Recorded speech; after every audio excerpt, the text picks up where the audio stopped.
The launch of Operation Typhoon heralded the opening of one of the biggest German offensives of World War II. Indeed, it is surpassed in scale only by the German operations to invade France and the Low Countries in May 1940, Case Yellow, and the Soviet Union itself in June 1941, Operation Barbarossa. Although the fighting on the Eastern Front is arguably best known for Hitler's 1942 offensive to reach and conquer the oil fields of southern Russia, Case Blue, culminating in the battle for Stalingrad, Army Group South's 1942 summer offensive involved only half the number of German troops employed for Operation Typhoon. Likewise, the German summer offensive at Kursk in July 1943 saw some 750,000 German troops engaged, which also falls well short of Typhoon's proportions. While the German operations to invade France and the Soviet Union were sizably larger in scale, each involving the commitment of more than 3 million German troops, command in the field was split between 3 theatre commanders. Operation Typhoon, on the other hand, was directed by Field Marshal Fedor von Bock alone, making it the largest German field command of the war, with almost 2 million men taking orders from a single commander. At the start of October 1941, Germany's war against the Soviet Union had been in progress for more than 3 months. They were by far the bloodiest 3 months of Hitler's war to date, with 185,000 Germans dead and many times that number of Soviet soldiers killed. Hitler was desperately seeking an end to his war in the East, and to achieve this, he and his generals settled on a plan for a massive new offensive in the center of the front to seize Moscow. In order to achieve this, Army Group Center, the largest of the 3 German army groups on the Eastern Front, was reinforced by some 1.9 million German soldiers and would engage the 1.25 million Soviet troops of the Reserve, Western and Bryansk fronts. The resulting battles at Vyazma and Bryansk were to become some of the largest in Germany's 4-year war against the Soviet Union. The new German offensive, codenamed Operation Typhoon, aimed to tear a massive hole in the center of the Soviet front, eliminate the bulk of the Red Army before Moscow, seize control of the Soviet capital, and force an end to major operations on the Eastern Front before the onset of winter. For this purpose, the German High Command, Oberkommando des Heeres, OKH, which directed operations on the Eastern Front, ordered a major reorganization of the Ostheer, Eastern Army, to provide forces for the new offensive. Army Group Center was to receive the highest concentration of panzer, motorized and infantry divisions ever assembled by Nazi Germany. In total, Bock's Army Group took command of 75 divisions, which included some 47 infantry and 14 panzer divisions. On the 2nd of October, Operation Typhoon's designated start date, more than 1,500 panzers and 1,000 aircraft would combine for a new Blitz-style offensive that was intended to overwhelm the Soviet front and allow a rapid exploitation into the Soviet rear. Not surprisingly, engaging more than 1 million Soviet troops would necessitate battles of immense scale, and there could be no guarantees of the outcome. Even victory on the battlefield would by no means lead to an end of hostilities. As the Germans had seen time and time again since June 1941, there was a wide gulf between operational success and strategic triumph. Operation Typhoon could not be just another extension of the German front netting another bag of Soviet prisoners. The operation had to create the conditions for a definitive victory in the East, and, accordingly, the OKH concentrated everything it could spare for one vast, final offensive. If there is one aspect of Germany's war which I have sought to illuminate in my previous books, it is the difficulties that were involved in the invasion of the Soviet Union. Far from waging a seamless blitzkrieg wreaking havoc on the Red Army, the German panzer groups in the conduct of their advance suffered debilitating losses, which, in the first 3 months of the campaign, had already undercut Germany's whole war effort. Yet the wide disparity in opposing losses between the Wehrmacht and the Red Army blinded the German command to anything but the most optimistic assessments of the war. As Germany's propaganda minister, Joseph Goebbels, noted on the 3rd of October, on the opposing side there is an optimism regarding the military developments on the Eastern Front, which is utterly inexplicable. However, General Wilhelm Groener, who helped direct the German occupation of Ukraine in 1918, had warned against precisely such complacency when campaigning in the East. According to Groener, anyone who wants to grasp the strategic nature of the Eastern theatre of war must not overlook historical recollections. Beside the gate of the vast lowland between the Vistula and the Urals, which is the home of one state and one people, stands the warning figure of Napoleon, whose fate should implant in anyone who attacks Russia a sense of horror and foreboding. Historical parallels were one thing, but in the darkest days of October 1941, when Stalin confronted the prospect of losing the Soviet capital, Marshal Georgy Zhukov remained adamant that the Red Army could outdo even Alexander I in 1812 and defend Moscow against foreign seizure. Nor was Zhukov just telling Stalin what he wanted to hear. The Soviet dictator was clearly agitated and emphasized his desire for the truth in whatever form that might take. As Zhukov recounted Stalin's questioning, "Are you sure that we will hold Moscow? I ask you about this with a pain in my soul. Tell me truthfully, as a communist." Zhukov's answer was blunt and unequivocal, which was altogether in line with his uncompromising nature. "We will, without fail, hold Moscow." Of course, Zhukov's assurance was by no means infallible, and Moscow continued to be confronted by a very clear and present danger, but Zhukov had one considerable advantage. As he had already learned in his defense of Leningrad, to beat the Germans he did not have to destroy an enemy force or advance his front to a distant objective. In the autumn of 1941, he needed only to prevent the Germans from obtaining their prize and thereby secure a victory by default. This was, of course, no straightforward task, but with the entire Moscow region rapidly transforming into a fortified military district, Bock was always going to face a bloody battle, and time was not on his side in the worsening autumn conditions. The one thing that did count overwhelmingly in Bock's favour was the professionalism of his forces. In 1941 the Wehrmacht was second to none, and there was little immediate pressure which Britain could exert on Germany to help counter the blow Bock was about to deliver. Yet, as Army Group Centre experienced at Minsk, Smolensk and Kiev, even successful offensives could prove remarkably costly, and none of these battles had induced the much sought-after peace dividend or capitulation from the Soviet government. Meanwhile, the longer the war lasted, the more eroded the elite German panzer forces became, and the more the front settled down into static, positional warfare. Operation Typhoon was therefore a final effort aimed at breaking the looming danger of a stalemate and avoiding the uncertainty of a winter campaign. Capturing Moscow and ending the war in the East was always going to be a tall order, and yet, more than at any other time in 1941, the strategic situation in mid-October convinced the German High Command that they were set for victory against the Soviet Union.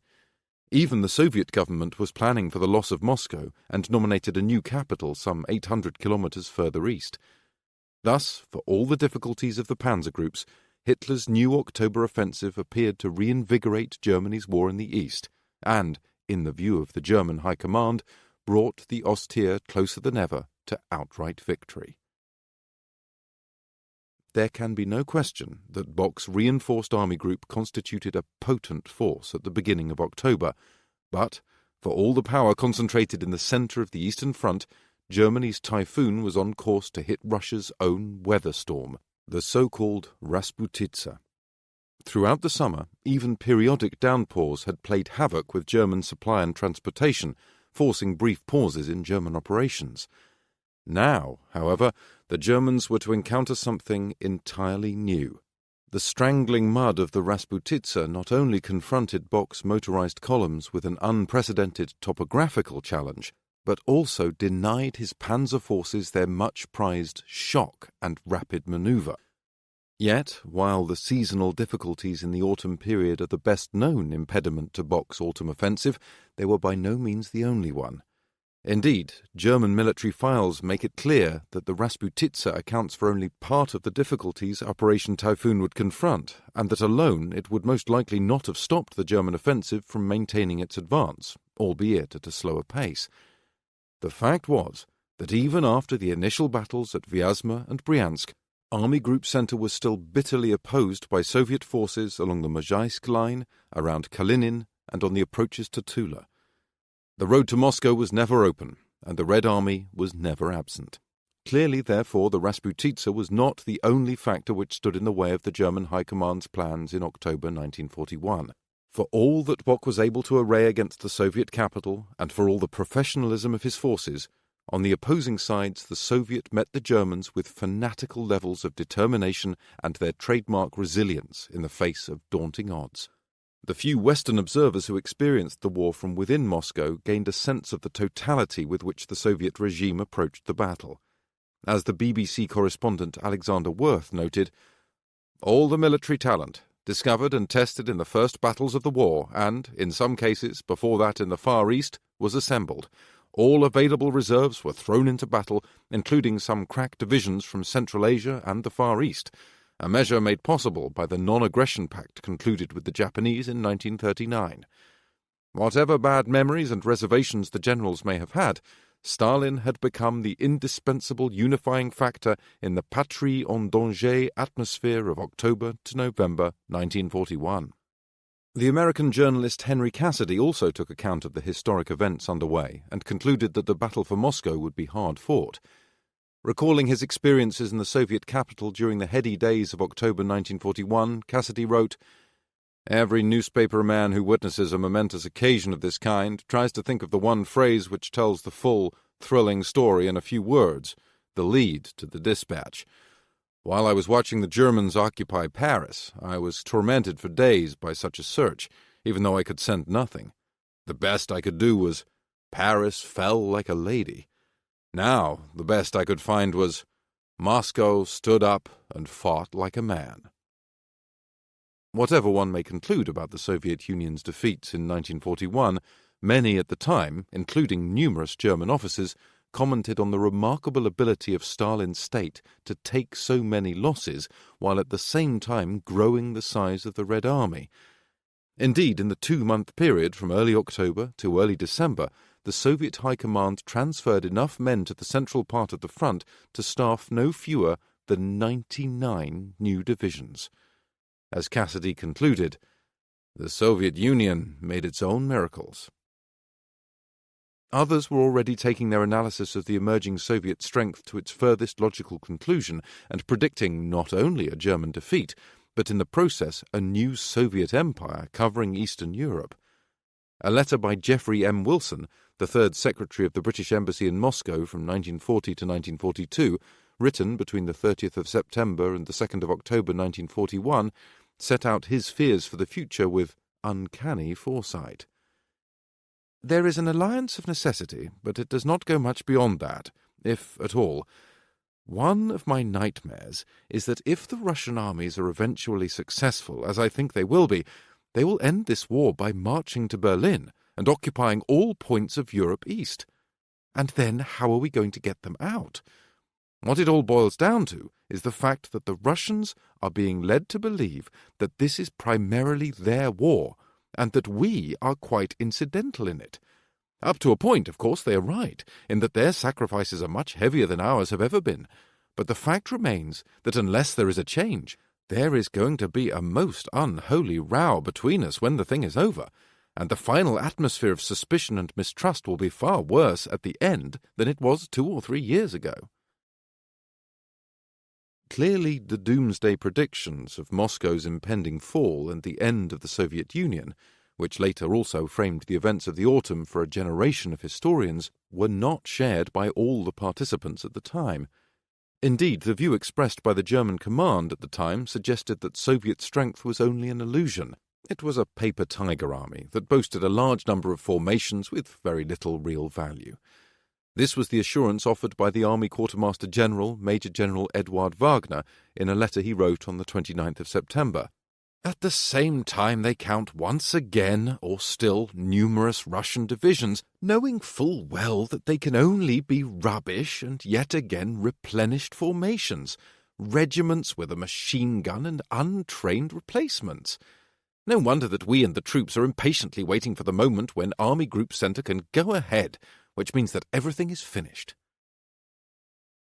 Far from having any concerns at the Red Army's incredible resilience or the contrasting fatigue of the Ostheer, it was the German command's unchecked arrogance, even in the face of so much resistance, that propagated its own illusions.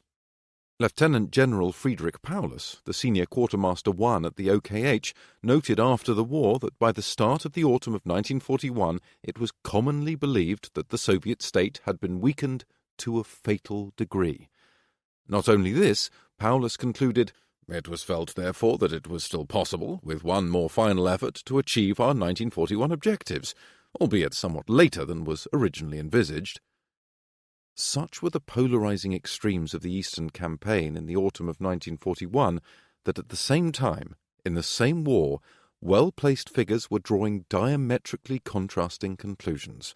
While the impending defeat of the Soviet Union was contemplated by some, others were already warning of a Soviet empire challenging Western interests in a post-war world. Assessing events at the end of October, two of the most prominent historians of the war in the East, David Glantz and Jonathan House, drew this metaphor. The Wehrmacht and the Red Army resembled two punch-drunk boxers, staying precariously on their feet but rapidly losing the power to hurt each other. Like prize fighters with swollen eyes, they were unable to see their opponents with sufficient clarity to judge their relative endurance. By assessing Army Group Centre's autumn offensive anew and in greater depth, I hope to penetrate the fog of distortions and gain a better insight into the state of Germany's war in October 1941. Operation Typhoon proceeded in two phases. The first from the 2nd of October until the end of the month, and then, after a short pause while the sunken roads were left to freeze and supplies were brought up, in a subsequent offensive undertaken in the second half of November and running to the 5th of December. While both offensives are important, they are so for different reasons. One might conclude that the German October offensive is important for the devastating impact it had on the Red Army, while Bock's November offensive is more noteworthy for the dire ramifications it held for the German forces themselves. Ultimately, each offensive belongs to Army Group Centre's Operation Typhoon, but they remain separate and distinct. The October fighting included two of Germany's most important battles of World War II, and, as they were utterly unprepared for what they were about to encounter, the most grueling conditions the Wehrmacht had faced so far. Such events have typically been condensed into the wider narrative of the German autumn offensive, but with Army Group Centre attacking with 3 panzer groups and nearly 2 million men, the events would seem to demand more comprehensive treatment. Indeed, it is often only by digging deeper into the records that we are able to question standard interpretations, while giving a voice to commanders and war diaries seemingly too lowly or insignificant for more superficial histories. Accordingly, this book will look at the month of October, with another book to follow, and take on the subsequent operations from November to early December. As with my past books, the focus here will be on the panzer and motorized formations, which made up the cutting edge of Army Group Centre's offensive operations. My research utilizes war diaries, daily orders, and battle reports from the command staff at Army Group Centre, as well as each of the 3 panzer groups, most of the available Panzer Corps and Panzer divisions. Widespread use has also been made of wartime diaries and private correspondence among Army Group Centre's commanders and men at the front. The hope is to reflect the experience of war from both ends of the spectrum. Although I do not exclude the Soviet side of the fighting, my focus is predominantly on the German experience of the war. I will start my study with a certain historical contextualization of the Russian and Soviet theatre of war and how this has impacted centuries of military engagements prior to 1941.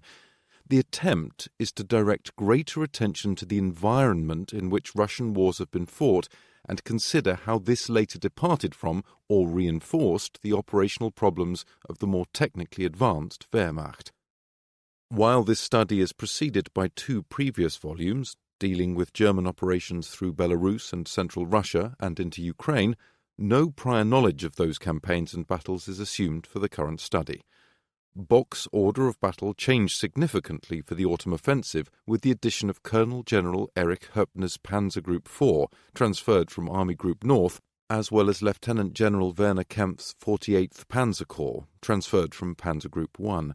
There was also an additional infantry corps and a security division, transferred from the 6th Army and Army Group South's rear area, as well as 2 full panzer divisions newly deployed to the east for Operation Typhoon.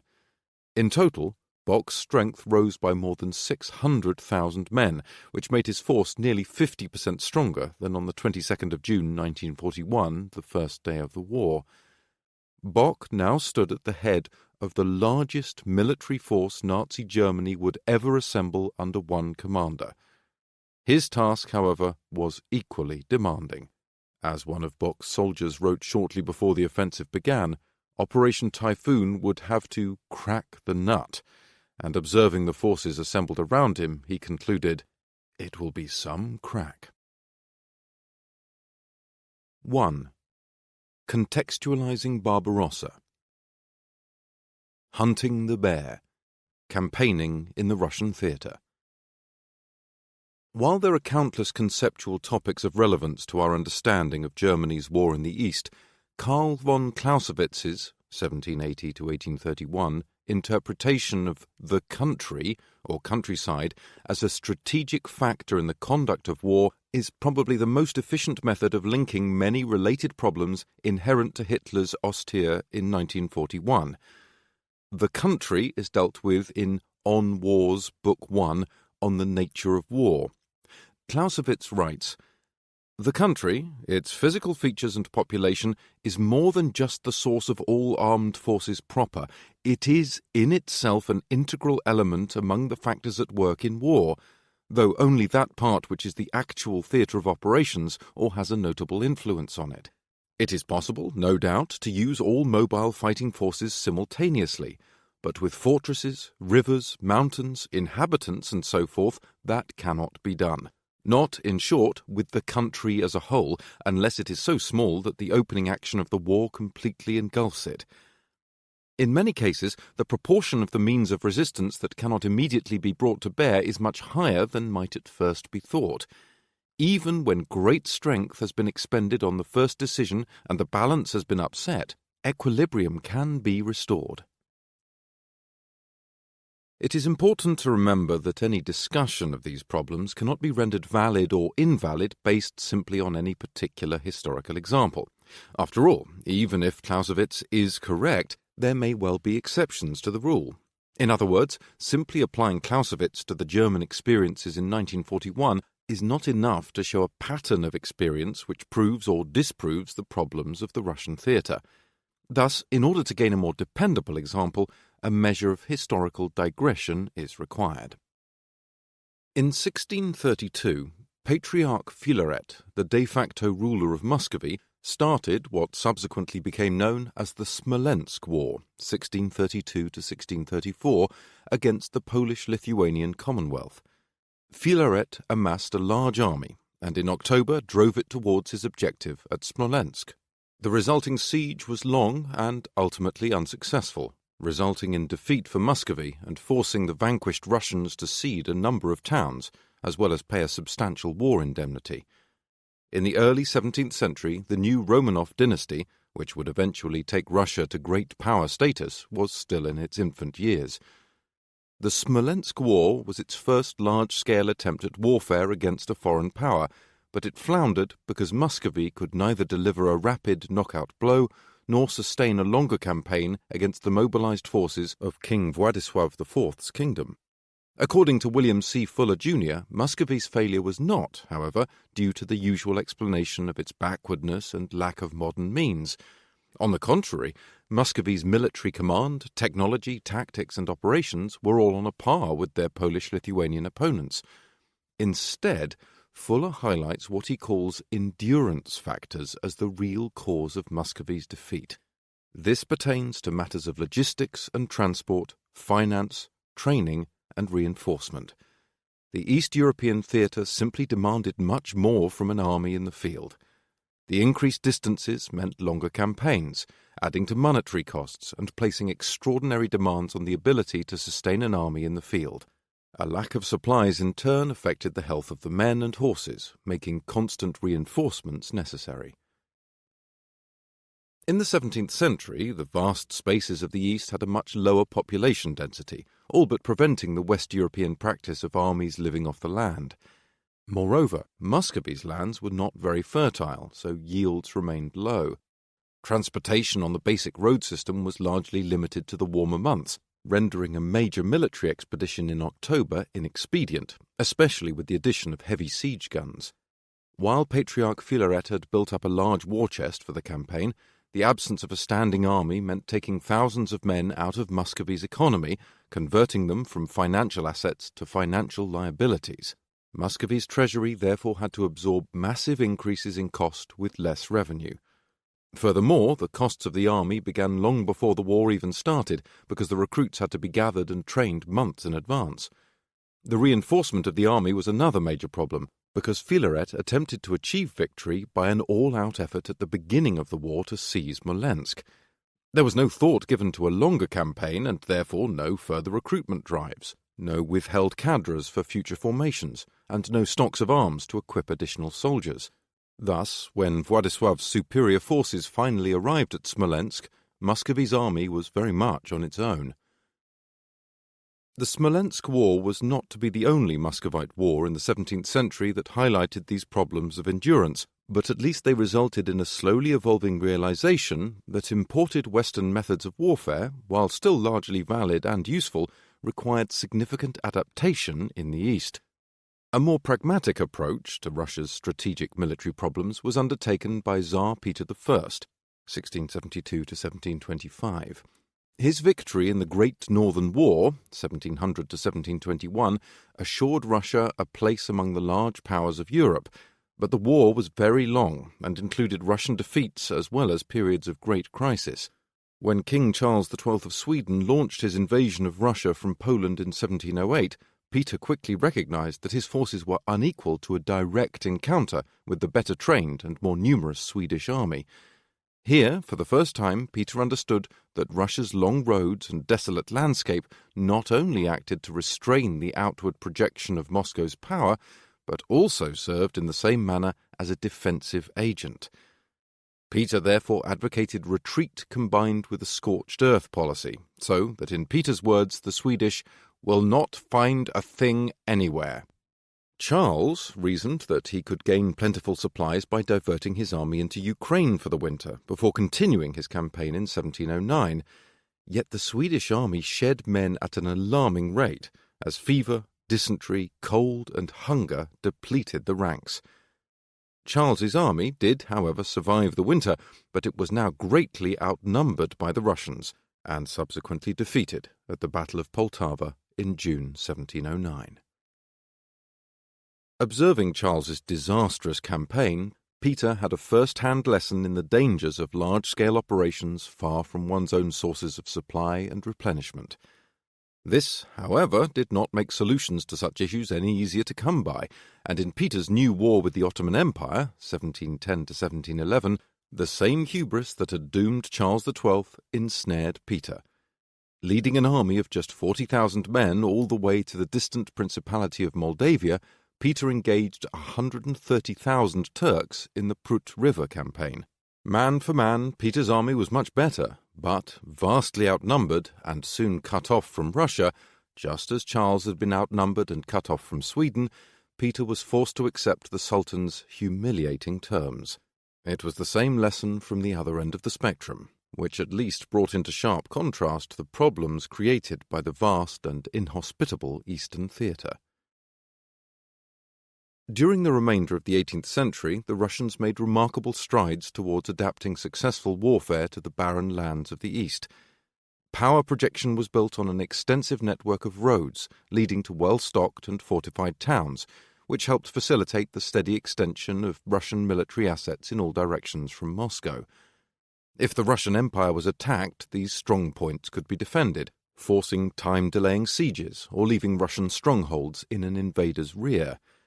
On the other hand, if an attacking force was too great, the Russians could adopt a more radical solution. If they resorted to Peter's scorched earth policy, they could strip the land of both shelter and supplies, thereby denying an invader the necessary resources to sustain a long drive into the Russian interior. To garrison its growing empire, as well as provide contingents to far-off European conflicts, Russian armies had to be transported distances almost unimaginable to other European powers. During the War of the Polish Succession, 1733 to 1738, a Russian army of 20,000 men marched first to Poland and then, in order to aid Austria against the French, continued in 1735 to Heidelberg, some 2,500 kilometres from Moscow. Here, the combined Austro-Russian force successfully defeated the French at the Battle of Klausen. The endurance factors, so evidently lacking in the Smolensk War and the Prut River campaign, had been replaced by a dynamic system of power projection. Nor was it just Russia's ability to sustain large armies over desolate territory and deliver them in fighting condition to distant battlefields. Peter I brought about many modernizing reforms within the Russian army, which later Tsars built upon throughout the rest of the 18th century. In the 7 Years' War, 1756 to 1763, Russian troops invaded East Prussia and fought with distinction, even against a Prussian army that many regarded as the best in Europe at that time.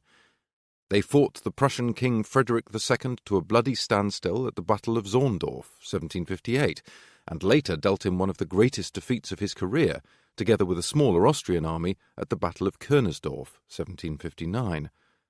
Tsarina Catherine II also saw highly successful campaigns against the considerable numerical superiority of the Turkish Ottoman Empire in the Russo-Turkish Wars of 1768 to 1774 and 1787 to 1792.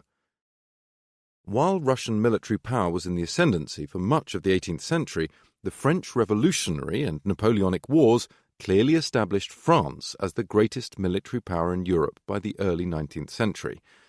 Russia's efforts to resist Napoleon's dominance of the continent were crushed, together with their Austrian allies, at the Battle of Austerlitz in 1805, and, after a further decisive defeat at the Battle of Friedland in 1807, Tsar Alexander I signed the Treaty of Tilsit, allying himself to his former French enemy.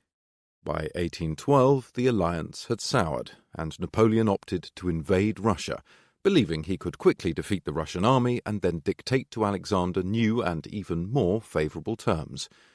Both Alexander and the commander of his main army, the First Army, Field Marshal Michael Andreas Barclay de Tolly, knew that engaging Napoleon at the head of his Grande Armée offered little chance of success. Accordingly, the two resolved to undertake a series of withdrawals, drawing Napoleon into the depths of Russia, while adopting a scorched earth policy to deny the huge French army even a basic level of sustenance.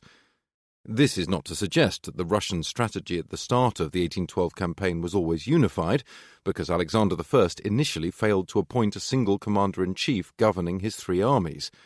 Indeed, on the 19th of July 1812, Alexander I wrote to General Pyotr Bagration, the more impetuous commander of the Russian Second Army, of the wisdom of his retreat. "Don't forget that we are still opposed by superior numbers at every point, and for this reason we need to be cautious and not deprive ourselves of the means to carry on an effective campaign by risking all on one day.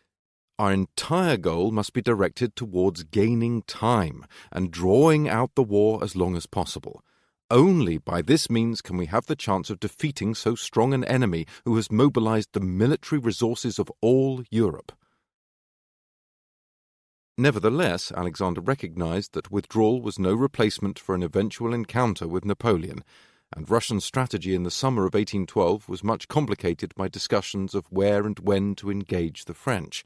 In the meantime, the long march, harsh climate, and lack of supplies soon took their toll on Napoleon's army, and the ranks quickly thinned from disease, exhaustion, dehydration, malnutrition, and desertion.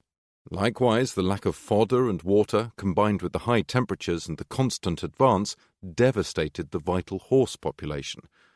Napoleon's advance was not without its victories, first at Smolensk and then at Borodino, but each time the Russian army remained intact and was able to withdraw further to the east. Finally, Napoleon succeeded in taking Moscow, but Alexander refused all requests for an armistice and continued to prepare for the next phase of the war. Napoleon lingered in Moscow, hoping in vain that a peace deal would cement his triumph. Yet the depths of Russia afforded Alexander plenty of space to fall back, and, with the autumn already well advanced, time was very much on his side. the unbeaten Napoleon faced a strategic dilemma. Retreating empty-handed looked too much like a defeat, but remaining in Moscow for the winter would almost certainly result in a real one. Finally, with no other choice, on the 19th of October, Napoleon began retracing his steps, but the changing weather and harrying Russian attacks soon turned his retreat into a rout, and his already reduced army disintegrated week by week. By December 1812, the Grande Armée that had invaded Russia only 6 months before had been utterly vanquished, a result that owed much more to Alexander and Barclay's strategic understanding of the Eastern theatre of war than to any battlefield deed. Indeed, for the 1813 campaign, a huge Russian army managed to push beyond Russia's borders without suffering the same crippling attrition associated with Napoleon's movement into the east. Having witnessed the arrival of a long Russian column in Central Europe, which had been 3 months on the march, one British officer noted with astonishment, "These infantry and their appointments appeared as if they had not moved further than from the barracks to the parade during that time. The horses and men of the cavalry bore the same freshness of appearance. Men and beasts certainly in Russia afford the most surprising material for powder service. If English battalions had marched a 10th part of the way, they would have been crippled for weeks and would scarcely have had a relic of their original equipments. Our horses would have been foundered, and their backs too sore even for the carriage of the saddle." Explaining Russia's success against Napoleon between 1812 and 1814 is as much about the defeat of the field upon which the enemy stood as it is the defeat of the enemy army standing on the field. Clearly, the country, as Clausewitz framed it, was also a factor that had to be overcome. Accounting for the outcome of these campaigns is incomprehensible without an appreciation of the strategic terrain in which the wars took place. Not only does one see the importance of endurance factors, but it would also appear evident that Clausewitz's notion of terrain, especially in these cases the Russian terrain, acted as a major factor in hindering offensive actions and, as Clausewitz termed it, restoring equilibrium. In asserting the distinctive difficulties of the Eastern theatre of war, one must be careful not to oversimplify the similarities that connect the wars under discussion here. The war aims, styles of command, technology, composition of armies and tactics all varied radically between the armies of Muscovy, Charles XII, and Napoleon. Yet, in a broad sense, they are connected by the common strategic misconceptions they shared. The early modern Russians had first to learn this lesson, and it took much more than just their defeat in the Smolensk War, but a learning curve in Russian strategic military thinking had begun, allowing for a remarkable projection of military power and at the same time bequeathing a blueprint for Russian defense. This is not to suggest that Russian and later Soviet leaders were always wise to this concept, or willing to sacrifice their land for the benefit of drawing in and weakening their enemies. Militarily, this may have made some sense, but politically it was disastrous. Russia's status as a great European power, as well as the increasingly volatile social and political stratification throughout the 19th and early 20th centuries, all but removed the option of a strategic withdrawal. In the end, however, whether withdrawal was an intentional part of Russian strategy or not, Russian lands remained guarded by their size. By the beginning of the 20th century, Russia was by no means safe from foreign invasion, and the experience of World War I only confirmed Russia's vulnerability. Yet Russia's collapse in 1917 resulted as much from internal weakness as external pressure, and the new Soviet regime, having exemplified its brutality in the subsequent civil war, eventually ensured iron-fisted control over the country. Throughout the late 1920s and 1930s, there was a tremendous push towards industrialization and modernization of the Soviet economy. Nevertheless, when war finally came in 1941, the Red Army was reeling from a devastating military purge undertaken in the late 1930s and was caught in the midst of a service-wide restructuring.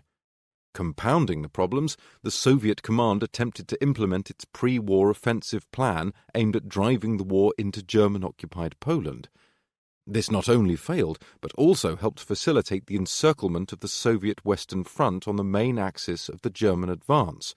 By contrast, the neighbouring Soviet Southwestern Front, after a week of hard fighting, was permitted to withdraw to the Stahel line along the Dnieper River.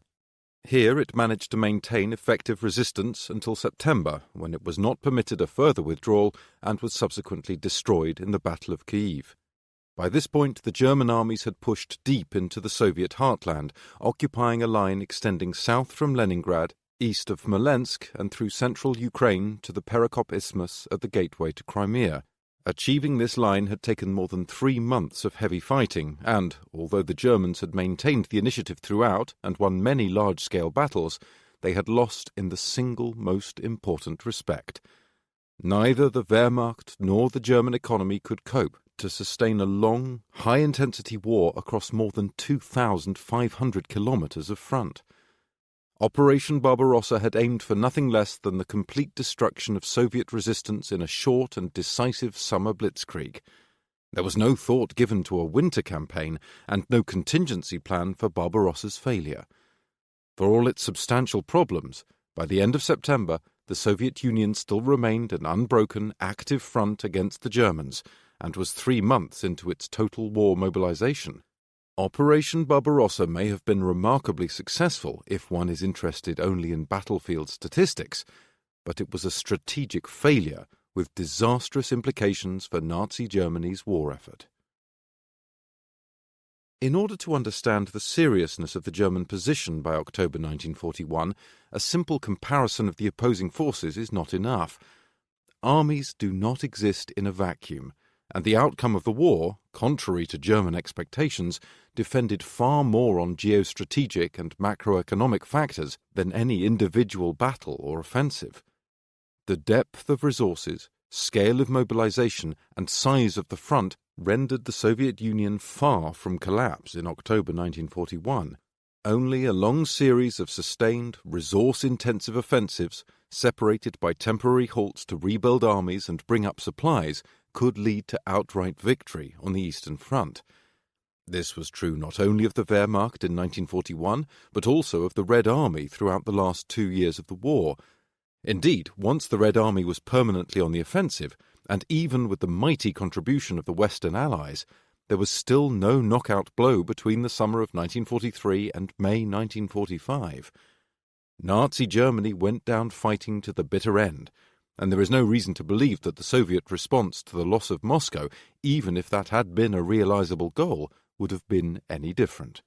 Indeed, the Soviets had already nominated a new capital at Kuibyshev, some 800 kilometers east of Moscow, and in mid-October began relocating government ministries and foreign diplomatic missions.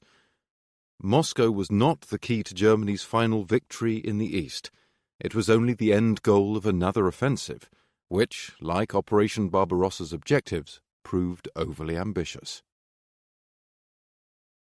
Germany's war in the East was principally directed by the Army High Command under the direction of the Chief of the Army General Staff, Colonel General Franz Halder. The OKH oversaw the planning and allocation of forces for Operation Barbarossa, and, once the invasion was underway, assumed command for the day-to-day strategic direction of the war. The initial battles were judged great successes, even though the cost in blood and materiel had been remarkably high. By the end of September, there were serious doubts in the minds of some within the OKH, matched by a few of the high-ranking field commanders. It was becoming increasingly hard to see how the war could be ended in 1941, and it was clear that the German Ostheer was in no way prepared for a winter campaign. Yet Halder remained resolutely convinced that Soviet resistance could still be broken if only Moscow could be successfully captured in the last great German offensive of the year. Operation Typhoon, the German autumn offensive destined to begin on the 2nd of October, was to be spearheaded by the great bulk of the Ostheer's mobile divisions, panzer and motorized. The aim was to destroy the 3 Soviet fronts guarding Moscow and then to push on and encircle the exposed and largely defenseless Soviet capital. To achieve this, Bock's Army Group Center was reinforced by Herpner's Panzer Group 4, as well as additional panzer and motorized divisions from Colonel Ewald von Kleist's Panzer Group 1. Bock already controlled the Ostheer's other two panzer groups, Colonel General Hermann Hoth's Panzer Group 3 and Colonel General Heinz Guderian's Panzer Group 2, giving Bock command of 14 panzer divisions and 8.5 motorized divisions for Operation Typhoon. It was the greatest concentration of German mobile forces in World War II. Yet after 3 months of fighting in the east, a panzer division on paper did not equal a panzer division in strength. The two exceptions were Major General Gustav Fein's 5th Panzer Division and Lieutenant General Rudolf Weil's 2nd Panzer Division, both of which had just completed their transfer to the Eastern Front and had not yet seen action. Between them, these two divisions fielded some 450 tanks. It is indicative of the losses sustained over the summer by Bock's 12 other panzer divisions that they together contained an estimated total of just 750 tanks, which, when compared against their respective starting totals at the beginning of Operation Barbarossa, reflects a 70% drop in strength across the board. The panzer groups had certainly been the driving force behind the Ostheer's great encirclement battles at Minsk, Smolensk, Uman and Kyiv, but just like Napoleon's Grande Armée, their victorious advance through the Soviet Union had come at a high cost. Soviet roads were typically of a very poor standard, which not only damaged many German vehicles, but also, because of a serious absence of spare parts, rendered many repairs either short-term expedients or simply not possible at all. A further problem was the all-pervasive dust, which overwhelmed the filters of the engines, resulting initially in spiking oil consumption and ultimately causing the cylinders to seize up. Replacement engines for both trucks and tanks were in extremely short supply, and damage often resulted in the loss of the vehicle. The notion of a tank transporter was also in its infancy, and, with the huge distances having to be covered by the panzers under their own power, wear and tear quickly claimed more tanks than enemy fire. Clearly, the advantages of a mechanized army proved a double-edged sword in the desolate landscape of the East, reflecting once again the enduring relevance of Clausewitz's consideration concerning the country as a strategic factor in the conduct of war. Indeed, the German faith in technology in many ways summed up the paradox of the Eastern theatre. While technology certainly helped solve some of the problems faced by former invaders of Russia, it also affected the country differently and thereby introduced new and unforeseen problems. The result exposed the overconfidence of the German commanders, who saw all the advantages of the internal combustion engine without considering its own susceptibility to the prevailing conditions. In one illustrative example in early October, Ernst Kern, a newly arrived German recruit, shared guard duty with a veteran soldier and recorded their conversation. "Have a look at the map of Russia," the veteran told Kern. "The land is immense, and how far did we advance? Not even as far as Napoleon in 1812. Our conquest is only a thin strip on the map." "But we have entirely different technical means and equipment than they had," I told him. He laughed dryly. "Well, but they are more subject to failure." The railways were another example. At the depth that Bock's army group was operating by the end of July 1941, logistics depended on the railways for supply. The Soviet railway gauge was, however, wider than the rest of Europe, preventing German trains from simply rolling onto the Soviet network. The Germans knew this and prepared special rail conversion teams, which, in theory, only had to uproot the rail spikes, move the rails closer together, and then hammer down the spikes again. It was therefore believed that the railways in the occupied Soviet Union could maintain contact with the Army Group's Großtransportraum, the truck-based transport fleets bridging the railheads with the armies. Yet, owing to their greater size, Soviet locomotives could also carry larger loads of fuel and water, and therefore travel longer distances between service stops. German locomotives, in contrast, needed more frequent stops, which posed a completely new problem for the rapid extension of the railways. While rail conversion was relatively unskilled work, the addition of locomotive sheds, turntables, sidings, and water towers introduced a whole new set of requirements, which had not been foreseen and could not be improvised quickly. On average, the Germans had to build one new service installation between each pair of Soviet stations, and, without the requisite skilled labour or heavy construction materials, delays were inevitable. The demands of the front forced every possible expedient in the construction and conversion process, resulting in a minimum standard of workmanship, which reduced the speed at which the trains could later travel. The whole process was further complicated by the Soviet scorched earth policy, which ensured an unanticipated level of destruction to the Soviet infrastructure, necessitating even more work, and therefore delays, for the under-resourced Eisenbahntruppe, railroad troops.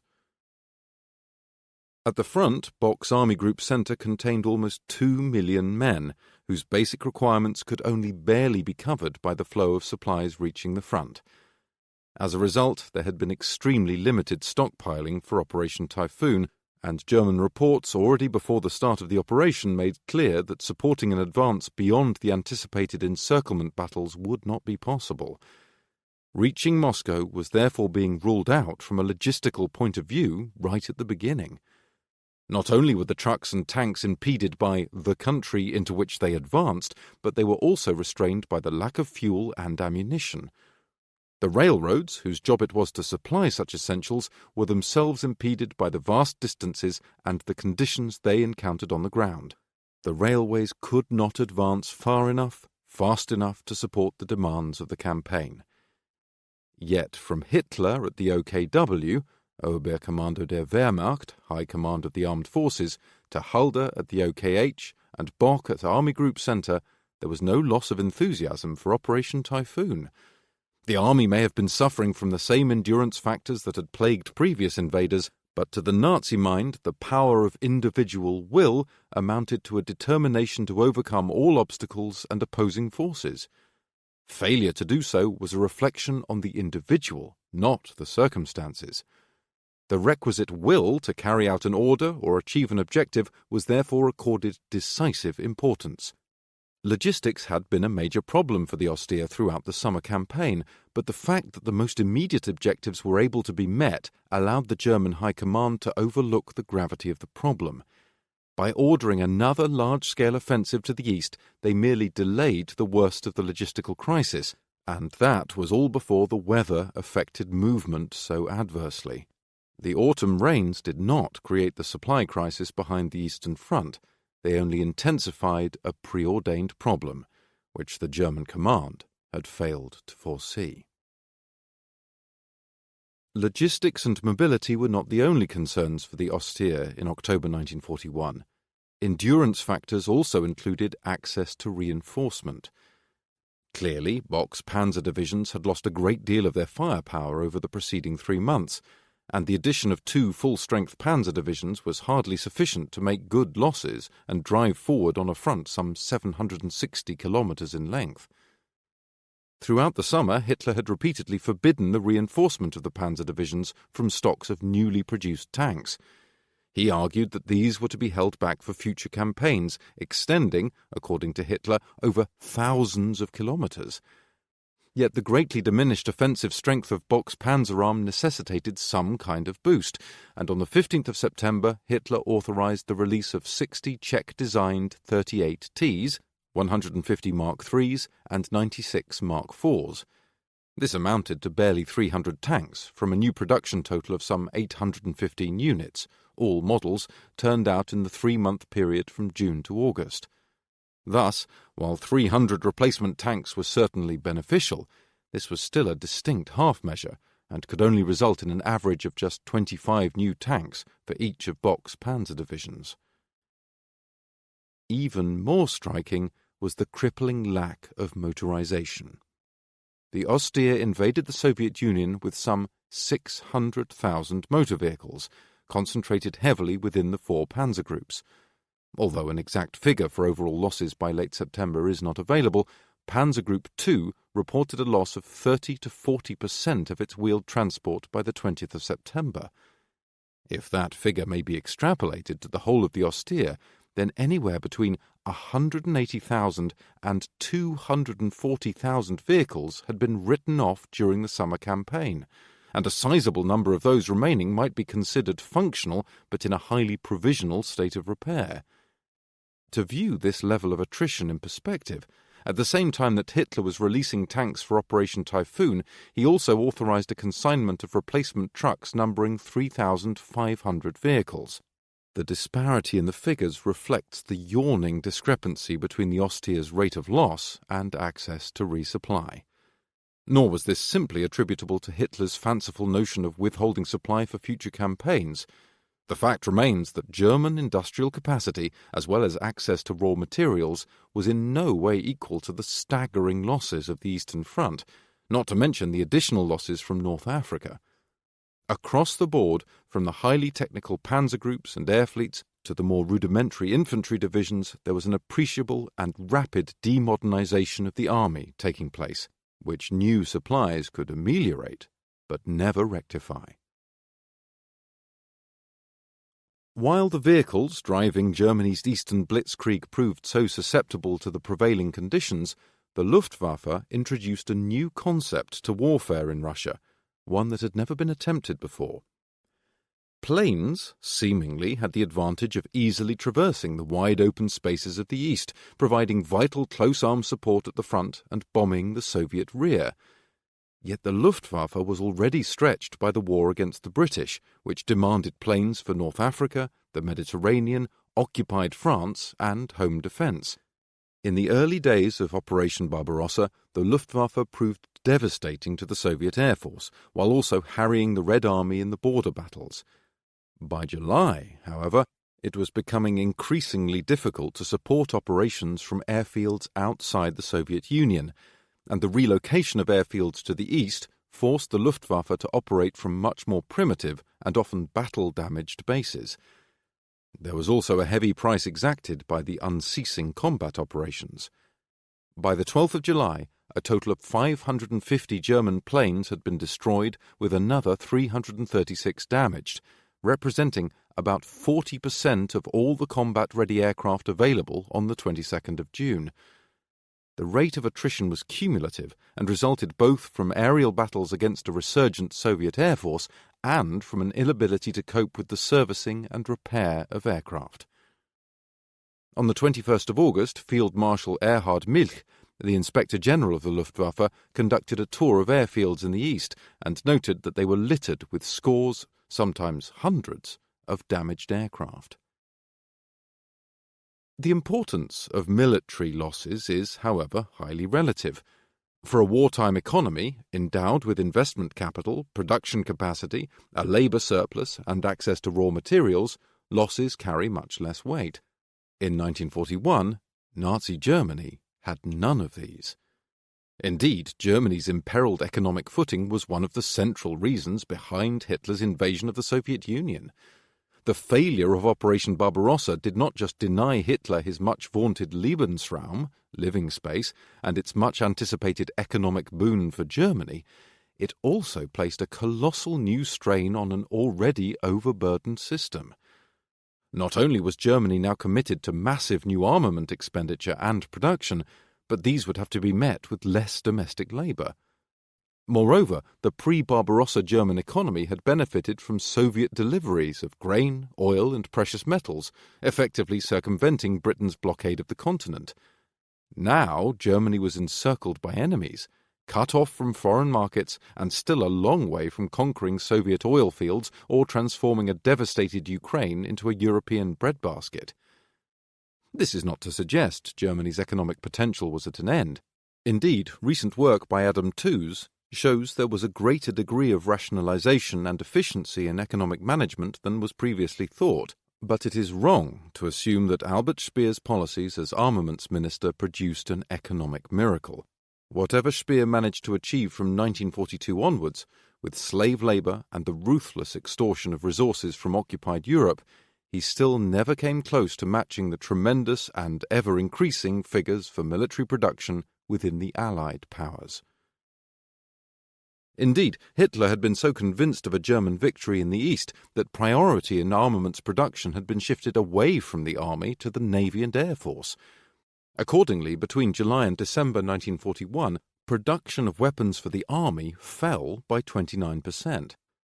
This circumstance prompted Colonel General Fritz Fröhm, Chief of the Land Force Armaments and Commander-in-Chief of the Replacement Army, to remark on the 16th of August 1941 that the High Command had to come out of the current cloud cuckoo land and down to reality. As the Ostier's operational edge was being blunted in the east and the army was taking huge casualties, the home front was tooling up to produce, among other things, enormous turbine engines and superstructures of a new high-seas fleet. With all the major powers, aside from the United States, already involved in the war against Germany, and President Franklin D. Roosevelt doing everything in his power to arm the anti-Axis alliance through Lend-Lease, the warning signs of Hitler's mistaken direction were ominous. At the same time, the need for Operation Typhoon to fulfill an enormous weight of promise and deliver victory in the East had never been stronger. Germany's material losses on the Eastern Front were not simply prohibitively high for Hitler's lofty operational goals, but because the war was now an attritional struggle, such losses across the board could never be adequately replaced. A similar pattern of irretrievable decline affected the ranks of the field armies. By the 26th of September 1941, the Ostier had suffered no fewer than 534,952 casualties, equaling some 15% of the entire Barbarossa invasion force. From's replacement army had only 385,000 men to send as replacements, leaving a 150,000-man shortfall. Not only did this leave gaps in the ranks, but from the very outset the size of the Ostier was insufficient for the length and depth of the Eastern Front. Indeed, because Soviet Russia expands like a funnel from its western approaches, by October the Ostier was holding a great deal more land with even fewer men. More worryingly still, Operation Typhoon was about to trigger a new wave of casualties, while extending the lines even further to the east. If Typhoon did not prove successful in eliminating Soviet resistance, the Ostier would soon find itself confronting a winter campaign with badly depleted divisions stretched taut across a vast front. The danger of such overextension did not arise overnight, and senior army officers who commented on the process were at the same time complicit in its realization. Halder noted in his diary on the 11th of August, "Regarding the general situation, it stands out more and more clearly that we underestimated the Russian colossus, which prepared itself consciously for war with the complete unscrupulousness that is typical of totalitarian states. This statement refers just as much to organizational as to economic strengths, to traffic management, above all to pure military potential. At the start of the war, we reckoned with 200 enemy divisions. Now, we already count 360. These divisions are not armed and equipped in our sense, and tactically they are inadequately led in many ways. But they are there, and when we destroy a dozen of them, then the Russians put another dozen in their place. The time factor favors them, as they are near their own centers of power, while we are always moving further away from ours. And so our troops, sprawled over an immense front line without any depth, are subject to the incessant attacks of the enemy. These are sometimes successful, because in these enormous spaces far too many gaps must be left open." German operational success was built on speed, mobility, firepower, and a strong concentration of force. Traversing great distances in the Soviet Union exacted an enormous toll on the panzer and motorized divisions, cutting mobility and reducing firepower. Thick forests and swamplands, especially north of the Pripet marshes, often cut the speed at which armoured forces could move, while periodic downpours, which transformed the ground into a morass, had the same effect. Finally, the sheer length of the front cut the ability to concentrate powerful forces into an operational fist. Accordingly, as the operational edge blunted, the speed of the campaign waned, and increasing sections of the front settled down into gritty positional warfare. It was here that the infantry divisions, strung out along broad areas of the front without any depth to their lines and few, if any, reserves, began to suffer heavy losses in largely unknown battles. Their lack of mobility made them particularly susceptible to enemy attacks because reinforcements could not quickly reach the points of crisis in the line. The result was heavier casualties, which after each battle left even fewer men to occupy the same positions. Soldiers watched their units shrink around them or became casualties themselves. According to the Chief of Staff of the Fourth Army, Major General Günther Blumentritt, the summer defensive battles made very heavy demands on the troops. He continued, "In modern warfare, infantry requires armoured support, not only in the attack but also in the defence. When I say our lines were thin, this is not an understatement. Divisions were assigned sectors almost 20 miles wide. Furthermore, in view of the heavy casualties already suffered in the course of the campaign, these divisions were usually under strength and tactical reserves were non-existent." By the 15th of September, Field Marshal Günther von Kluge's Fourth Army had suffered 38,000 losses, which was by no means exceptional. In the same period, Colonel General Adolf Strauss's Ninth Army had lost 48,000 men, while Guderian's Panzer Group II had lost 32,000. Some companies that started the war with 150 troops were reduced to a handful of men, while numerous regiments were forced to disband a battalion in order to provide internal replacements. In some divisions, losses were staggering. The 137th Infantry Division, for example, suffered almost 2,000 casualties in the defensive fighting at Jelna between the 18th of August and the 5th of September, while the 263rd Infantry Division lost 1,200 men in a single week during the battle. As one German chaplain fatalistically wrote in early September, "Yes, many of us won't see our families anymore, and are doomed to spend our eternal rest far from the fatherland." The heavy rate of attrition was sustainable only if the war could be ended as intended by the end of the summer. Barbarossa's failure, however, meant that the Eastern Army Hitler created to eliminate the Red Army was paradoxically being consumed by the struggle. Clearly, Hitler and the Army General Staff had dramatically underestimated the Soviet Union. Not only had the technical stand and fighting prowess of the Red Army come as a complete surprise, but they had badly miscalculated the difficulties of campaigning in the Eastern Theatre. General of Infantry Waldemar Erfurt, who was appointed commander of the Liaison Staff North and served as the senior German advisor to the Finnish headquarters from 1941 to 1944, wrote after the war in a U.S. Army historical study, "In the past, the German General Staff had taken no interest in the history of wars in the north and east of Europe. No accounts of the wars of Russia against Swedes, Finns, and Poles had ever been published in German. The German General Staff was inclined on the whole to limit its studies to the Central European region." While campaigning in Russia may have seemed to former chiefs of the Army General Staff unwarranted, excessive, or even foolhardy, from the summer of 1940 Halder was confronted with precisely that prospect, and yet still nothing was done. The victory of Nazi Germany was assumed from the outset, and planning for how that was to be achieved was undertaken at the expense of a more prudent consideration concerning if that could be achieved. The absence of historical studies commissioned by the General Staff in the prelude to Barbarossa did not prevent other staff officers from undertaking their own investigations. Guderian claimed to have studied the campaigns of Charles XII and Napoleon, while Blumentritt studied the more recent Polish-Soviet War, 1919 to 1921.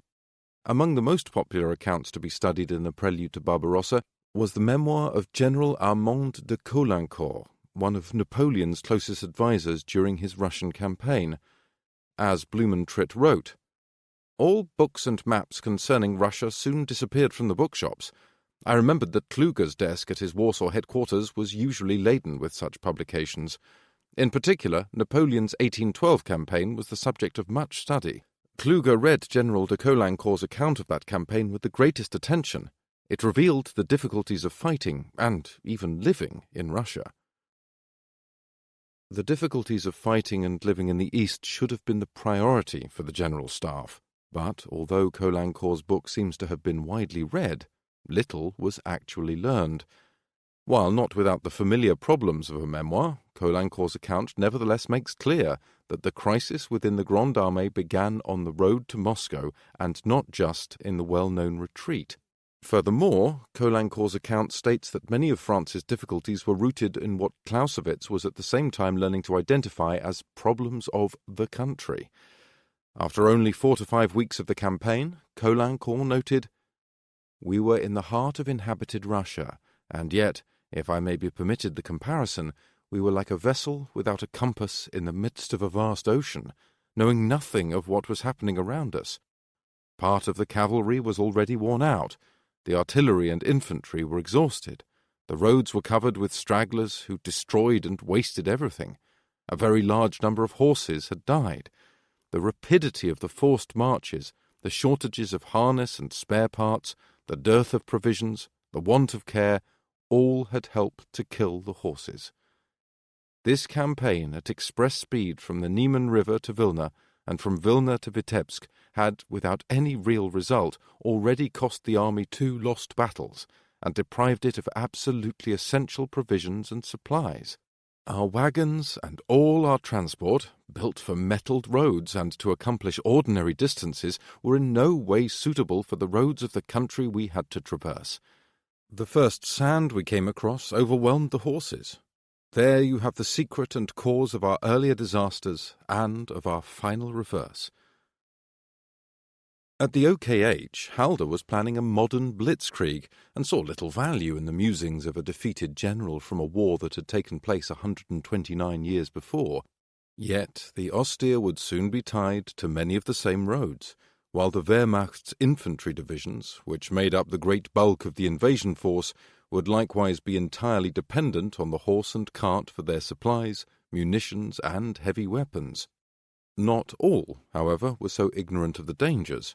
Recalling the evening before Operation Barbarossa began, Alexander Stahlberg, an officer from the 12th Panzer Division, sat with his battalion commander and compared the strategic circumstances of 1812 and 1841. Stahlberg had also read Caulaincourt's memoir and stated that the addition of motorized forces was not as decisive as many assumed. Panzer and motorized divisions were much faster than the infantry of 1812, but we had to be followed by infantry. Ultimately, even in 1941, the marching troops dictated our speed. For those open to the prospect, there was much of historical importance to be learned about launching a campaign into the Soviet Union. Indeed, what is most striking is that the associated difficulties of the country were almost as profound in 1941 as in any other period in Russia's past. Technology came with advantages and disadvantages, which the Ostier had to learn the hard way. The Red Army, in fact, surpassed the Wehrmacht in many areas of modern weaponry, and on the home front, Soviet production proved more than capable of matching Germany in a costly war of attrition. While the Ostier had struggled with the conditions in the East throughout the summer and early autumn, the fact remained that even worse was in store in terms of what the country had to offer. After the war, Colonel General Erhard Raus, who took part in Operation Typhoon as a Major General in the 6th Panzer Division, wrote about the special nature of the Eastern Theatre. "He who steps for the first time on Russian soil is immediately conscious of the new, the strange, the primitive. The German soldier who crossed into Russian territory felt that he had entered a different world, where he was opposed not only by the forces of the enemy, but also by the forces of nature. In 1941, the Wehrmacht did not recognize this force and was not prepared to withstand its effects. Crisis upon crisis and unnecessary suffering were the result. Only the ability of German soldiers to bear up under misfortune prevented disaster, but the German army never recovered from the first hard blow." There are many explanations for the Ostier's poor preparation for the Barbarossa campaign, but perhaps the simplest and most revealing was supplied by Field Marshal Ewald von Kleist, who after the war admitted to an American at Nuremberg, "I never read Clausewitz." Kleist then continued, I don't know enough about Clausewitz to be able to tell you what his theories are. I know that the Russians must have read Clausewitz a good deal, and perhaps it's too bad I didn't read it. According to one biographer, Zhukov, who commanded the Soviet forces in the defense of Moscow from the 10th of October 1941, knew the military classics from Caesar to Clausewitz. Yet if German generals such as Kleist were unaware of Clausewitz's theories, it is perhaps small wonder they were also ignorant of the Russian theatre and all the perils they were to encounter there from the country.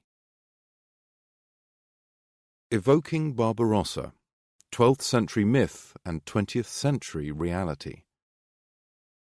Nestled between the Harz Mountains to the north and the Thuringian Forest to the south stands the imposing Kyffhäuser monument to Holy Roman Emperor Friedrich I, 1122 to 1190, known by his Italian nickname Barbarossa, Redbeard. The Kyffhäuser monument was built towards the end of the 19th century to glorify the first emperor of Germany's Second Reich, Wilhelm I. Having transcended 800 years of German history as a champion of foreign conquest and martial spirit, Barbarossa was the preferred symbol for the aggrandizement of Wilhelm I. The desire to associate Wilhelm I with his 12th century counterpart was based on more than just a desire to equate Barbarossa's strong warlike reign with the House of Hohenzollern. There was a more peculiar rationale built on centuries of German legend. When Barbarossa failed to return from the Third Crusade to the Holy Lands, he drowned in a small river in Turkey, many of his subjects refused to believe that their great emperor was dead. Instead, a myth spread that a spell had been cast on Barbarossa, confining him to live in the depths of a mountain, the Kyffhäuser, and that he would return again at Germany's hour of need. The legend soon became entrenched in Germanic folklore. Following the successes of Germany's Wars of Unification, 1864 to 1871, Wilhelm I was seen not only as the triumphant leader of the united German kingdoms, but also, to some, as the realization of a legend, an heir to Friedrich Barbarossa's long vacant throne.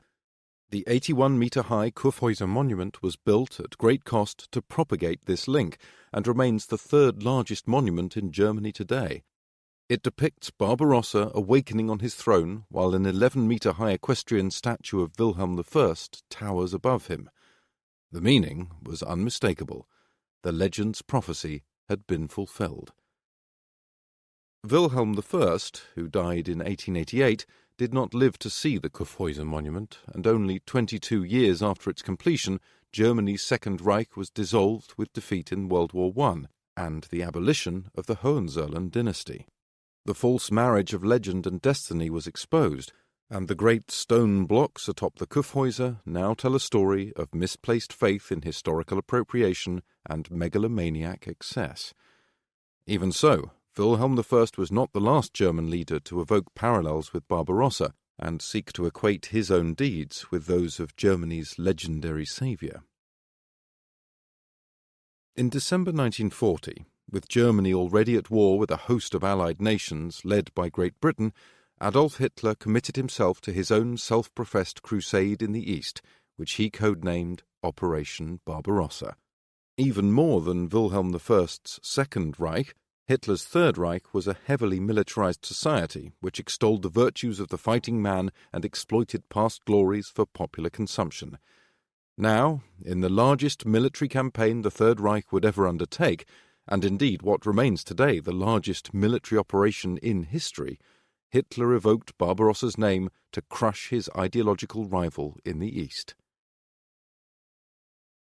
On the 22nd of June 1941, more than 3 million German soldiers, 3,505 tanks, 2,995 aircraft, 7,146 artillery pieces, and more than 600,000 motor vehicles struck the Soviet Union along an enormous front 2,768 kilometers in length from the Barents Sea in the north to the Black Sea in the south. Operation Barbarossa had begun. Field Marshal Wilhelm Ritter von Lieb's Army Group North surged into the Baltic states, spearheaded by Höppner's Panzer Group 4 and supported by Colonel Generals Georg von Köchler's 18th Army and Ernst Busch's 16th Army. Deployed to Lieb's south was the largest grouping of forces on the Eastern Front, Bock's Army Group Center. Tasked with encircling Soviet forces west of the Dwina and Dnieper rivers, Bock commanded Guderian's Panzer Group II and Hoth's Panzer Group III, as well as Strauss's 9th Army and Kluge's 4th Army. To Bock's south, thrusting into Ukraine, was Field Marshal Gerd von Rundstedt's Army Group South, consisting of Kleist's Panzer Group I, Field Marshal Walter von Reichenau's 6th Army, General of Infantry Karl Heinrich von Stülpnagel's 17th Army, and Colonel General Eugen Ritter von Schobert's 11th Army. In addition, there were 2 armies from Romania, General Petre Dumitrescu's 3rd Army and General Nicolae Ciuperca's 4th Army, together totalling some 325,685 men. Hungary also joined the war on the 27th of June 1941 and sent Lieutenant General Ferenc Szombathely's Carpathian Group, numbering some 45,000 men, into Ukraine. Mussolini's fascist regime in Italy immediately pledged support for the war against the Soviet Union, but could not get General Giovanni Messe's CSIR, Italian Expeditionary Corps in Russia, numbering some 60,900 men, to the Eastern Front until August 1941. Slovakia also joined Hitler's war in the East, sending General Ferdinand Chatlosch's Slovak Expeditionary Army Group, with roughly 41,000 men, to join Stülpnagel's 17th Army. The Ostia also benefited from thousands of fascist and anti-communist volunteers from all over occupied Europe, who were often concentrated into special Waffen-SS units, like the 5th SS Division Viking. Even supposedly neutral Spain formed a division of volunteers and dispatched them to the Eastern Front under the command of General Agustin Muñoz Grandez. Beyond the 3 German army groups concentrated between the Baltic and the Black Seas, German forces also operated as the junior partners of a Finnish invasion force, numbering some 475,000 men and commanded by Field Marshal Carl Gustav Emil Mannerheim. For all Hitler's talk of a pan-European crusade, in practice this was nothing more than propaganda designed to garner political support and lend legitimacy to Nazi Germany's latest war of aggression. While there would be no shortage of foreign participants in Operation Barbarossa, the overwhelming bulk of the fighting would nevertheless have to be borne by the Wehrmacht.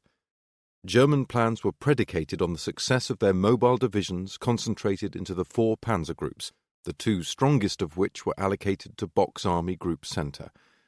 Guderian's Panzer Group II and Hoth's Panzer Group III commanded more than 1,700 tanks between them and constituted the operational force which posed the greatest danger to the Soviet Union. Opposed by Lieutenant General Dmitry Pavlov's Western Front, which was heavily concentrated in the west of the Belostok salient, roughly between the joint armoured thrusts of Guderian and Hoth, Pavlov was thus half encircled before the war had even begun. Complicating the Western Front's predicament, the Stavka, the Soviet High Command, ordered Pavlov to launch immediate counterattacks to the west, which exacerbated his position by tying his forces to the front, preventing their withdrawal and facilitating their encirclement. Bock's powerful panzer groups capitalized on their favorable starting positions and in just over a week were closing an enormous pocket centered on Minsk. As command and control of the Western Front collapsed, many of its constituent units were left to fend for themselves in often hopeless circumstances. While some units capitulated, many others, such as the defenders of the Brest fortress, fought on to the bitter end. Already on the first day of the war, Hoth's Panzer Group noted, "Where the enemy appears, he fights tenaciously and courageously to the death. Defectors and those seeking to surrender were not reported from any positions." Losses on the primitive Soviet roads were also extraordinarily high, and provided the clearest indication of the prohibitive cost of conducting mobile operations in the East. After only a week of operations, Hoth's leading 7th Panzer Division, commanded by Major General Hans Freiherr von Funk, reported 50% losses in Mark II and III tanks, while the Mark IV tanks had suffered 75% losses. The fact that the great majority of these losses was simply the result of wear and tear on the Soviet roads and not due to combat speaks to the tremendous attrition of movement in the East. Yet combat losses were also undermining the strength of the panzer groups. On the 6th of July, a battalion of Lieutenant General Walter Model's 3rd Panzer Division was advancing on Schlobin when, according to one German account, they received devastating fire from Russian tanks which had been cleverly concealed among houses, farmyards and barns at the edge of the town. The Russian tanks, lying in ambush, had held their fire until the last moment. In all, 22 German tanks were lost, a clear indication that even at the nadir of the Red Army's fortunes in the war, it was still able to deliver crippling blows. While the fallout rate of tanks was one problem Bock's armoured forces faced, it was not the only difficulty undercutting their effectiveness. Pavlov's Western Front may have effectively disintegrated, but this still left tens of thousands of armed units now operating independently in the dense forests and marshlands of Belorussia. With ever longer German columns stretching out across the countryside, an inevitable gap opened between the panzer spearheads and the trudging infantry, leaving the vital but poorly armed German supply columns of the Großtransportraum exposed to attack, even from small bands of men without heavy weapons.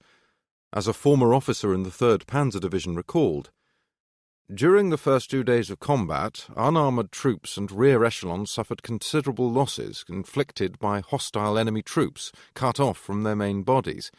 They hid beside the march routes, opened fire by surprise, and could only be defeated in intense hand-to-hand combat. German troops had not previously experienced this type of war."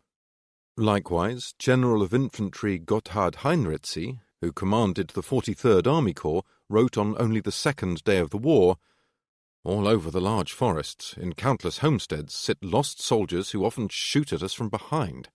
For the panzer groups, the implication of an untamed rear area were immediate and profound. As they had quickly outdistanced the marching infantry divisions, a gap opened in the German area of operations, through which the vulnerable motorized columns of supply trucks ran the gauntlet of marauding, bypassed Soviet units. Not surprisingly, losses spiked sharply, and many vital trucks, as well as their supplies, were lost. An untitled memorandum sent to Army Group Centre on the 3rd of July outlined the nature of the predicament, as well as its seriousness. The memorandum stated, "The problem, appearing from now on in its full magnitude, which must be the constant worry of all responsible departments of the Army Group commands, is the daily widening of the distance between the panzer groups and the infantry armies. While until now this distance had relatively little effect, the early renewal of the advance by the panzer groups, with an objective more than 500 kilometers away, will have the result that 100 to 200 kilometer long stretches behind the panzer groups are more or less empty of German troops. That these extensive areas are traversed by the panzer troops almost entirely on the road means that everywhere there are still strong enemy elements roaming, and a constant danger exists to the supply and communication of the panzer groups." That such dangers were not heeded soon became very evident to those charged with managing the supply apparatus. 2 weeks after the memorandum was sent, the Quartermaster General's diary for the 3rd Panzer Division reported, "The supply situation does not permit a further advance to the east." The Quartermaster General's section reported this to the General Model and his staff. Nevertheless, the General ordered a further thrust eastward.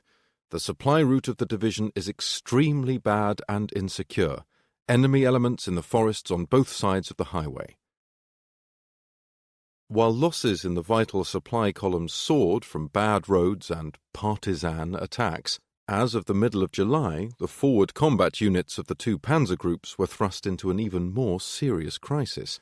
Attempting to close a second giant pocket around Smolensk, the panzer and motorized divisions of Army Group Centre became critically overextended, while operating at their greatest distance from the supporting infantry armies.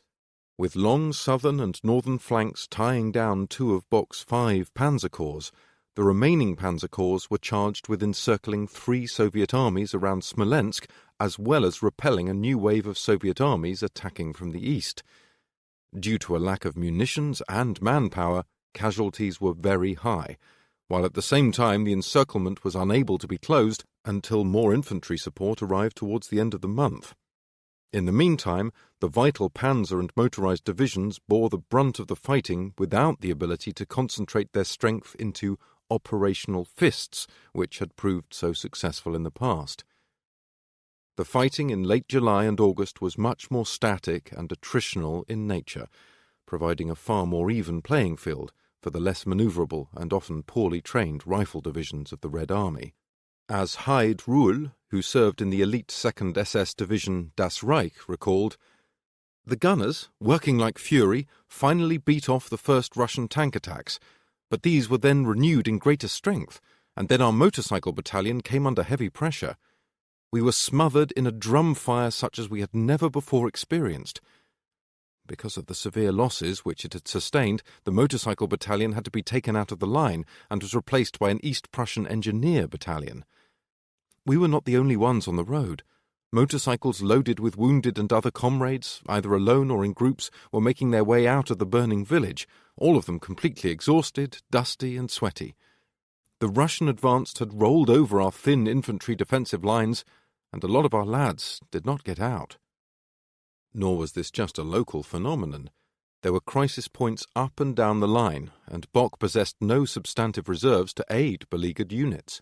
The German salient at Jelnya, held by General of Panzer Troops Heinrich Freiherr von Wietinghoff's 46th Panzer Corps, sent constant reports on the seriousness of its situation to Panzer Group II. On the 26th of July, the Panzer Group's war diary summarized the situation. "At the fighting around Jelnya, the situation is especially critical. The Corps has been attacked all day by strongly superior forces with panzers and artillery. The enemy achieved a breakthrough at Lipnia, which has not yet been dealt with. Constant heavy artillery fire is inflicting heavy casualties on the troops. In addition, there is the impact of enemy bombers. As a result of the artillery fire, the evacuation of the many wounded has so far not been possible.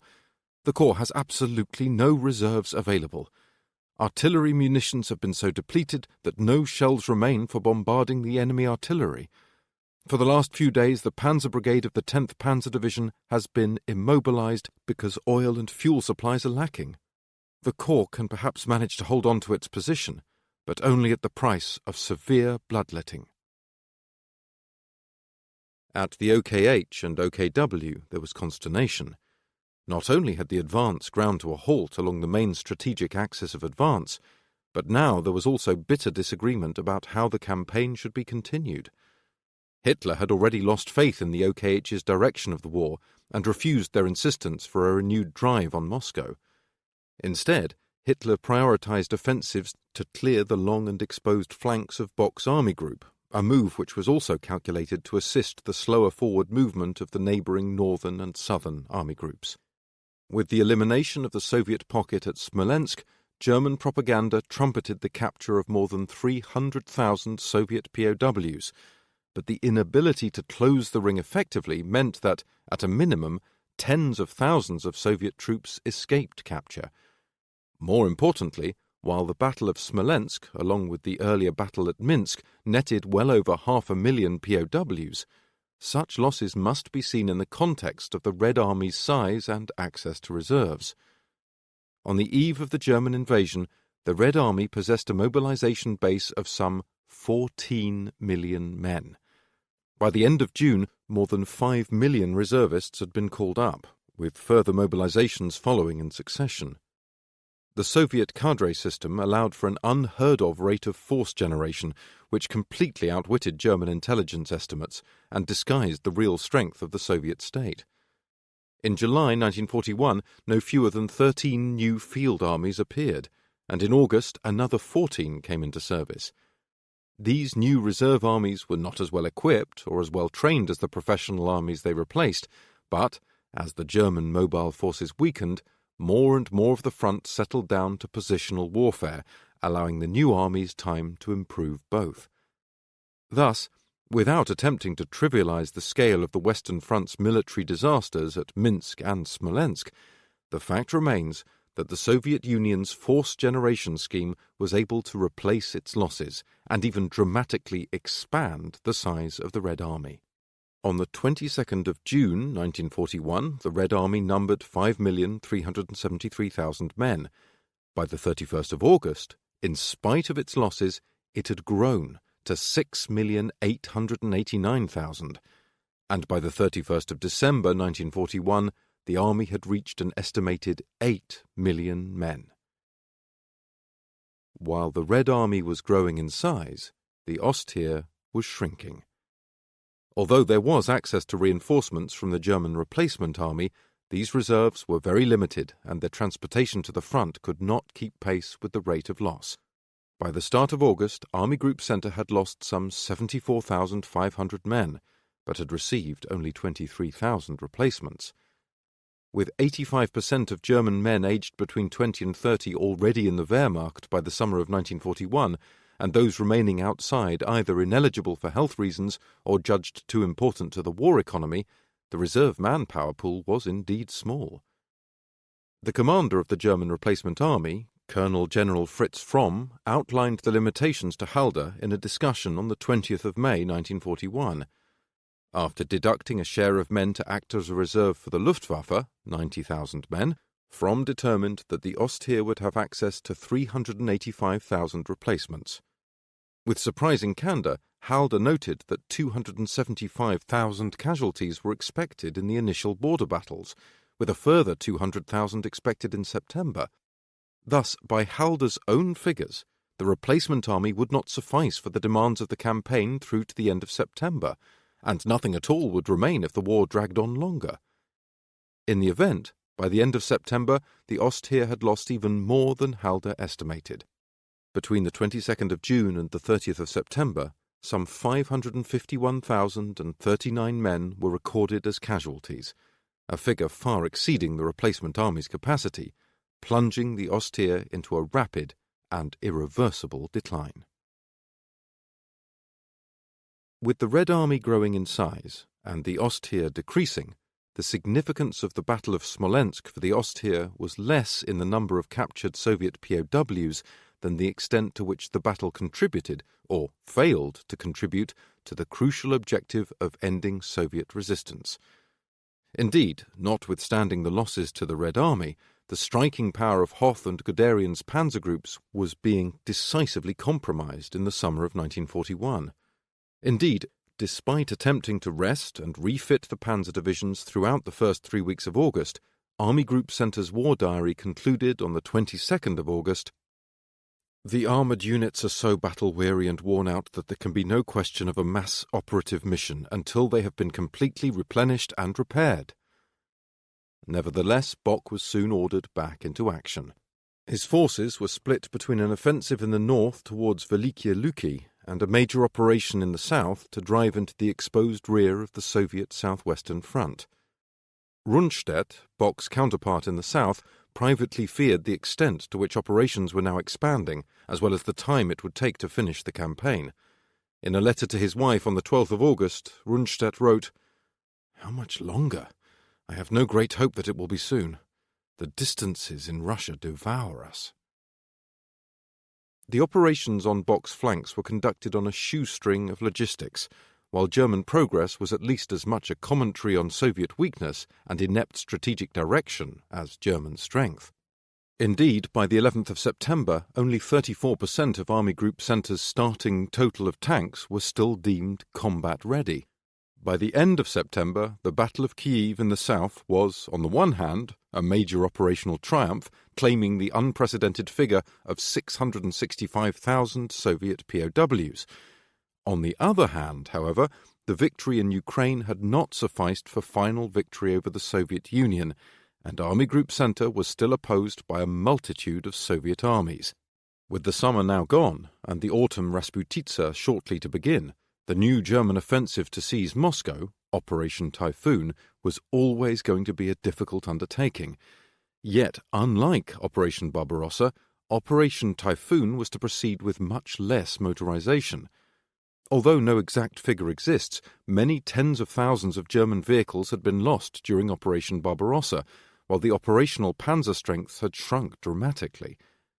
On the 27th of September, Guderian's 5 panzer divisions and the specialized Panzer Flame detachment fielded a total of 256 operational tanks, which was a far cry from their combined strength of 904 tanks on the 22nd of June 1941.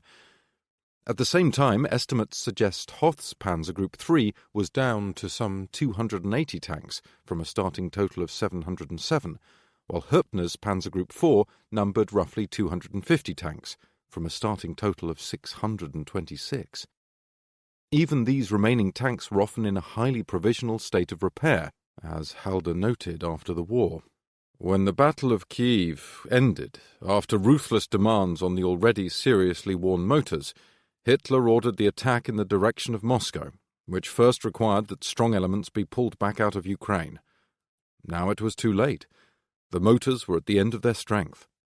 Recognizing the critical weakness of the panzer divisions, Hitler, who had been withholding new production of tanks for an anticipated campaign in the Middle East, at last authorized the release of 60 Czech 38Ts, 150 Mark IIIs, and 96 Mark IVs.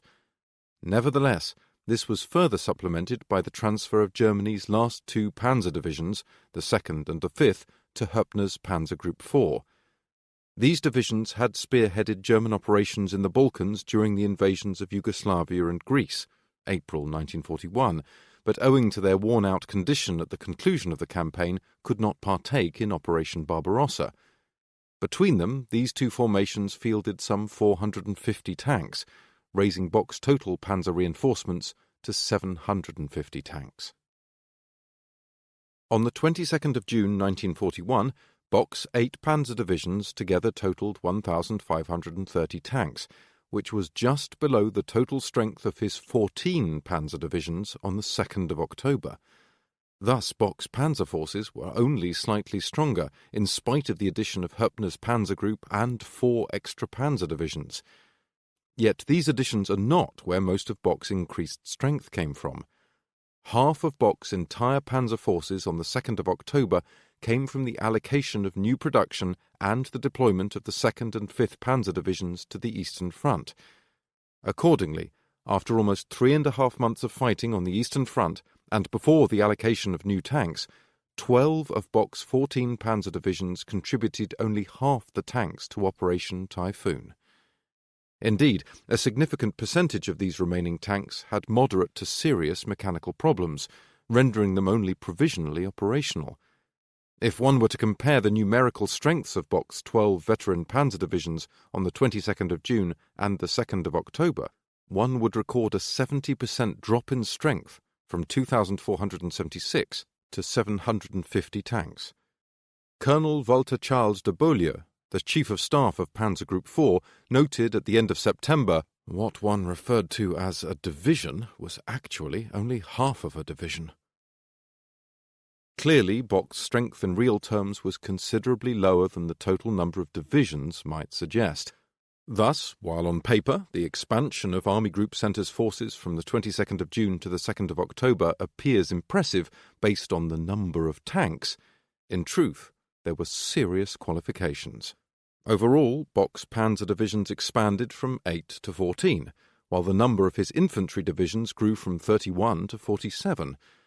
If one then includes all other formations, motorized infantry, cavalry, and security divisions, Bock's command had increased to 75.5 divisions by the 2nd of October, as against a former total of 49.5 divisions on the 22nd of June.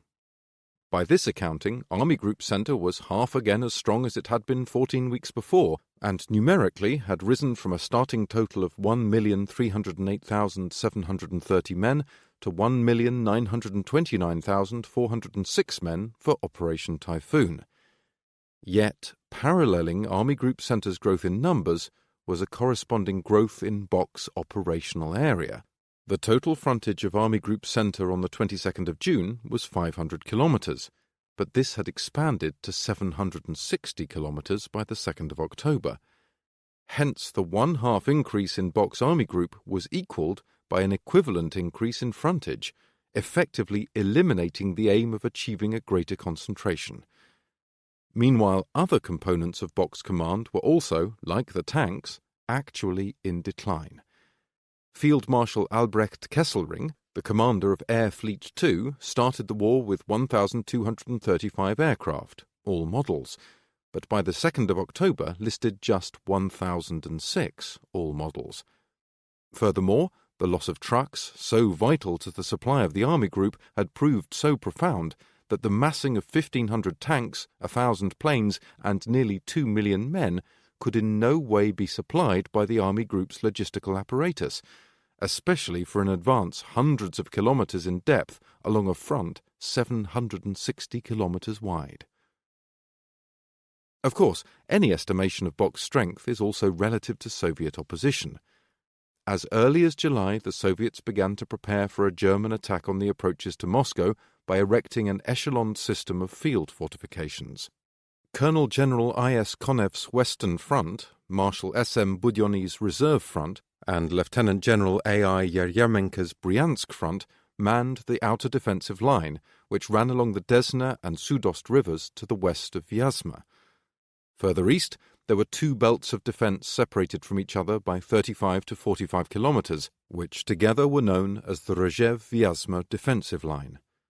Yet the most important defensive area was the Mozhaisk defensive line, which was anchored on four defensive regions at Volokholamsk, Mozhaisk, Malayaroslavets, and Kaluga.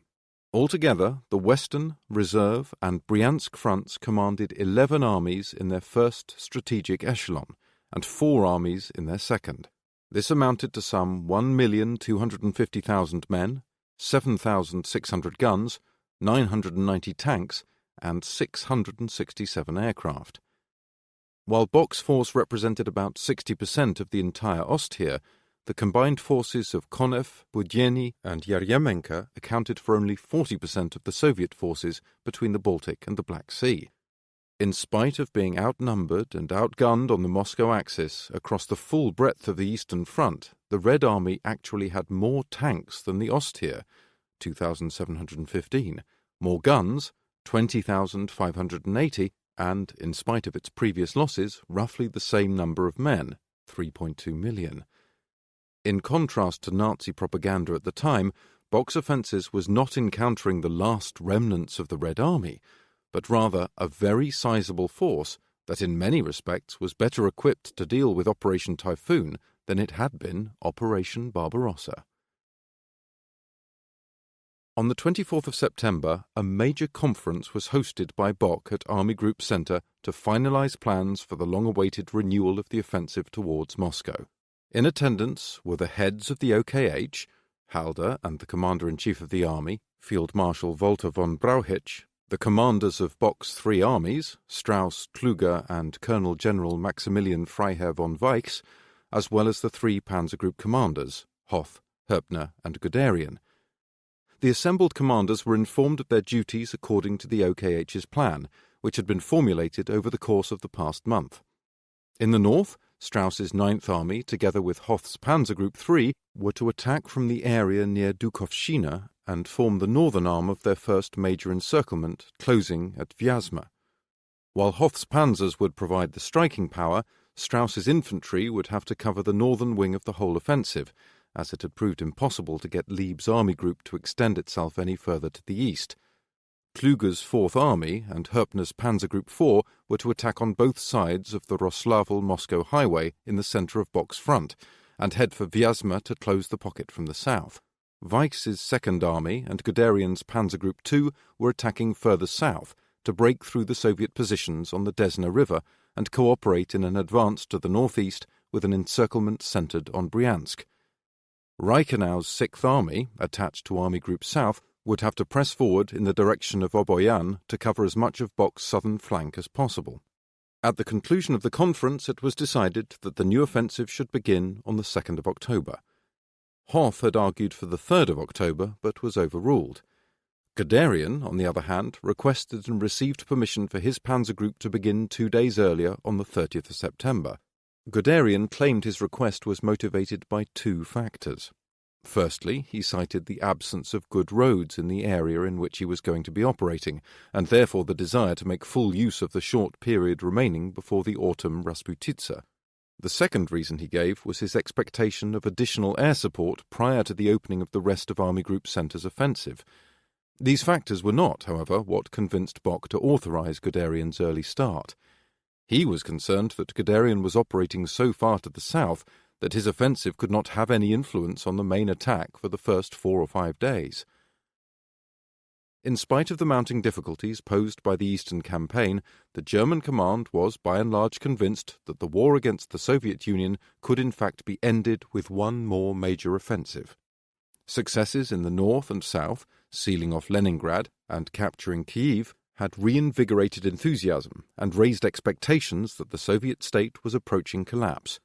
Crucial in this regard were Goebbels' string of Sondermeldungen, special news bulletins, which openly declared the war was nearing its end.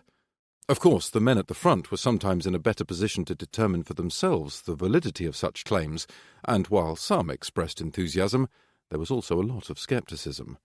Heinz Rahe wrote to his wife on the 26th of September about the upcoming offensive towards Moscow. "I hope that in 14 to 20 days Moscow is reached," but then noted, "but not by us." A non-commissioned officer with the 79th Infantry Division wrote on the 24th of September, "Whether there is an end to Russia this year I doubt very much. The Soviet military might is indeed broken, but the country is too big, and capitulation is not an option for the Russians." He then concluded with a distinct tone of war-weariness, "Because two men can't agree on their ideas, millions of men have to bleed." In a letter to his family on the 28th of September, Alois Scheuer summed up his experiences in the East and alluded to the many difficulties. "What I have experienced and lived through in this quarter of a year in Russia, I cannot put into words. There is much I would like to forget and never be reminded of again. I always, however, try not to lose hope and courage, but there are hours in which the loneliness and desolation are almost unbearable." While many men at the front expressed their reservations and longed for an end to the war, Goebbels' victory propaganda was still largely successful, especially in Germany. Classified reports from the SD, Sicherheitsdienst, the security service, gauging German public opinion, reported on the 25th of September that fears of positional warfare in the East or the prospect of a winter campaign had now receded. The next SD report on the 29th of September confirmed that more and more people were becoming convinced of a German victory before the onset of winter. While acknowledging his success, Goebbels was nonetheless concerned by just how high the fever pitch of optimism had risen. Writing in his diary on the 27th of September, Goebbels noted, "The depression is now completely gone. At times the mood of the people goes far beyond the real possibilities. Once again one hopes that this winter the war will be over, and we have very much to do in the next weeks to pull back the now extreme optimism to a normal level." Such optimism was indeed palpable, and even at the front there was no shortage of those desperately wanting to believe it. Hans Albert Giese wrote his mother on the 28th of September, "In the next few days we will again march somewhat further. We look forward to it, because the quicker we advance, the earlier we come home to Germany again. The news of the past few days was again really big. These Bolsheviks will not last too much longer." Another soldier, Ernst Gicking, agreed. In a letter to his wife on the 29th of September, Gicking stated, "Kyiv is over. Now the Army Group Centre is due again. The great final chord will soon be played in the East. All our hopes are on the coming 4 weeks." Indeed, all of Germany's hopes were pinned on the October offensive delivering the elusive final victory in the East, yet many obstacles remained. Could Army Group Centre defeat the mass of Soviet armies concentrated in defense of the capital? Could Bock's logistic apparatus sustain major operations all the way to Moscow? Could such a large city be taken by force? Would Moscow's capture result in the surrender of the Soviet government? After countless grueling battles and hundreds of kilometers of strenuous advance, many in the Ostheer liked to believe that the worst of the Eastern Campaign was behind them. The idea of one final push to end the war, one final push to end the many deprivations and individual sufferings, one final push to secure a boundless empire of Lebensraum, enriching Germany for generations, or even one final push just to earn the right to return to loved ones. All of these would have been, no doubt, extremely desirable outcomes for Germany's soldiers, but were also divorced from reality. For those at the front who had been through so much, Goebbels' victory propaganda met many desperate yearnings, especially since the alternative of continuing the war into the winter called to mind much darker prospects. Yet, as Goebbels himself knew, his propaganda was far from the truth. After more than 3 months of warfare during the most favourable months of the year, the Ostheer had failed to strike down the Soviet Union. Now, at the 11th hour, with weakened armies and tired men, it was not just the size of the Red Army or the vast distances remaining that should have tempered German optimism. It was the time of the year. A Soviet pamphlet dropped to German soldiers on the 30th of September stated, "If you do not voluntarily go away from here, you are lost. The harsh Russian winter is brewing." Blinding snowstorms, freezing temperatures, and icy winds would be the result. Germany's typhoon was on course to collide with a Russian winter blizzard. The Holy Roman Emperor Friedrich Barbarossa participated in the Second Crusade, 1145 to 1149, led by his uncle Conrad III, 1093 to 1152, and then, as emperor, Barbarossa led numerous campaigns into Italy. Yet, in many respects, Barbarossa's defining campaign was to be his last, the Third Crusade to the Holy Lands, which he launched in May 1189. Although the source material relating to Barbarossa's rule is somewhat rudimentary, the man behind the myths and legends was unquestionably bold, at times ruthless, and driven by boundless ambition. His Third Crusade encompassed all of these traits, and in many respects became dependent on his powerful force of personality to sustain it. Having raised an enormous army, reported to have numbered some 100,000 men with 20,000 knights, Barbarossa took the overland route to the Holy Lands through Hungary and Constantinople and into Anatolia. As an addendum to our discussion of the country, Barbarossa's long march caused its own problems, which led to a decline in strength, even as more Christians joined the crusade during its long march. The problems magnified once the army departed Constantinople, being repeatedly harried and assaulted by Muslim forces. Yet Barbarossa's presence is said to have steadied his men and provided the army with firm direction on its hazardous journey. Not surprisingly, therefore, Barbarossa's unexpected death, he drowned when he fell from his horse while fording the Salef River in full armour, induced turmoil and doubt within his army, most of which soon turned back towards Germany. In spite of Barbarossa's ill-fated commitment to the Third Crusade, it was Hitler's own decision to style his war against the Soviet Union as a modern-day European crusade modelled on Friedrich Barbarossa's reputation and exploits. As Hitler explained to Mila Budak, the Croatian minister stationed in Berlin, the war in the East is a crusade such as previously took place only against the Huns and against the Turks. This struggle must bring together and unite the European peoples. Yet Hitler's rush to parallel his own war in the East with Barbarossa's 12th century crusade might well have made for more symbolism than was intended or desired. Just as Friedrich Barbarossa died even before he reached the Holy Lands, Hitler's Operation Barbarossa fell well short of Moscow. Moreover, while the Christian Crusaders later rallied for a Fourth Crusade, 1202 to 1204, this also failed to reach the Holy Lands, just as Hitler's second attempt to take Moscow in Operation Typhoon would again fall short of its lofty expectations. In conceiving of his crusade against Bolshevism, Hitler's choice of symbolism was therefore ill-conceived, but, given the ultimate outcome, altogether appropriate. 2. Operation Typhoon. The tempest moves east. The last great decisive battle of the year. Adolf Hitler. On the night of the 1st of October 1941, just hours before Operation Typhoon was due to begin, Adolf Hitler issued a proclamation that was to be read aloud to the troops of the Eastern Front.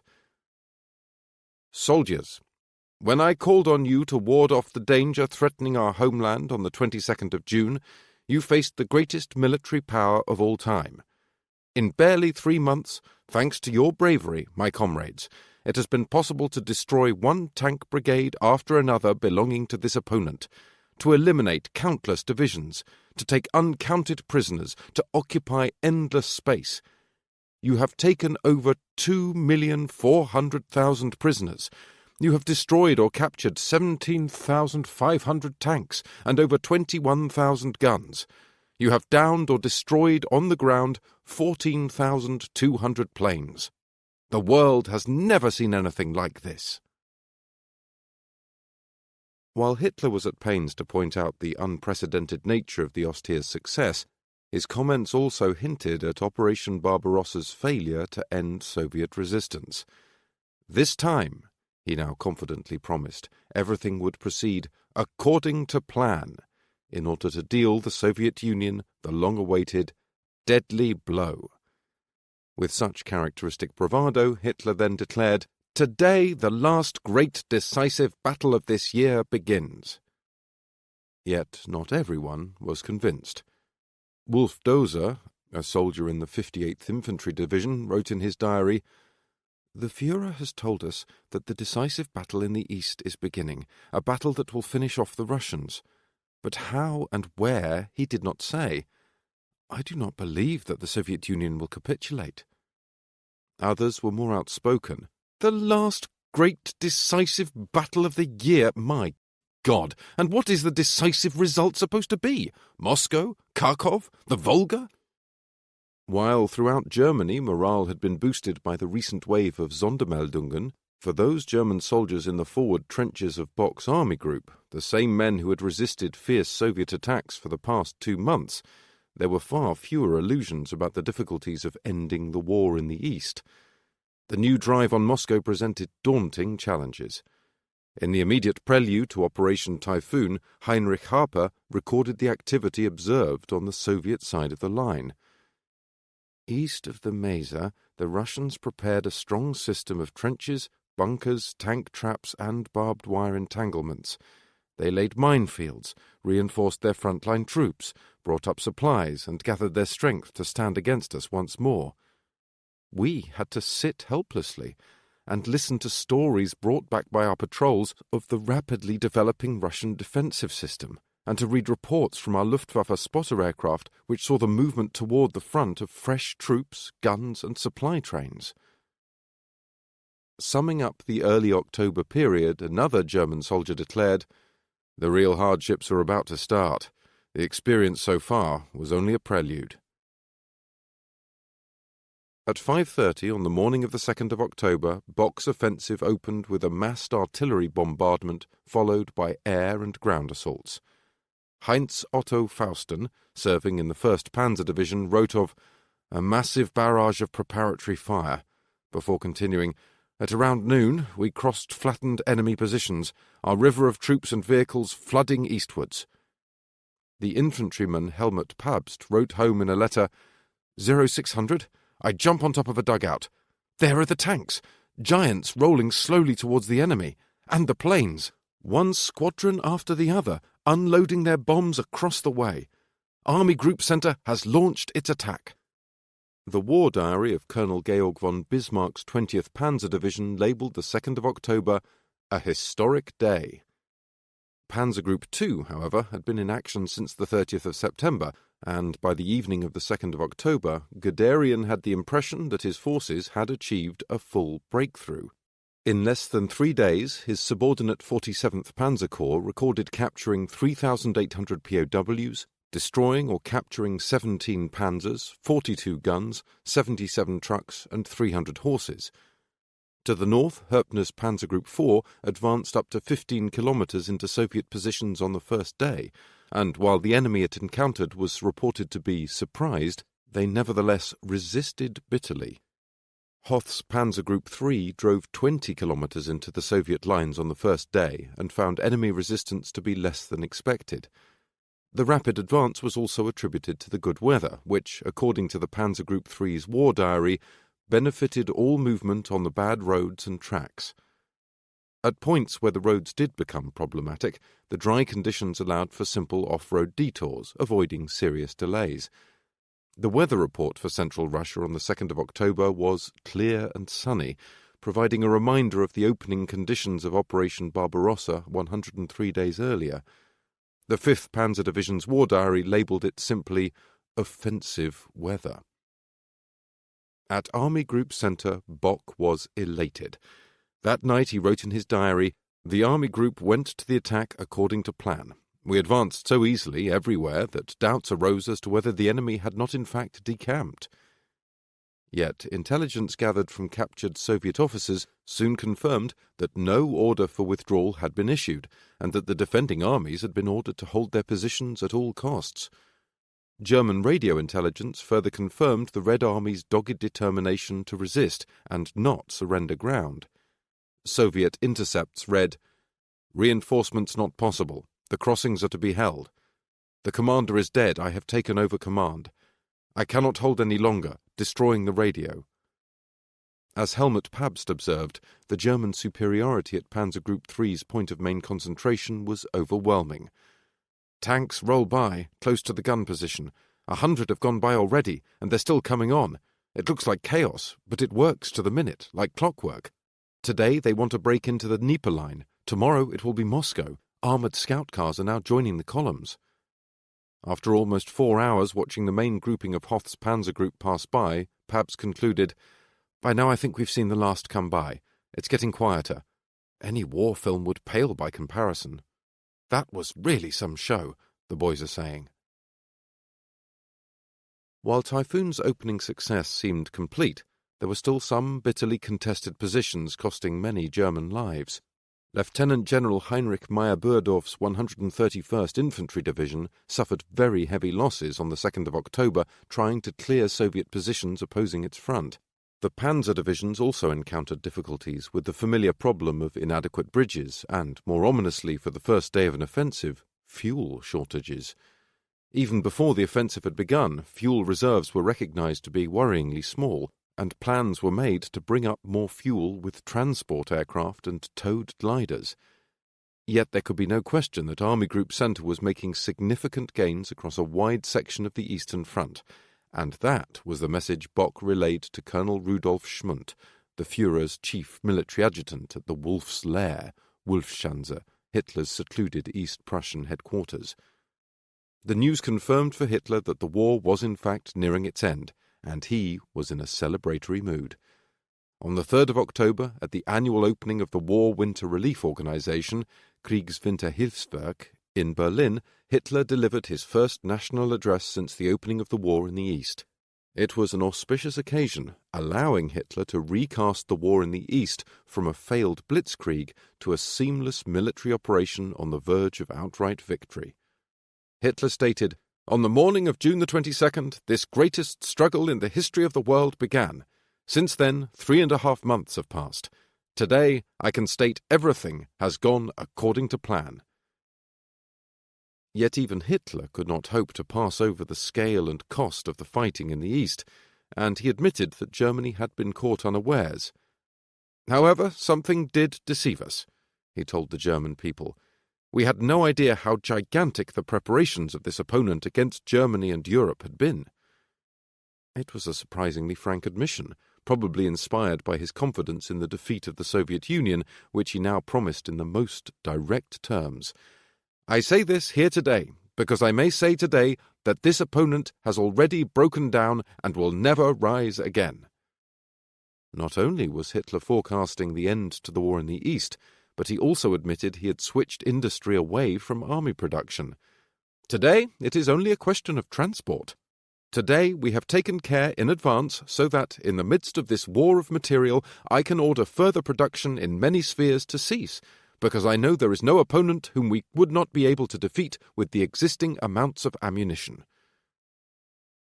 Hitler's speech may have reassured many of his followers, but it also reflected the depths of delusion inhibiting the German command and the credibility gap that had arisen between war propaganda and the actual situation in the East.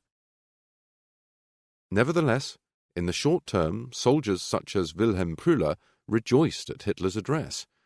Writing in his diary, Prüller noted, "What a lift his words give us as we crowd around the wireless set, not wanting to miss a single word. Is there a finer reward after a day of battle than to hear the Führer? Never." Erich Hager noted in his diary that after the speech, "All sorts were really enthused, many were drunk." Other soldiers, however, were less convinced and seemed confused by the emergent dichotomy between the public representation and personal experience of the war. Hans-Jürgen Hartmann noted, "Perhaps it is only talk that our enemy is broken and will never rise again. I cannot help myself. I am totally bewildered. Will the whole war still be over before winter?" Certainly those with a greater overview of events were not taken in by Hitler's confident ruse. The Italian foreign minister, Galeazzo Ciano, wrote in his diary on the 3rd of October, "Speech by Hitler in Berlin, which was unexpected, or almost so.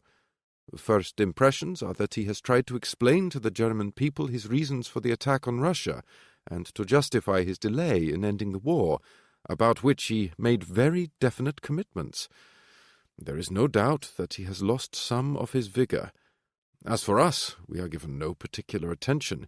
He lumped us with the others, and this will not produce a good impression in Italy, where the wave of anti-German feeling is growing stronger and stronger." As Hitler was proclaiming that the Red Army was broken and would never rise again, Soviet forces opposing Army Group Center fought on tenaciously, even as command and control along many parts of the front began to break down. Indeed, at Yelnya, the scene of so much heavy fighting from late July to early September, the German 9th Army Corps, commanded by General of Infantry Hermann Geier, was subject to fierce Soviet counterattacks on the 3rd and 4th of October. Yet, by holding doggedly to long sections of the front, the Soviet armies defending the approaches to Moscow were allowing themselves to become encircled, and were thereby facilitating another Soviet disaster. Yeryomenko, who commanded the Bryansk front, had already unsuccessfully requested permission to withdraw his forces to new positions, while Konev, in command of the Western Front, set out for Stalin the growing danger for his forces, but likewise was not authorized to pull back. By the evening of the 3rd of October, Hoth and Herpner's panzer divisions had advanced up to 50 kilometers into the Soviet lines, while in the south, Guderian's spearhead 4th Panzer Division had broken into open terrain and was advancing along one of the few sealed roads in the Soviet Union. The objective was Oryol, a city of 140,000 inhabitants, which lay largely undefended and at the extreme limit of the Panzer Division's fuel reserves. The distinguished Soviet journalist Vasily Grossman was in Oryol when an alarmed colleague found him. "The Germans are rushing straight for Oryol. There are hundreds of tanks. I had a narrow escape under fire. We must leave immediately, otherwise they'll catch us here." In fact, Oryol was not attacked by hundreds of German tanks. Rather, it was taken by Arthur Vollschlager's 6th Company, consisting of just 4 tanks, which alone held the city for 3 hours until further reinforcement began to arrive. It was a typical act of audacity for which the German panzer forces were famous. Unsupported, Vollschlager's tanks simply drove into the city, securing bridges and the main railway station. As fear and astonishment gripped the local population, the shock effect of Vollschlager's bold drive forestalled any resistance. As Vollschlager later recalled of his drive through the city streets, "City life was still in full swing. When the citizens of Oryol saw us, they fled into the buildings and side streets, white as ghosts." Oryol lay some 240 kilometers from Guderian's starting point 4 days before, and was captured with hardly a shot being fired. In many respects, the success at Oryol raised hopes that Moscow could in fact be taken in the coming days and weeks. Yet Oryol was the exception, not the rule. The advance had already almost exhausted Guderian's entire stock of fuel, while the weather had remained excellent and the roads were, at least in parts, well above average for the Soviet Union. The complications of continuing major operations in the east during the Russian autumn were as yet unknown to the Ostheer. As a Swiss radio broadcast on the 3rd of October noted, "The situation this autumn is notable for what has not occurred. Despite the German Wehrmacht's immense successes in Russia, no decision has come about leading to a conclusion of the campaign or a ceasefire. The Germans have lost their initial fear of the Russian winter and the vastness of Russia."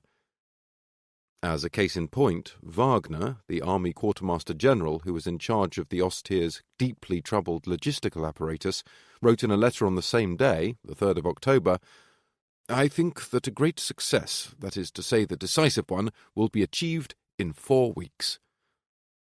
Perhaps the Germans had lost their fear of the Russian winter and the vastness of the Soviet Union, or maybe it had merely been supplanted by faith in Hitler's maxim, To the German soldier, nothing is impossible. In either case, Typhoon's success and easy victories were to be short-lived. While the capture of Oriel was a clear propaganda success for Bock, across the other parts of the front, the second day of the offensive was already revealing the worn state of the motorized divisions.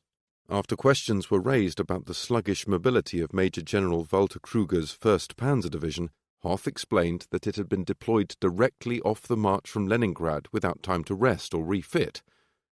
Not surprising, Halder commented, and then added, soon the same can also be expected from the 19th and 20th Panzer Divisions.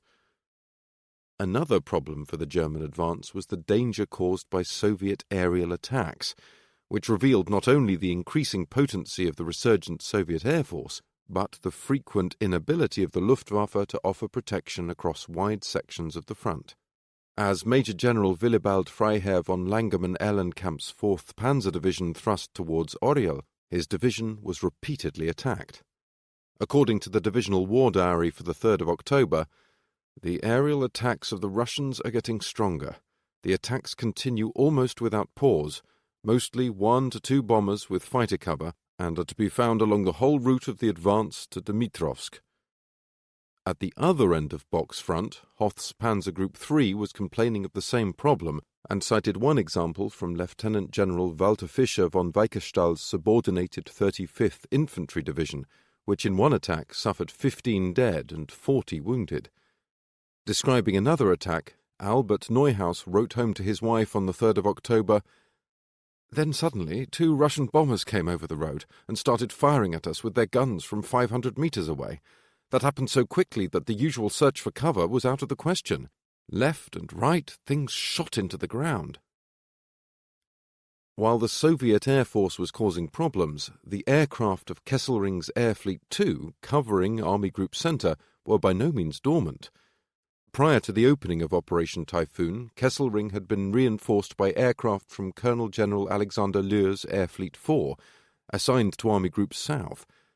In addition, a fresh fighter squadron was transferred to Kesselring from Western Europe, along with the arrival of the Spanish Blue Squadron, Escuadrilla Azul.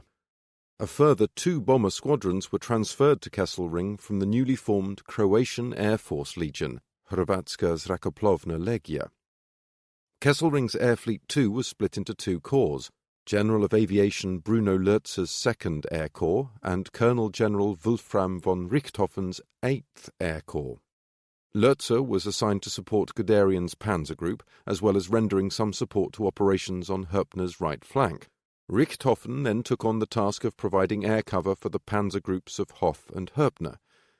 On the first day of Operation Typhoon, aircraft in Richthofen's corps averaged 4 sorties, and some managed as many as 6.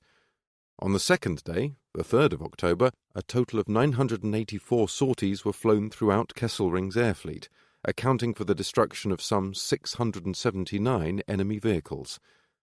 The next day, the 4th of October, another 450 enemy vehicles were destroyed.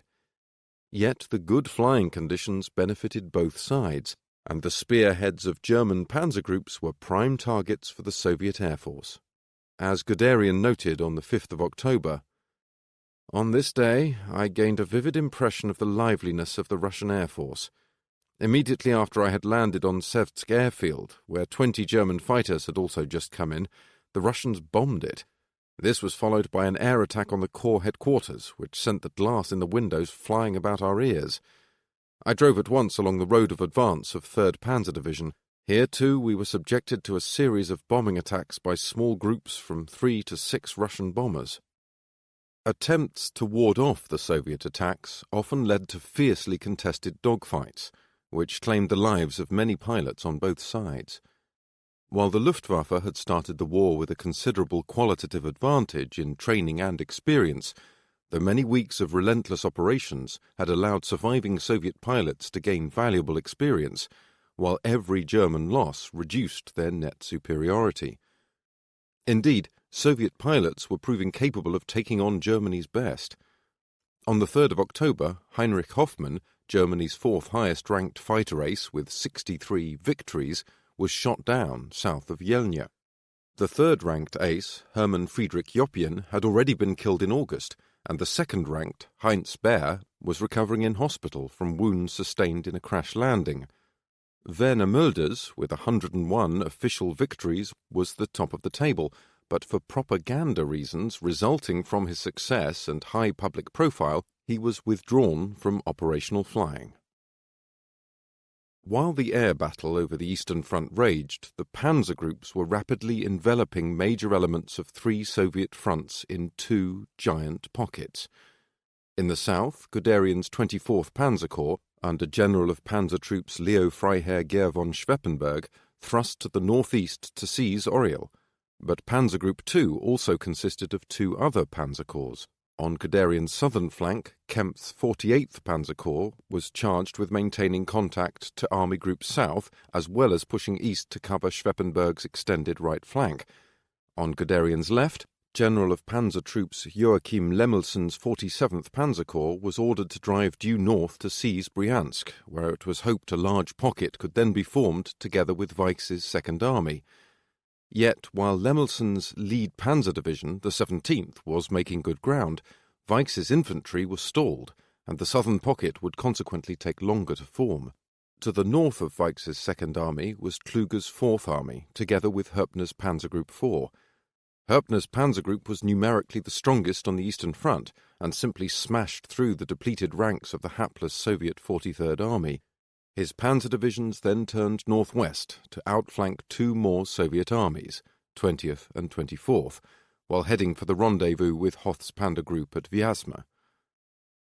On Bock's northern wing, Strauss's 9th Army and Hoth's Panzer Group III were to form the left pincer for the second major pocket. Having penetrated the Dnieper east of Köln-Zerkowski and captured two bridges intact, Hoth was only 60 kilometers from Vyazma by the evening of the 3rd of October. Yet Konev desperately organized a counterattack, which succeeded in halting Hoth's progress and forcing him into a pitched battle. On the 4th of October, Lieutenant General Franz Landgraf's 6th Panzer Division destroyed 25 Soviet tanks, but lost 15 of his own. At the same time, Kröger's 1st Panzer Division destroyed 33 Soviet tanks for an undisclosed number of German losses. However, the war diary of Panzer Group III noted that on the 5th of October, the counterattack of the enemy south of Köln has unfortunately cost us heavy losses. In spite of frantic Soviet countermeasures, the armoured rings of Bock's three panzer groups were rapidly closing, causing fear of being trapped by the oncoming Germans to spread. Witnessing the unfolding confusion, Soviet journalist Vasily Grossman noted on the 4th of October, "I thought I'd seen retreat, but I've never seen anything like what I'm seeing now, and could never even imagine anything of the kind. Exodus! Biblical exodus! Vehicles are moving in 8 lanes. There's the violent roaring of dozens of trucks trying simultaneously to tear their wheels out of the mud. Huge herds of sheep and cows are driven through the fields. They are followed by trains of horse-driven carts. There are thousands of wagons covered with coloured sackcloth, veneer, tin. There are also crowds of pedestrians with sacks, bundles, suitcases. This isn't a flood. This isn't a river. It's the slow movement of a flowing ocean. This flow is hundreds of meters wide. There are moments when I feel with complete vividness as if we have been transported back in time to the era of biblical catastrophes." It may not have been biblical, but it certainly was a catastrophe for the Soviet Union. At the OKH, the mood was one of jubilation. Indeed, the 4th of October was Brauchitsch's 60th birthday, so there was a festive breakfast with presents, and in the afternoon a visit from Hitler, who joined his army commanders for tea. Hitler talked freely of sending Guderian from Oriel on to Tula, 170 kilometers to the northeast, and then on to Moscow, a further 175 kilometers north. He also talked of Army Group North's depleted forces renewing the offensive along Lake Ladoga. It was a familiar pattern of rampant self-deception in which initial successes quickly led to unrealistic overestimations of the Ostier's operational potential. Still, with Bock's front now moving forward after more than 2 months on the defensive, and the early October weather in the east having turned unseasonably warm, Hitler and his generals were fully convinced by their own propaganda that the war was soon to be ended. In his diary, Halder noted the favourable developments. Operation Typhoon is developing on a truly classic course. The enemy is holding all parts of the front not under attack, which bodes well for the establishment of pockets. If Typhoon was following an altogether classic course, so too were the operational problems now emerging. Before Guderian could even think about driving onto Tula, he first needed to address his near-absent fuel reserves. Langemann-Ehrenkamp's 4th Panzer Division was momentarily unopposed on the road to Tula, but unable to exploit its advantage for lack of fuel. On the 5th of October, Guderian requested 500 cubic metres of fuel be flown to an airfield near Oriel, but at best Kesselring could only manage about 70 to 100 cubic metres on the 6th of October. Likewise, Schweppenberg's 24th Panzer Corps was also pleading for more fuel, which led to another demand on Kesselring's already overextended transport capacity. As Guderian acknowledged, the availability of fuel for Operation Typhoon was essential. The future extent of our movements was ultimately dependent on this. Nor was Panzer Group II the exception.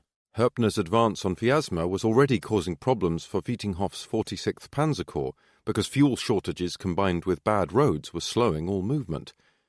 Even worse, after being halted by Soviet counterattacks on the 4th of October, Hoth's Panzer Group III could still not advance on the 5th of October because fuel stocks had been totally exhausted. Kesselring was again requested to fly in urgent deliveries in order to restart the attack. Astonishingly, in the midst of such basic shortages, and with the offensive only days old, Wagner, the Army Quartermaster General, wrote in a letter on the 5th of October, "Operational goals are being set that earlier would have made our hair stand on end. Eastward of Moscow. Then I estimate that the war will be mostly over, and perhaps there really will be a collapse of the Soviet system. I am constantly astounded at the Führer's military judgment. He intervenes in the course of operations, one could say decisively, and up until now he has always acted correctly." Such blind devotion and professional incompetence was by no means limited to Wagner within the OKH. Indeed, given Wagner's many shortcomings and failed promises, his survival in the post of Quartermaster General only confirmed the support he and his judgments often enjoyed. Importantly, Wagner was an enthusiast for all manner of Nazi ideals, including the power of individual will, which asserted the power of the spiritual over the tangible. Following this line of Nazi mythology, German troops, regardless of the supply situation, could conquer Moscow so long as they remained determined to do so. The folly of such a belief should have been apparent during Operation Barbarossa, but the absence of a learning curve within the German High Command doomed Operation Typhoon to repeat many of the previous mistakes. While supply shortages constrained the German advance from behind, Soviet opposition was by no means negligible.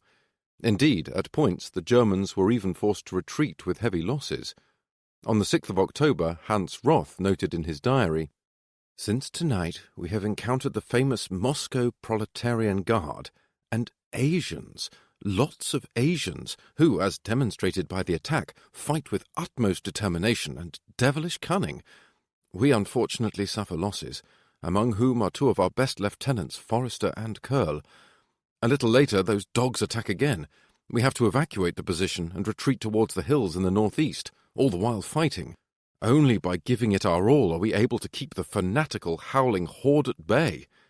It looks like we'll be burying corpses." Nor was this just an isolated local setback.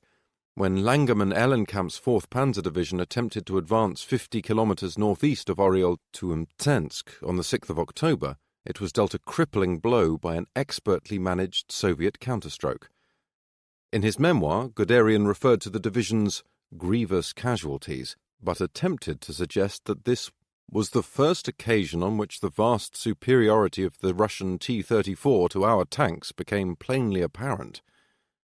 In fact, the superiority of the Soviet T-34 had been evident since the earliest days of the war, yet their poor tactical employment and lack of supporting arms had often negated their technical advantages.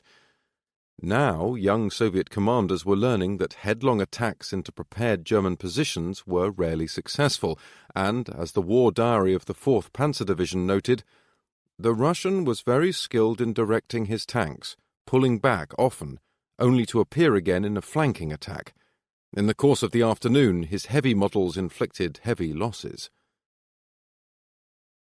Not only was the Soviet attack successful in forcing a German panzer division into retreat, but also, even according to German sources, the Soviets did not achieve this through numerical superiority. The Germans estimated the Soviet tank force to have numbered about 45, all models, while the 4th Panzer Division fielded some 56 combat-ready tanks on the eve of battle. The Germans also advanced with a motorcycle infantry battalion, an 88mm flak battery, a Nebelwerfer battalion, and the artillery from 2 battalions. Much of this also sustained losses in the ensuing engagement. By the end of the day, the 4th Panzer Division reported 17 Soviet tanks destroyed for the loss of 10 German, yet it was the Red Army who held the field.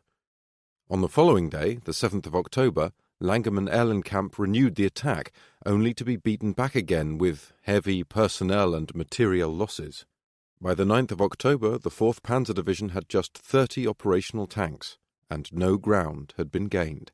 The attack towards Mtsensk was again renewed, but according to the war diary of the 4th Panzer Division, forward movement along the route of advance was not possible because of the superior weaponry of the Russian tanks, around 25.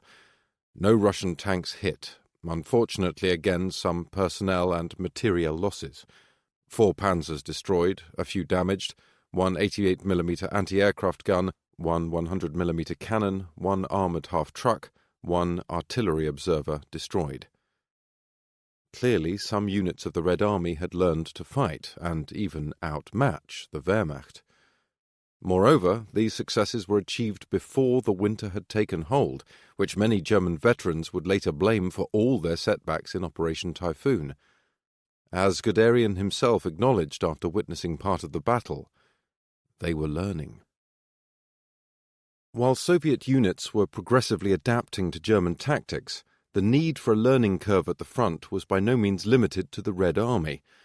With increasing numbers of German replacements filling the gaps in the ranks, the process of adjusting to the war in the East and its many inherent dangers required speedy schooling within the Ostheer.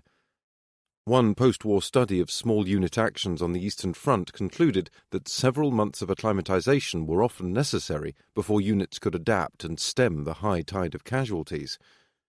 The required learning curve was on occasion so large that full-strength combat units, without previous experience on the Eastern Front, were incapable of achieving the same tasks as those units greatly depleted by previous engagements. The stubborn and unorthodox tactical approach of the Red Army often included special measures, which confounded unsuspecting lancers. In the first days of Operation Typhoon, advanced elements of Weil's 2nd Panzer Division halted to engage 3 Soviet tanks which had been sighted 300 meters away. Round after round was fired, including special armor-piercing rounds, but nothing seemed to have any effect.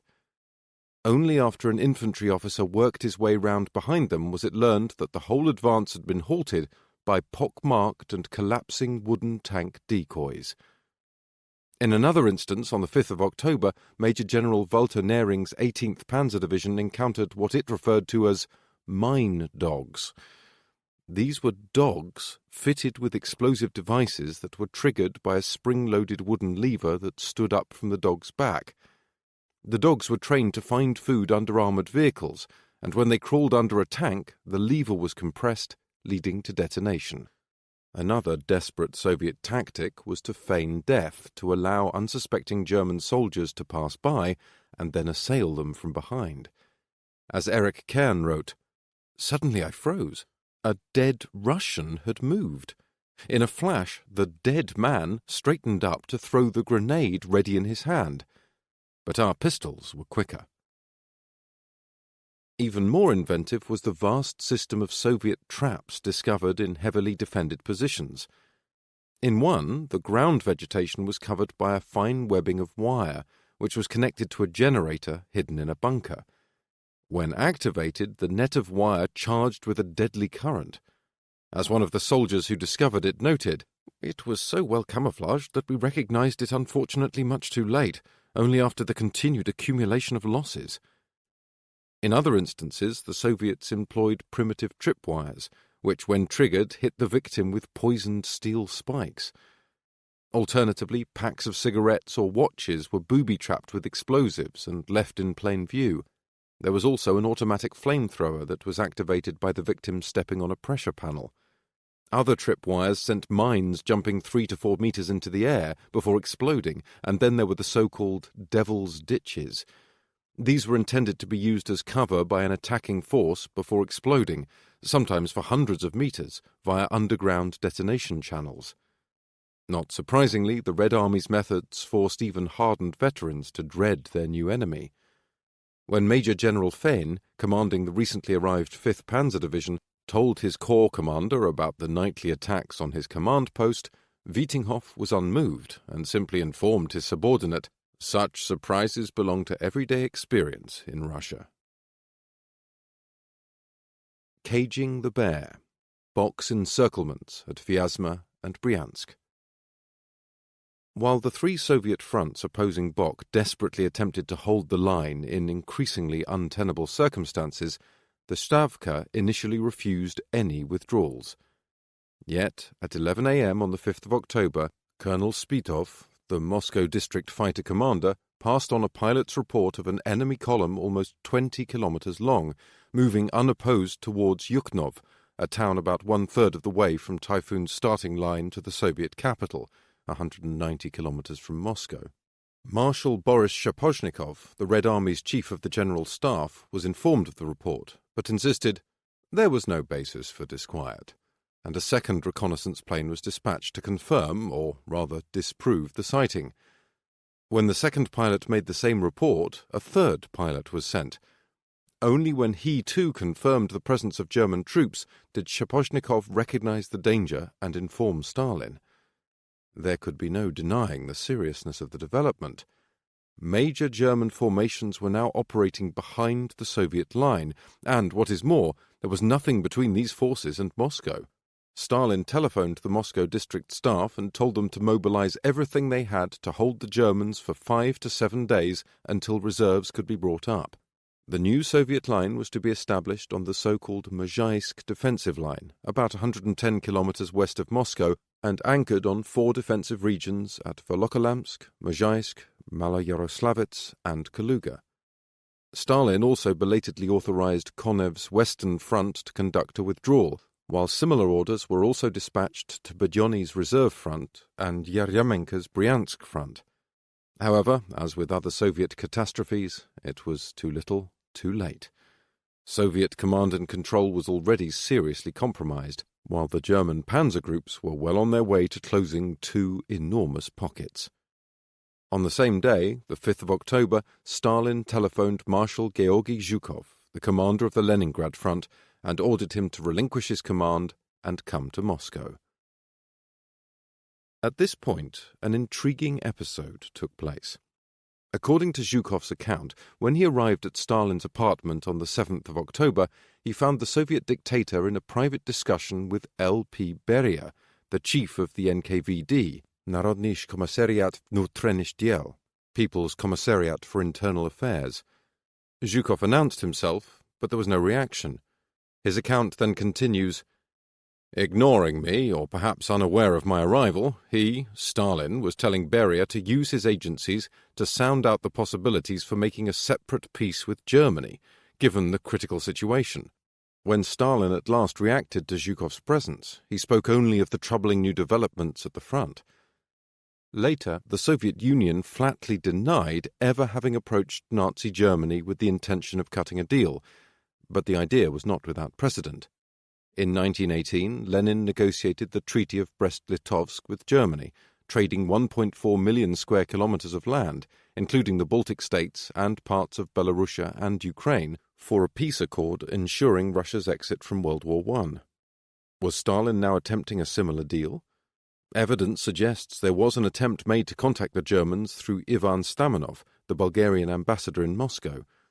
According to documents from the Presidential Archive in Moscow, Pavel Sudoblatov, one of Beria's most trusted agents, firstly made contact with Stamanov in late July 1941 and posed 4 questions. Firstly, the Soviets wanted to know why Germany had broken the non-aggression pact. Secondly, they wanted to know under what conditions Germany might stop the war. Thirdly, the Germans were to be asked if they would accept the Baltic states, Ukraine, Bessarabia, Bukovina, and the Karelian Peninsula in exchange for a deal. Finally, if these territories were unacceptable, what would Germany want in addition? There is no record of a response, and no document has come to light suggesting that any form of serious negotiations took place. Yet after the 22nd of June 1941, Hitler never wavered in his determination to avoid dealing with the Soviet Union. In his eyes, the war was to end in total victory or total defeat. There would be no middle road. Whether the Soviet documents were serious attempts at opening negotiations or purposeful attempts at providing the Germans with disinformation, as some have claimed, can probably never be ascertained for certain. Certainly, Stalin confronted his darkest days of the war during 1941, and it is not beyond the realm of possibility that he initiated talks with serious intentions. Soviet peace feelers, however serious they may have been, came to nothing, and the war was destined to be decided on the battlefield.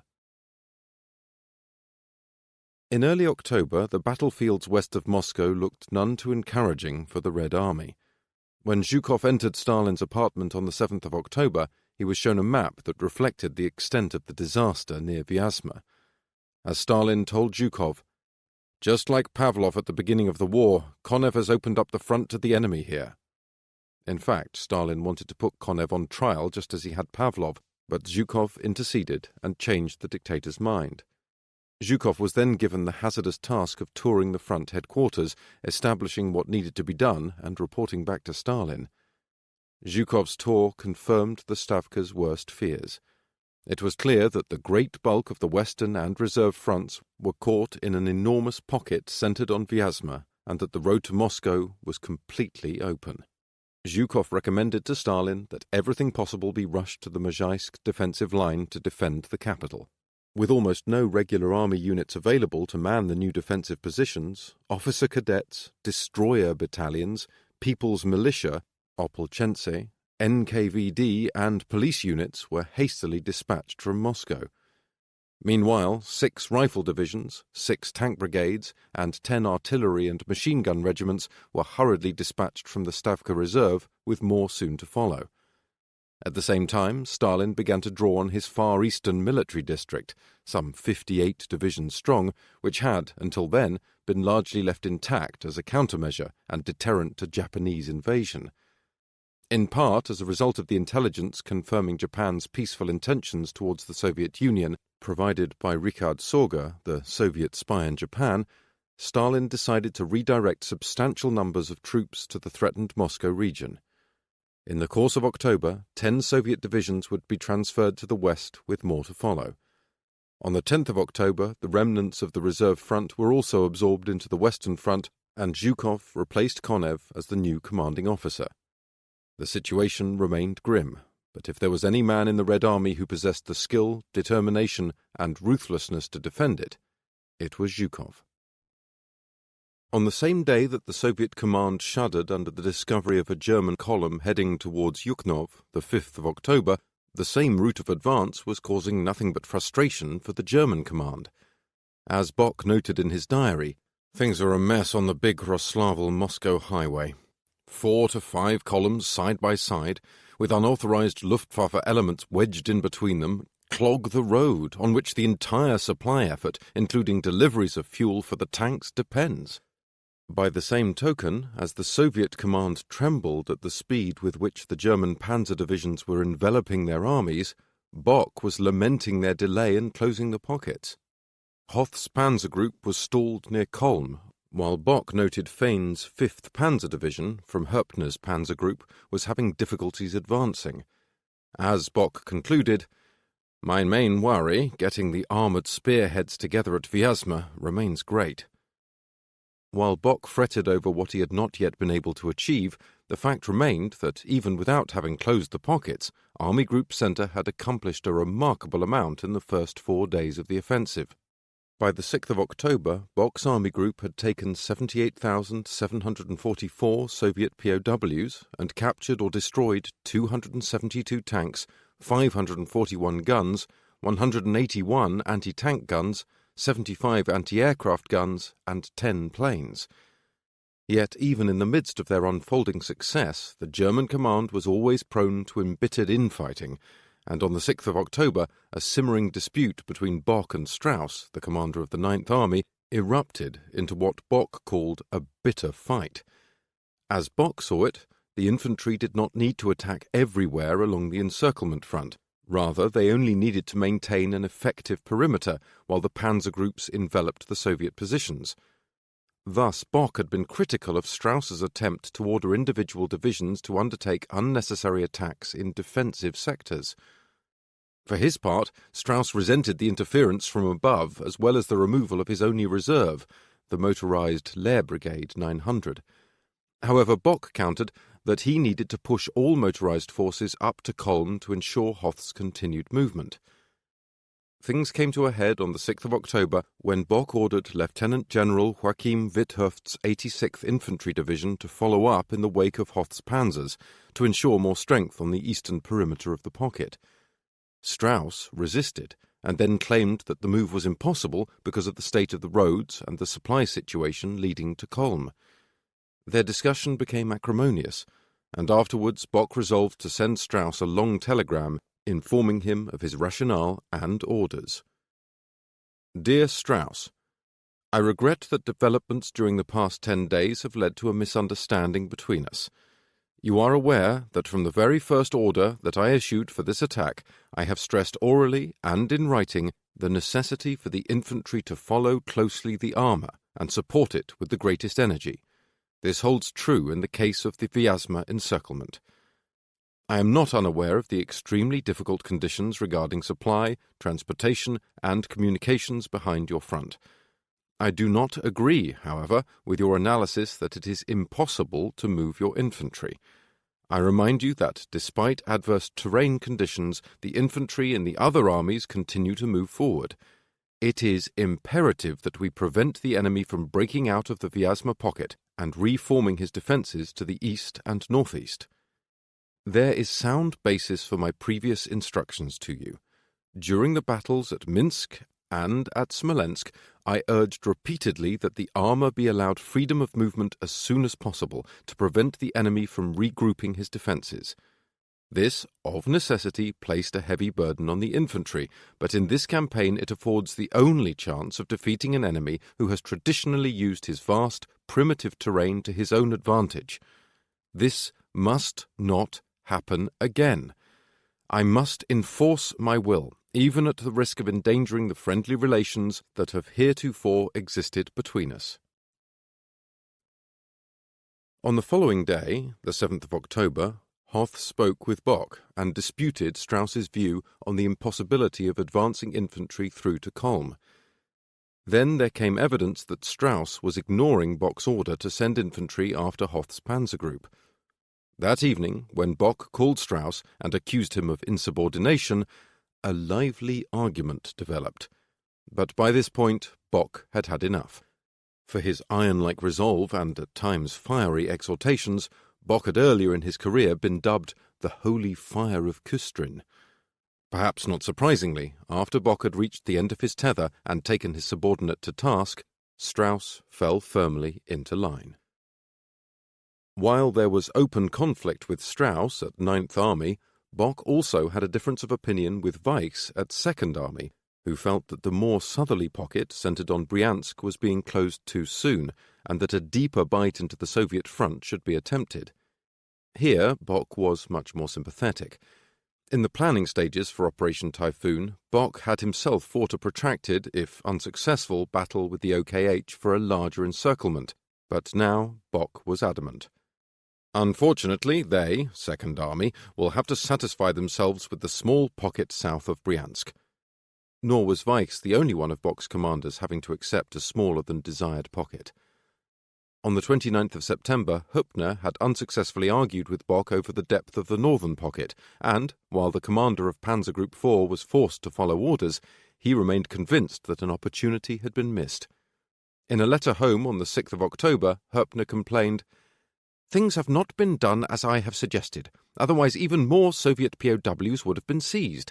Since the day before yesterday, that was clear to me and many others." Hübner was also being carefully watched by Kluge, his nominal superior at Fourth Army. Kluge had come to distrust panzer commanders precisely because, as he saw it, they always sought to start new battles before the old ones were completed. Thus Kluge kept Hübner on a very short leash, leading to much friction between the two. As Hübner complained, "Kluge also messes in my affairs, which always aggravates. Yesterday it came to a clash. Today I wanted to report sick. The lower ranks don't know any more than they should do. They are always just pushed around. Today there, the next day the other direction. Their hardships go unattended. Until now, Kluge's interference has 3 times resulted in the opposite of what he had intended."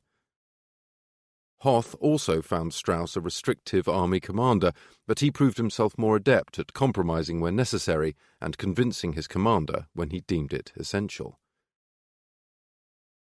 Yet, if there was one man whom most of the senior command in both the OKH and at Army Group Centre had had conflict with during Operation Barbarossa, it was Guderian. In early July, Kluge, at that time commanding the 4th Panzer Army, to which Panzer Group 2 was subordinate, threatened to have Guderian court-martialed for insubordination. Similarly, in early September, Bock spoke of having Guderian relieved of his command, but was talked out of his decision.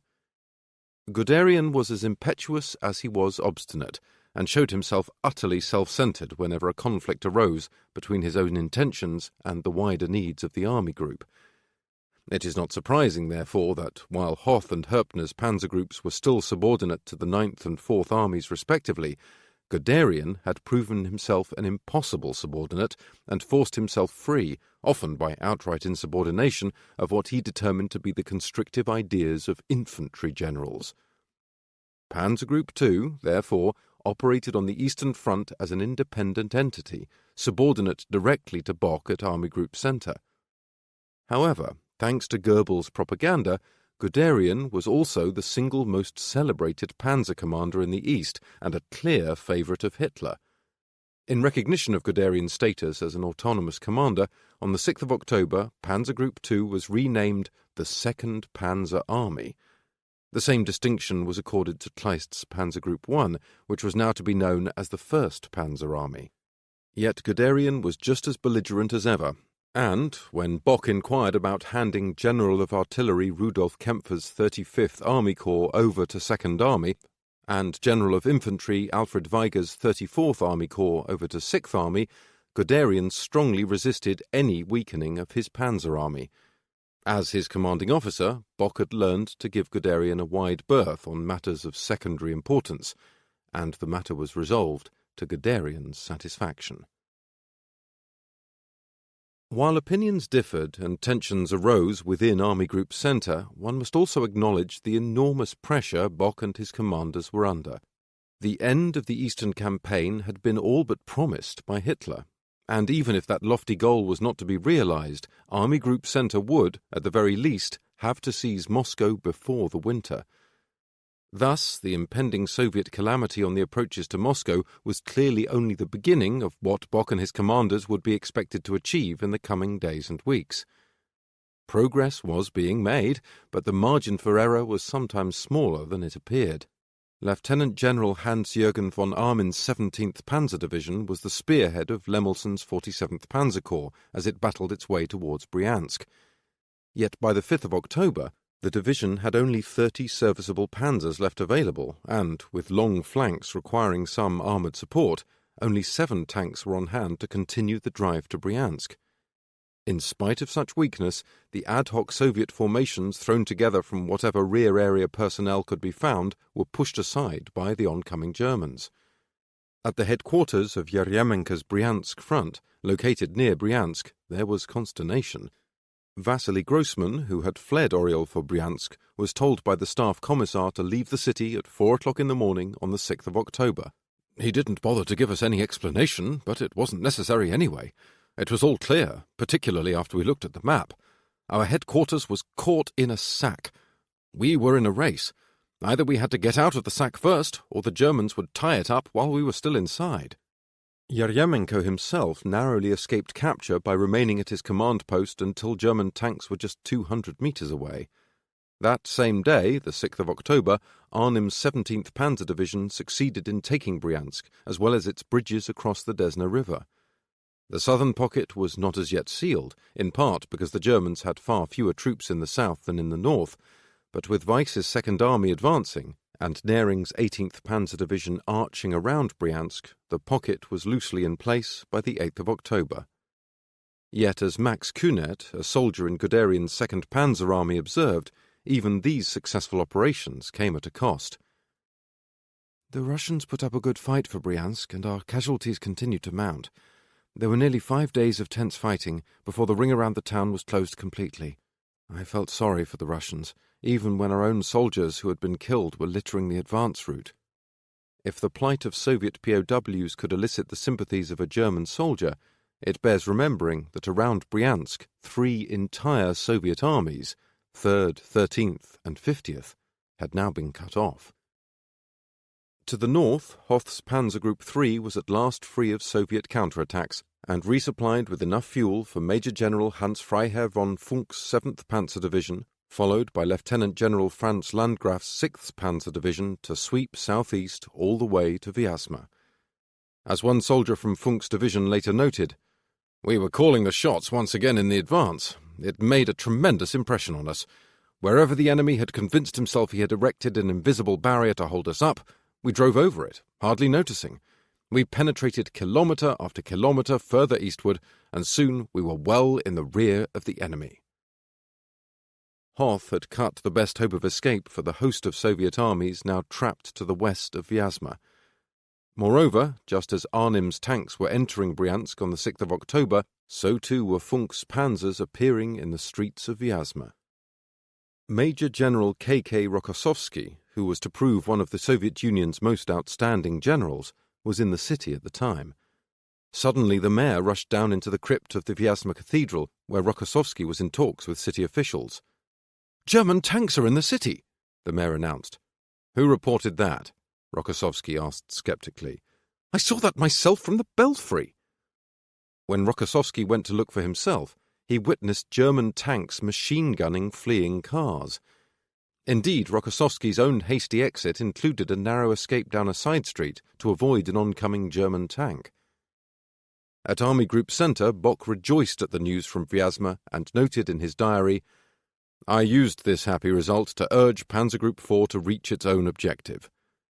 Herpner hardly needed reminding, and his spearhead, led by Major General Wolfgang Fischer's 10th Panzer Division and followed by Weil's 2nd Panzer Division, reached Vyazma from the south on the morning of the 7th of October.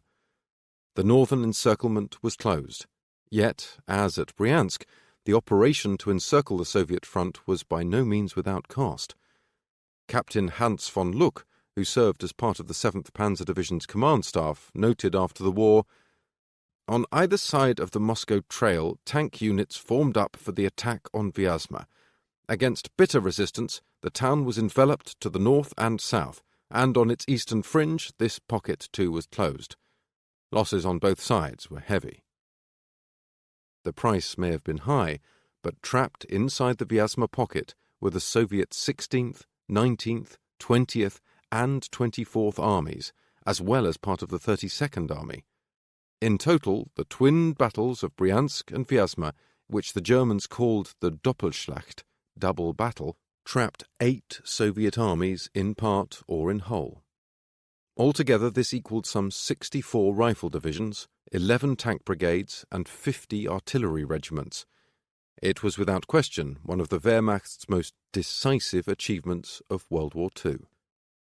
While Bock was on the verge of a success far in excess of his earlier battles at Minsk or Smolensk, his achievement had been decisively aided by the unseasonably good weather throughout the first days of October. Clear skies, dry conditions, and even warm temperatures had allowed his armies the best possible chance to facilitate their rapid movements. In Berlin, Goebbels noted, "The weather remains incredibly beautiful. Over almost the entirety of the German offensive front there is the most wonderful, cloud-free weather, which naturally can only help our operations.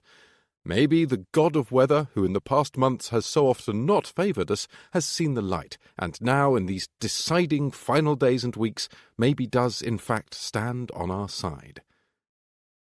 On the following day, the 4th of October, Hitler maintained that if the weather remained halfway good for the next 14 days, the Soviet Union would be, for the most part, smashed. For Bock, who had feared that the diversion of Guderian's panzer group into Ukraine would not leave enough time for his attack on Moscow, the good weather buoyed his hopes. On the 7th of October, he noted in his diary, "If the weather holds, we may be able to make up for much of what was lost through Kiev." Yet the weather was already turning. On the 6th of October, it turned cold during the day and the wind picked up. That evening there was rain, followed by the first snow of the year. As Heinrich Harper noted, "The brief spell of fine weather was at an end. The rain again sheeted down.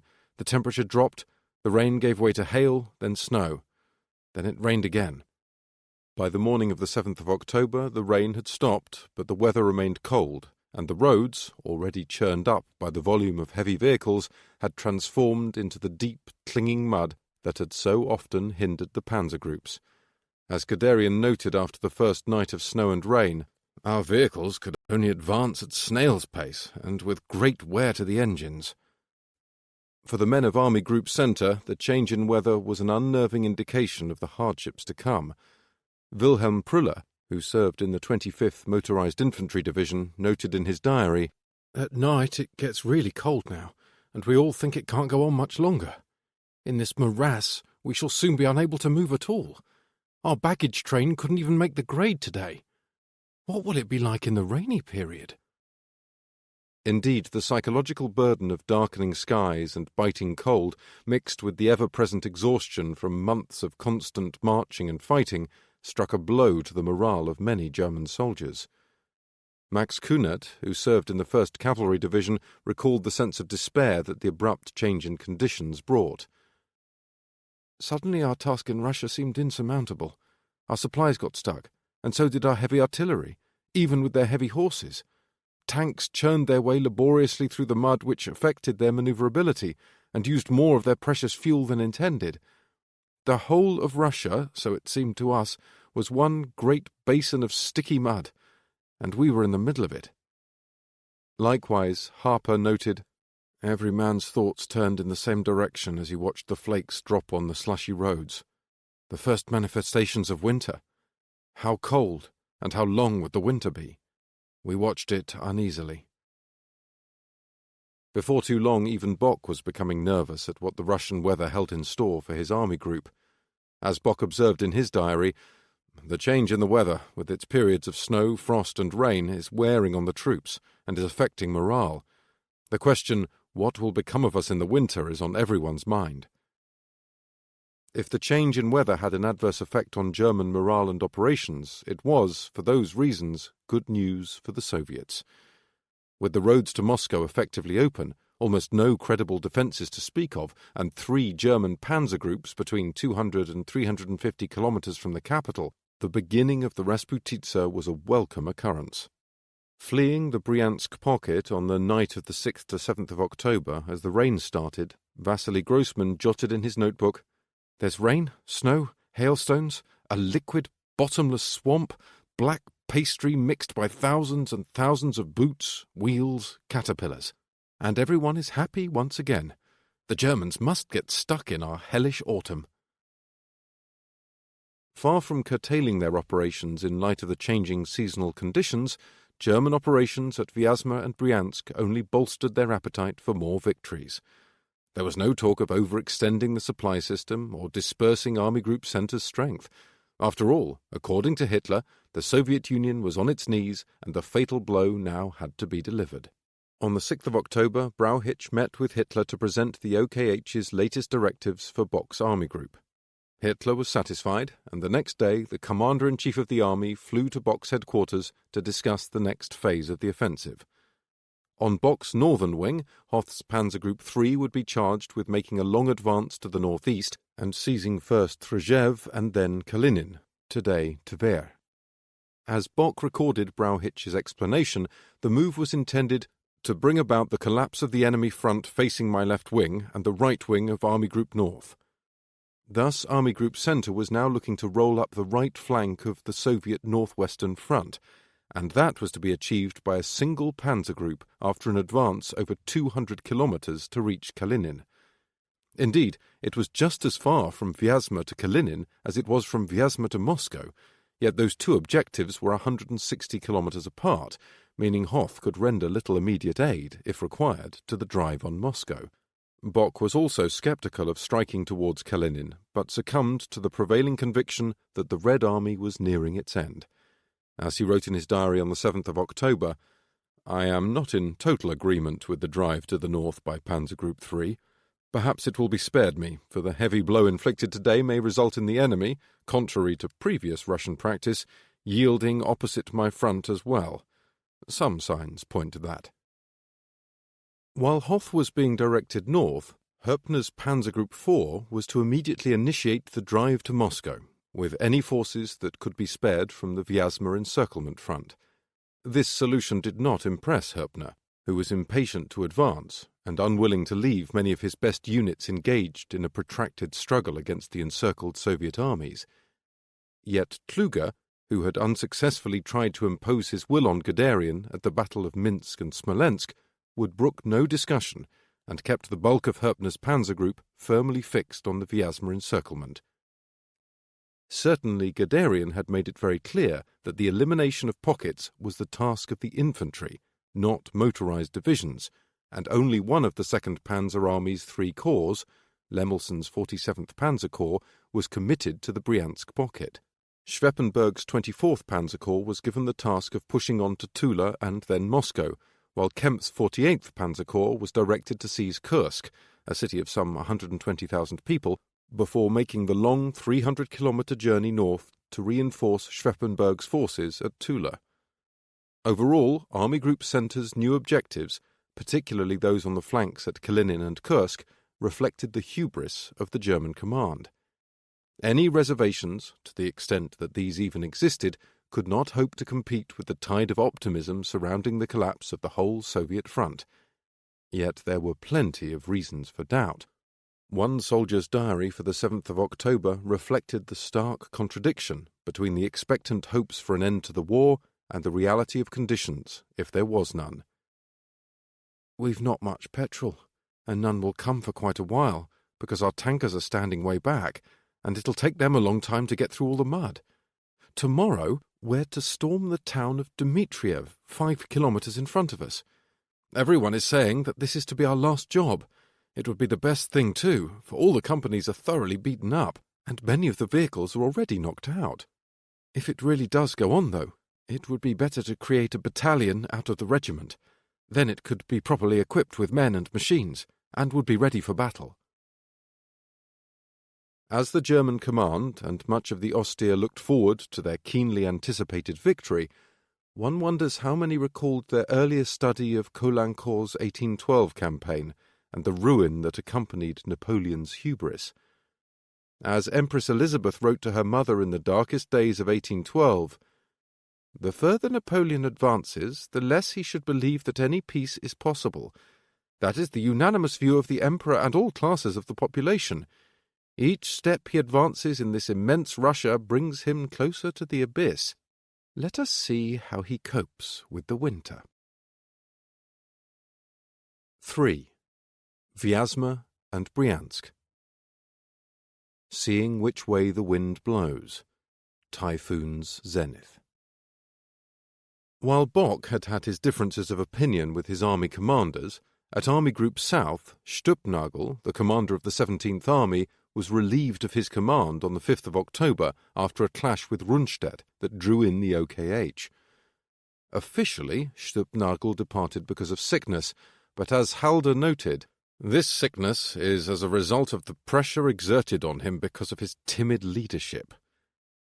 Stubnagel's leadership was viewed as insufficiently aggressive, and by early October the point was reached where Rundstedt took command of the northern wing of the 17th Army out of Stulpnagel's hands in order to push it forward again. Yet Stulpnagel's relief had an immediate impact on Bock's operations. At his previous performance assessment in early 1941, Hoth had been favourably evaluated by Field Marshal Lieb, commanding Army Group North. Lieb had noted Hoth's characteristics as intelligent, deliberate, good mind for operational questions, leads very well. Hoth was fluent in Russian and had recent experience commanding Strauss's Ninth Army during the defensive crisis on Bock's front in late August and early September. Indeed, on his assessment form, Lieb had written that Hoth was suitable as an army commander. Thus, orders arrived from the OKH appointing Hoth as the 17th Army's new commander. In spite of the fact that command of an army was viewed as a promotion, Hoth expressed a desire to remain at the head of Panzer Group III, and Bock noted in his diary that he was loath to lose his outstanding armoured commander. Nevertheless, on the 9th of October, Hoth departed for Army Group South and was replaced at Panzer Group III by General of Panzer Troops Georg Hans Reinhardt, who had been the commander of the 41st Panzer Corps. Reinhardt had himself been positively appraised at an earlier review by Kluge, who determined the panzer commander to be very intelligent and thoroughly educated. He also commended Reinhardt for his cool disposition in critical situations, a trait which would serve him well in the coming weeks of his new appointment. For now, at least, Reinhardt's new command was fortuitous.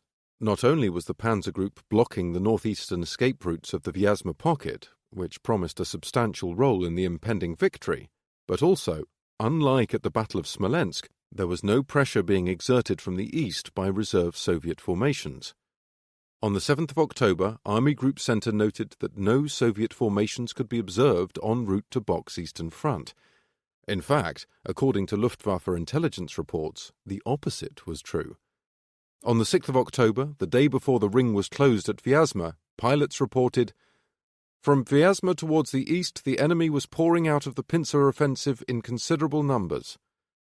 The following day, the 7th of October, the Luftwaffe noted that a large number of enemy columns had already escaped from the pincer offensive and were running off in the direction of Moscow.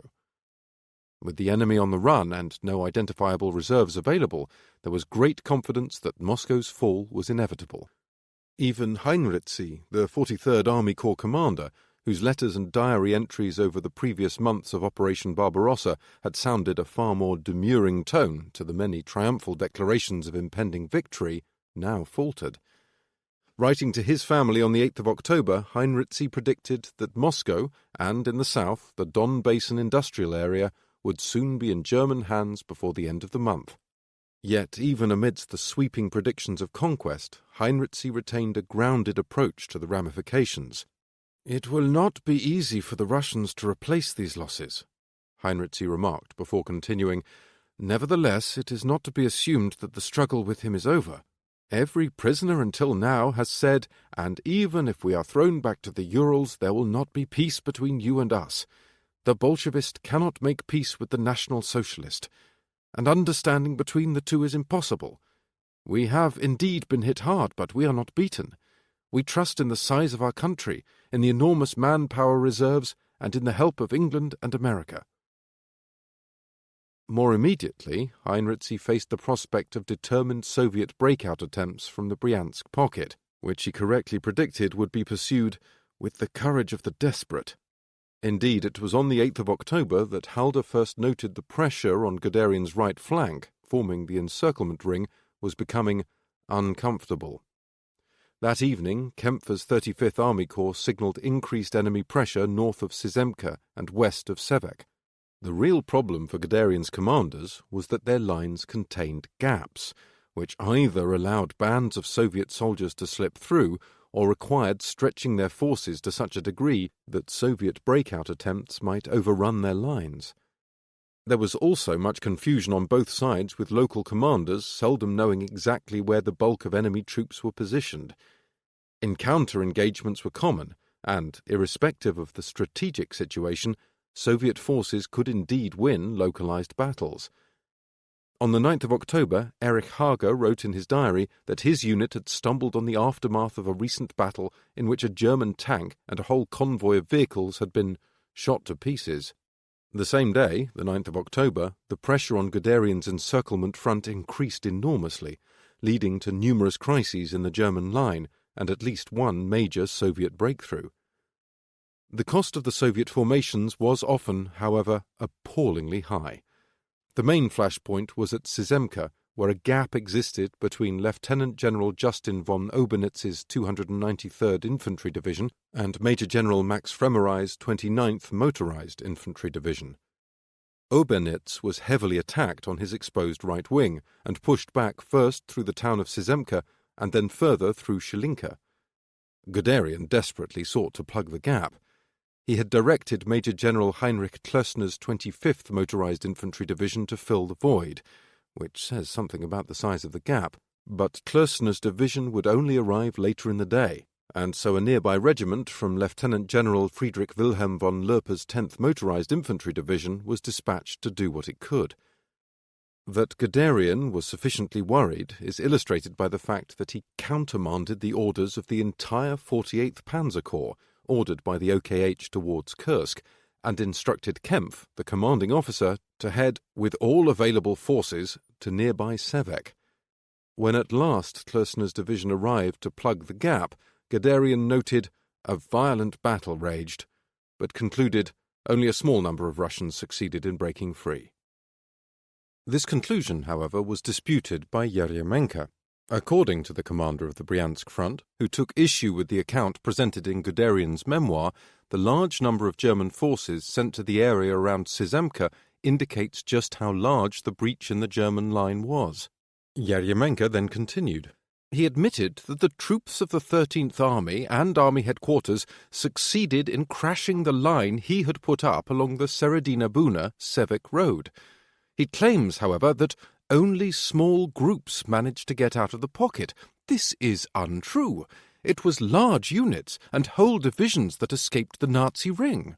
While the fighting was at its most intense around Kempf's 35th Army Corps, the German forces compressing the Bryansk pocket from the west, 2nd Army and 1st Cavalry Division, were in many places confronted by strong Soviet rearguard actions, which slowed their advance.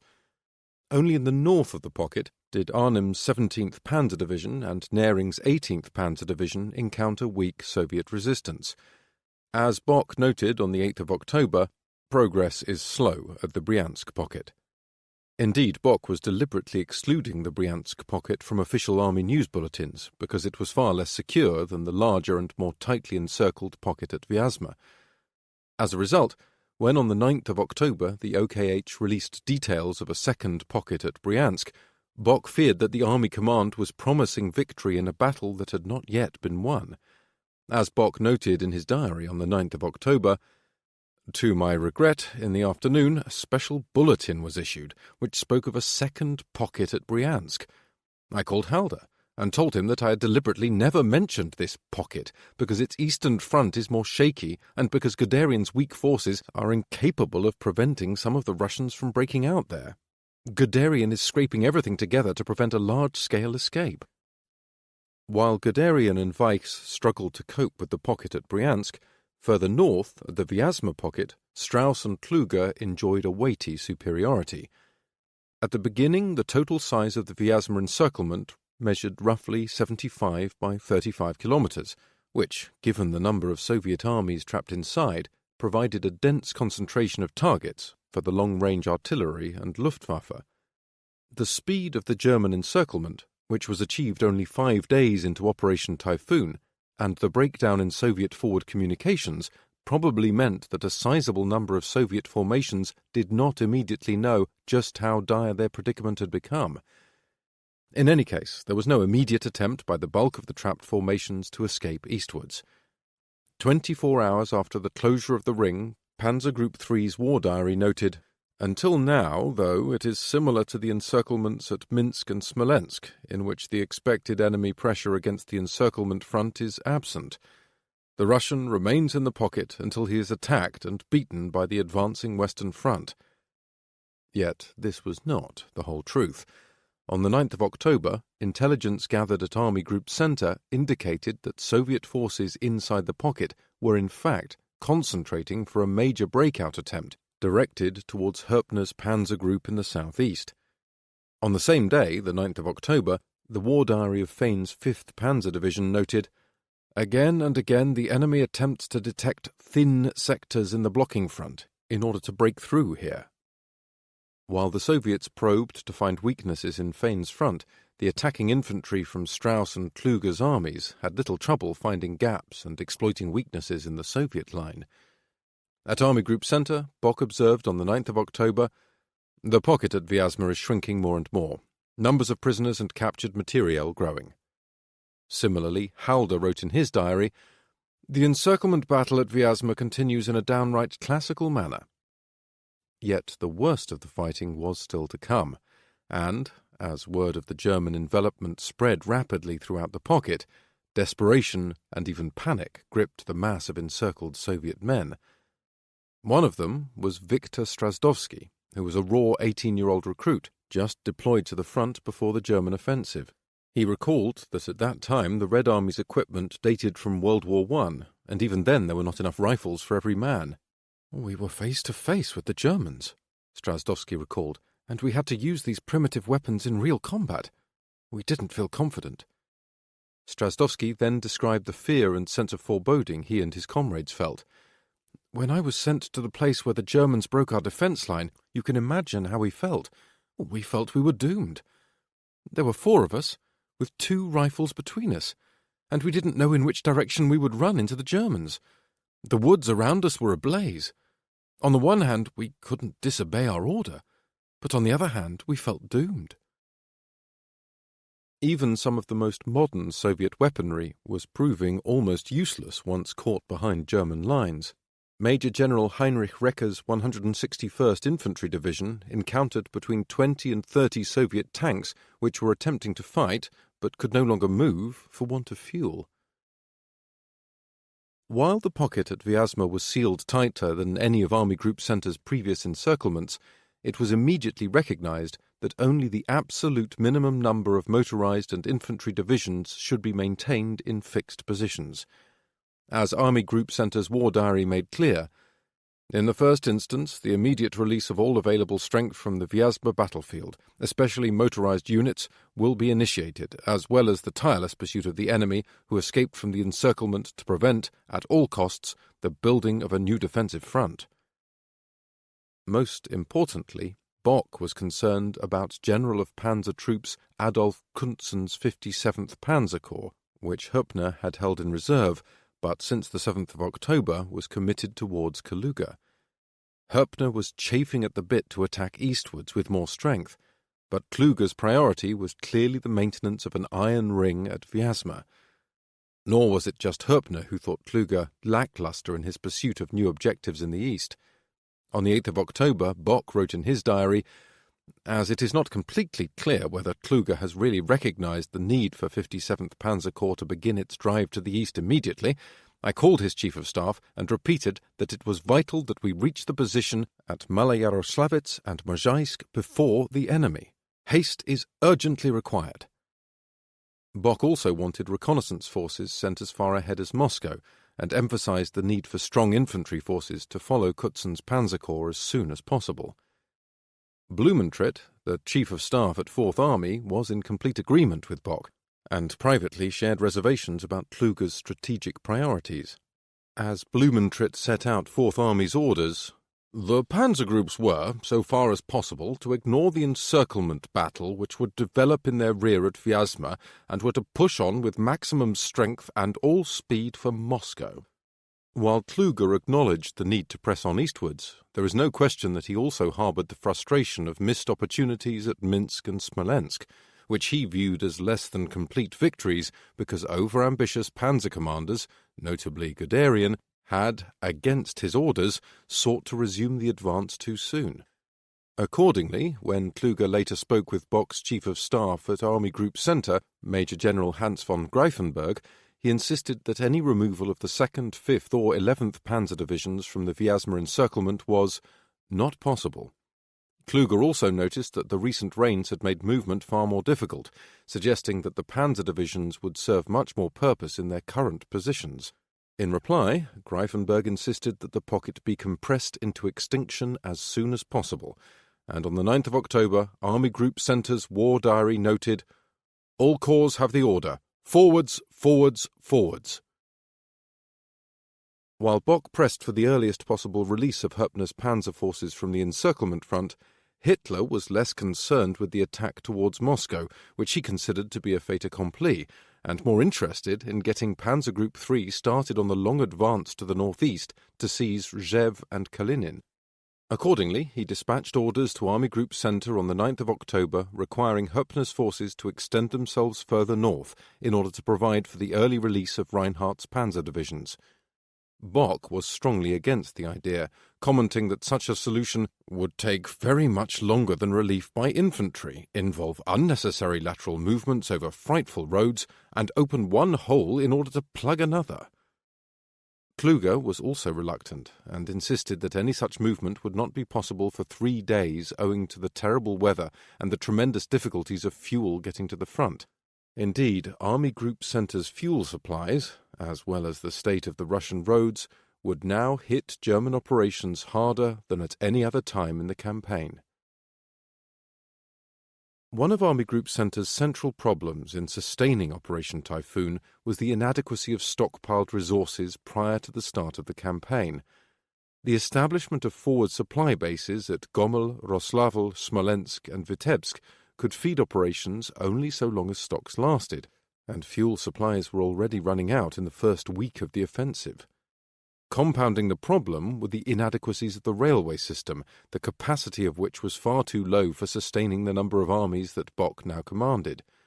Moreover, the railways were now suffering from repeated partisan attacks, which further slowed the movement of essential supplies. Already in September, the Quartermaster General's Army Supply Department warned that the fuel demands of the Ostier's tanks and vehicles might prove insufficient to bring the Eastern campaign to a conclusion in the autumn. In addition to the failings of the railways, supplies, once at the railheads, had then to be transported to the armies, but the Gross Transportraum, the truck-based transport fleets, could transport only about 6,500 tons of supplies, which was about half the daily requirements of Bock's Army Group. Clearly, Army Group Centre's offensive was living on borrowed time, and to make matters even worse, supplying half of Bock's day-to-day requirements necessitated good weather. Once the weather turned and the roads transformed, all movement slowed dramatically and was often brought to a standstill. As Hans Roth noted in his diary on the 8th of October, "It has become lousy cold. Heavy snowfall with ice storms from the north. Operations of any kind are impossible in this shitty weather." Similarly, Franz Frisch noted, "We had problems with the early snow, and as it started to melt, the so-called roads were nothing less than a swamp. And it rained, and continued to rain." At this time, Frisch was ordered to take a motorcycle and deliver a dispatch to another unit 60 kilometers away.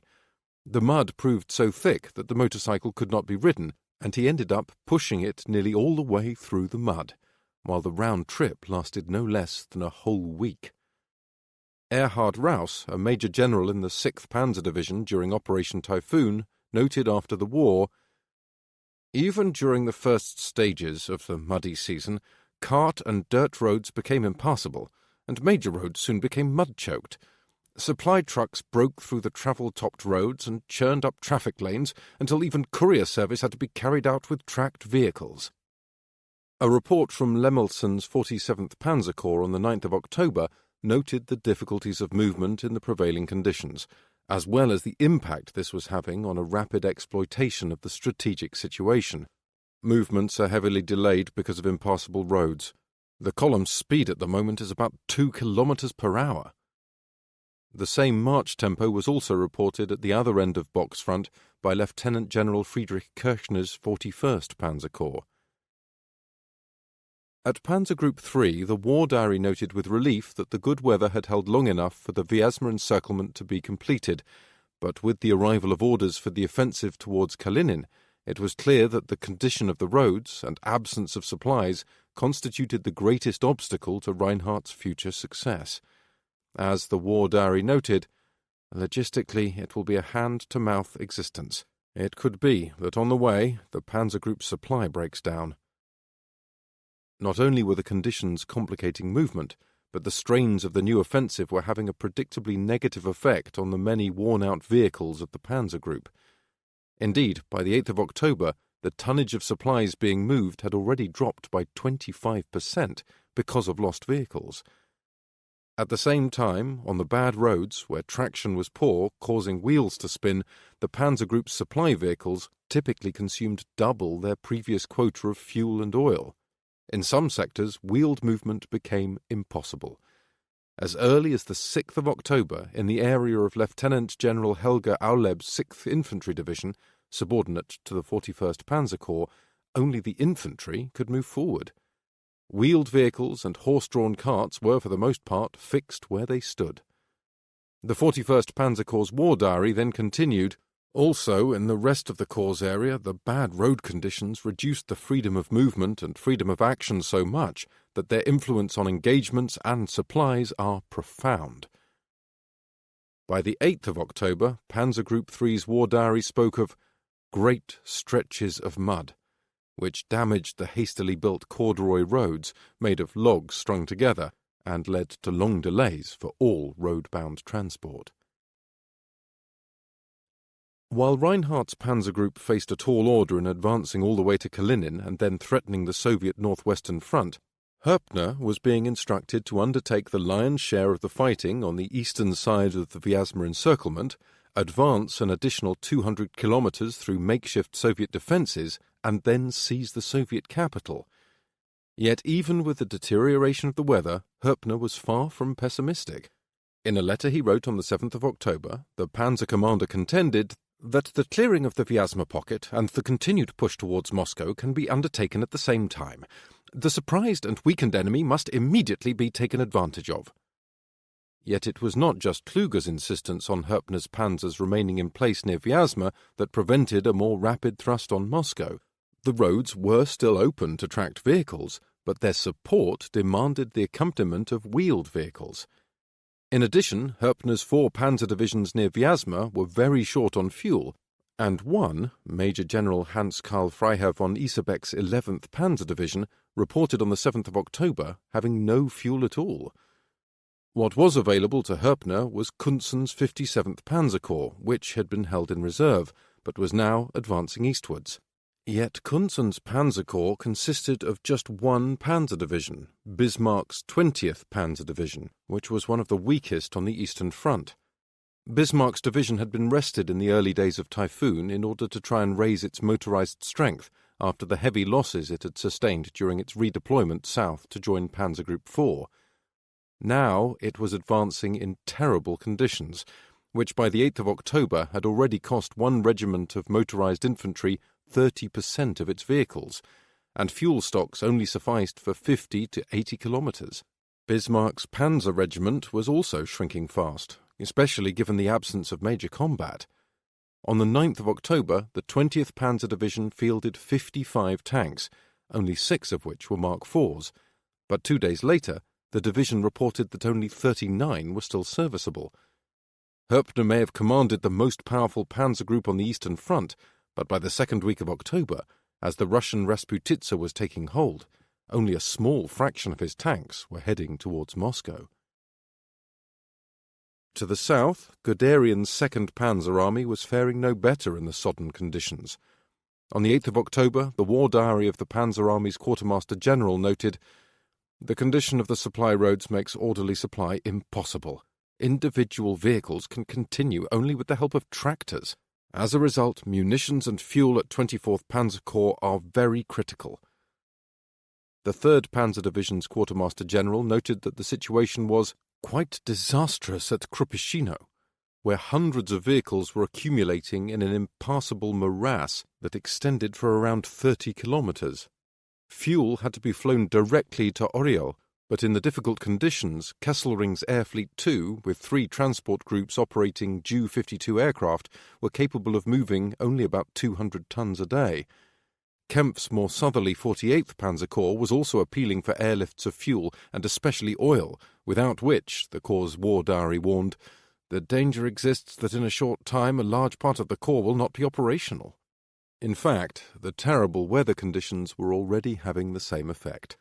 On the 7th of October, Lieutenant General Alfred Ritter von Hubicki's 9th Panzer Division reported unbelievable difficulties, and stated that because the division was travelling on country roads, any movement is impossible.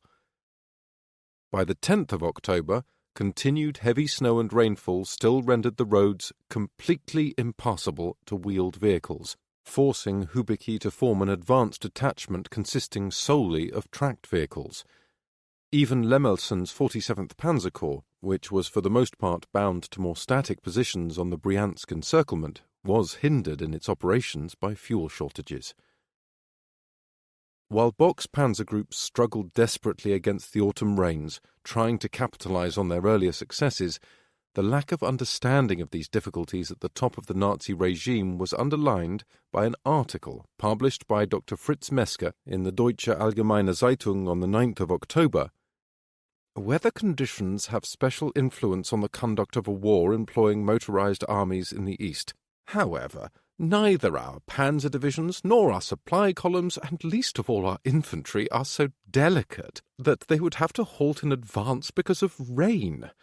We have won huge envelopment battles despite incessant rain and completely sodden roads. The weather is always the same for friend and foe alike, and does not alter relative combat proportions, and thus affect morale, which in any case decides battles.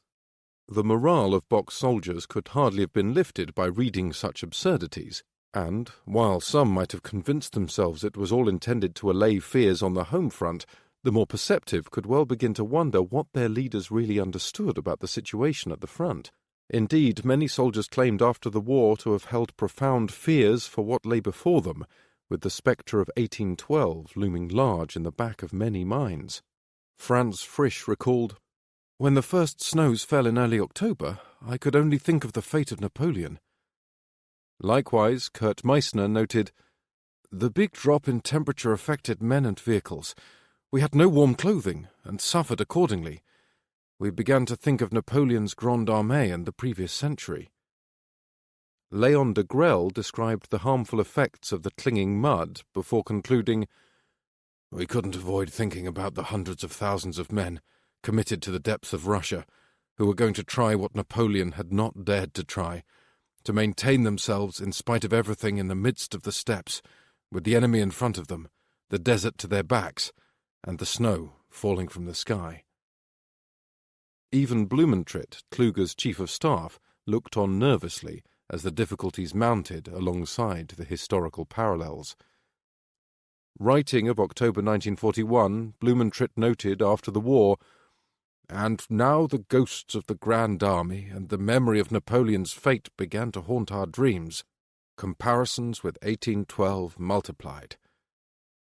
If morale does in fact decide battles, as Dr. Mesker's article claimed, the outcome of Operation Typhoon was by no means as certain as many Nazi leaders assumed. The campaign in the East has been decided. Otto Dietrich. In the post-war era, the German generals propagated many myths to mask their own culpability for mistakes and oversights made during the war. Typically, they found it convenient to blame Hitler for decisions or orders which they later claimed, on a few occasions truthfully, to have opposed. Yet one of their more commonly accepted claims was that failure to win the war in the East during 1941 resulted from the unseasonably early beginning to the inclement weather, which upset otherwise well-laid plans. Apart from the fact that Operation Barbarossa was supposed to have won the war long before an autumn campaign was drawn up, the fact remains that there was nothing unusual about the onset of the Russian Rasputitsa by mid-October. It was the German command, beginning with Hitler, but also including almost all of the army's leadership, which proved consistently impervious to any negative influence threatening to derail their plans. The triumph of the will against all odds was the central Nazi ethos, which allowed the impossible to become possible, and by 1941 the notion had been enthusiastically swallowed by almost all of the senior Wehrmacht leadership. Suddenly it appeared that the only thing that could stop the German soldier was his own lack of determination to impose himself upon his enemy and circumstances. An indomitable will to succeed, always exemplified by Hitler's own struggle to win power and save Germany, was the touchstone of Nazi and, increasingly, military rationale. With this world view, statistical likelihood took a back seat to moral qualities, allowing the Ostheer to undertake operations at dangerously long odds. Driving headlong to Moscow through the Russian Rasputitsa, capturing the Soviet capital and winning the war in the East before the onset of winter constituted one of the more remarkable examples of Nazi hubris in the regime's 12-year existence. Yet Hitler's mind was made up, and the slightest hint of doubt from a subordinate would be a commentary less on the decision itself than on the failed moral qualities of the questioner. Indeed, Hitler's prophetic status cast a spell of invulnerability over many of his decisions, forestalling debate and instilling unjustified confidence in the outcome. Accordingly, the long-winded strategic assessment Hitler gave in his 3rd of October speech, in which he promised, "This opponent has already broken down and will never rise again," helped set the tone for the victory fever of Nazi propaganda. As Goebbels noted in his diary on the 5th of October, "Internally, the Führer's speech has worked like a wonder. All criticism, all pessimism, even all the anxiety has disappeared completely." Goebbels, of course, was one of the closest disciples of the Führer and the main propagator of the Hitler myth, which influenced his own ability to assess Hitler's often wild hopes and assertions critically. For example, after a telephone conversation with Hitler on the 7th of October, Goebbels noted that the dictator was extremely optimistic about the situation at the front, and only hopes that the weather remains so beautiful for a few more weeks. In fact, the weather had already begun to turn, but this was no cause to halt the fanfare of victory. On the 9th of October, 2 new Sondermeldungen were announced, with great ceremony, celebrating the completion of encirclements by Bock's army group, as Goebbels proudly proclaimed, "The mood has again reached the high point." Yet beyond the zone of Hitler's infallibility myth, opinions were far more cautious and even hinted at doubts. Ciano, the Italian foreign minister, wrote in his diary on the 9th of October, "News from the German front in Russia is more and more favorable. Will this good news be confirmed, or will we, after so many losses in men and material, soon be reading simply that a new front was pushed 100 or 200 kilometers further back?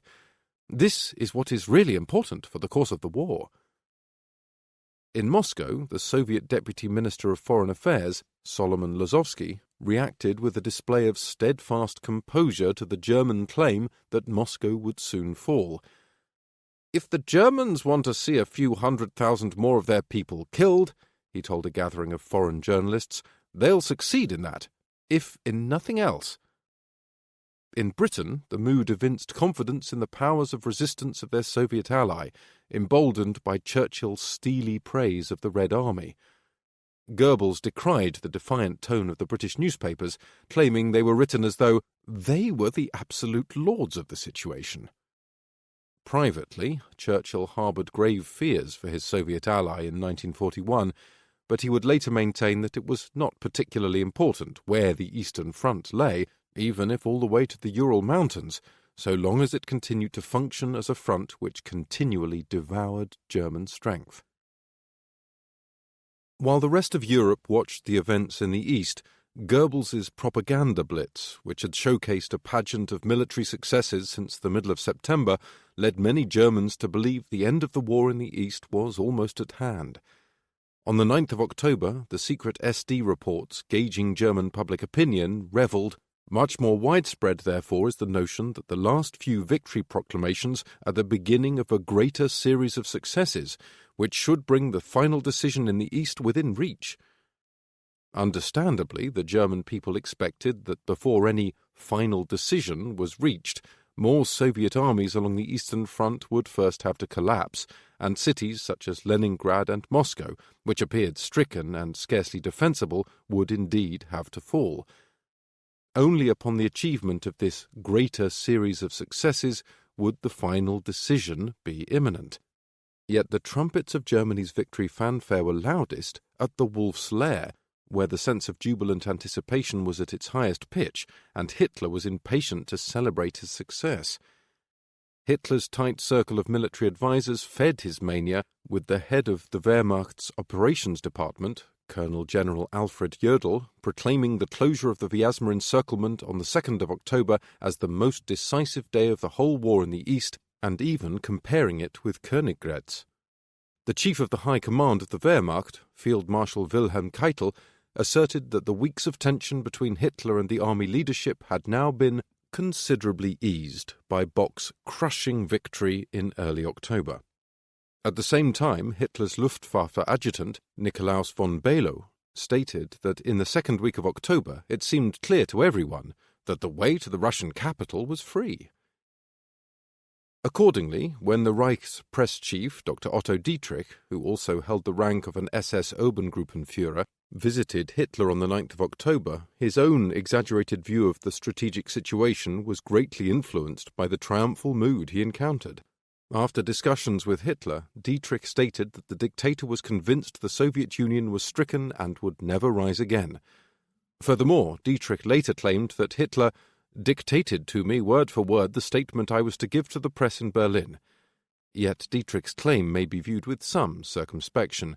As one American journalist, who had already observed Dietrich on numerous past occasions, noted, the Nazi press chief possessed a strong penchant for daring statements and bold predictions, and revelled in superlatives.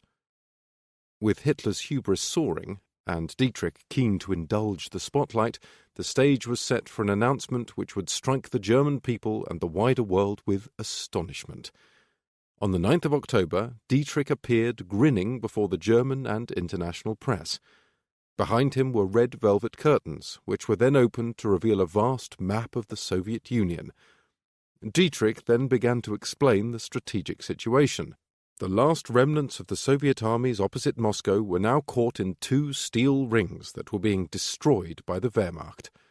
To the east, Dietrich assured his audience, was simply undefended space. The campaign in the east has been decided by the smashing of Army Group Timoshenko, Dietrich proclaimed.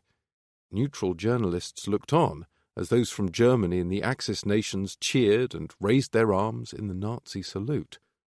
The following day, the 10th of October, the Völkischer Beobachter, a Nazi daily newspaper, carried banner headlines extolling the news.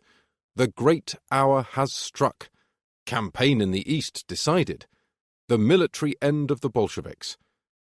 This was mimicked in the Romanian daily Universul, which declared, the whole Soviet front has collapsed. The decision has been reached. The destruction of Timoshenko's armies means the end of the Russian campaign. Disaster for Bolshevik armies. Another Romanian daily, Evenimentul, led with the full-page headline, The Russian campaign is over. In Italy, even Mussolini, who was known for his own overwrought fantasies of martial conquest, was taken aback and viewed the latest news with reservation. As Ciano noted in his diary on the 10th of October, there have been successes in Russia, and that is undeniable, but he, Mussolini, considers that the recent communiques also bear evidence of propaganda for internal consumption. Yet Germany was not merely engaged in a propaganda exercise. There was a firm belief that Soviet resistance had passed a point of no return, and that Moscow would indeed soon be in German hands. In the German-administered General Government of Poland, a carload of fireworks was ordered for celebrations marking the fall of Moscow, while at the same time posters were printed in Polish depicting a German soldier with a Nazi flag standing on a pile of rubble, the caption reading, Moscow, the Bolshevik nest, in German hands. Meanwhile, Berlin cinemas began advertising the forthcoming documentary The Germans Enter Moscow, while display windows at bookstores began stocking Russian grammar books to serve the officials and colonists of the new German Eastern Empire. At Army Group Center, the soldiers were being extorted to make the final effort towards the Soviet capital. Soldiers, Moscow is before you. In the course of 2 years of war, all of the continent's capitals have bowed before you. You have marched along the streets of the best cities. Moscow remains. Force her to bow. Show her the strength of your weapons. Walk through her squares. Moscow means the end of the war. Wehrmacht High Command. At the same time, a special engineering squad was organized with orders, direct from Hitler, for the demolition of the Kremlin. Internationally, there came the first messages of congratulations from Hitler's affiliates and allies. General Francisco Franco in Spain telegrammed Hitler, "In my name and that of the Spanish people, I send Your Excellency my enthusiastic congratulations on the last and final victory of the glorious German Wehrmacht over the enemy of civilization." While the Nazi regime was publicly announcing its victory in the East, Goebbels observed the events on the 9th of October with nervous trepidation. The news, he wrote, was almost too positive and too optimistic. When, for example, the press are given the headline, "The war is decided," that surely goes too far. At the same time, Goebbels knew this would make a tremendous impression, both internationally and domestically, raising the stakes further and risking the prestige of the whole regime. "I hope to God," Goebbels continued, "that the military operations develop so that we don't suffer a psychological reverse." Indeed, the Nazi propaganda minister then revealed just how taxing the war in the East had been for him, claiming that nothing since January 1933 had gnawed at his nerves as much as the last 3 months. Yet if Goebbels feared that events might reveal a credibility gap between the regime and the actual circumstances in the East, it was already too late to stop some of the soldiers in Bock's army group from alluding to precisely such a dichotomy. One soldier from the 6th Infantry Division noted, "Just now, we have learned that there was a Sondermeldung on the radio, whereby the encirclement of the 3 remaining combat-worthy armies from Mr. Timoshenko means the final victory over the Soviet army. Hopefully someone all too eager didn't exaggerate this report." Other German soldiers immediately recognized just how wide of the mark their officials had gone and reacted with anger. Hans Roth wrote in his diary, "On the radio we heard news of the victorious encirclement battle near Vyazma and Bryansk. The Eastern campaign has been practically decided. The remnants of the Red Army are one step away from annihilation. The Bolshevik leaders have fled from Moscow. Is it the end in sight for the East? We hear this, and even more over the loudspeakers. Surely this will be the headline in the daily papers at home." I grab my head. How is this possible?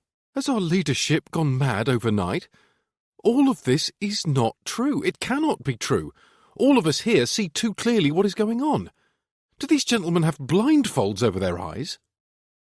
Of course, while many soldiers were struck by the absurdity of the official announcement, there were also many who very much wanted to believe what they were hearing and willingly embraced the news.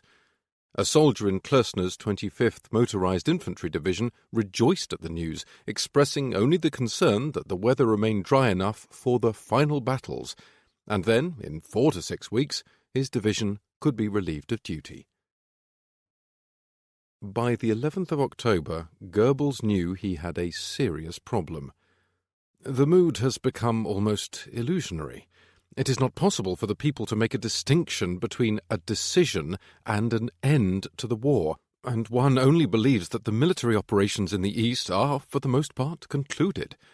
That is naturally by no means the case. The key, as Goebbels saw it, was to find an explanation, to tell the people how the war could carry on even after having theoretically been decided. His solution was to evoke historical parallels.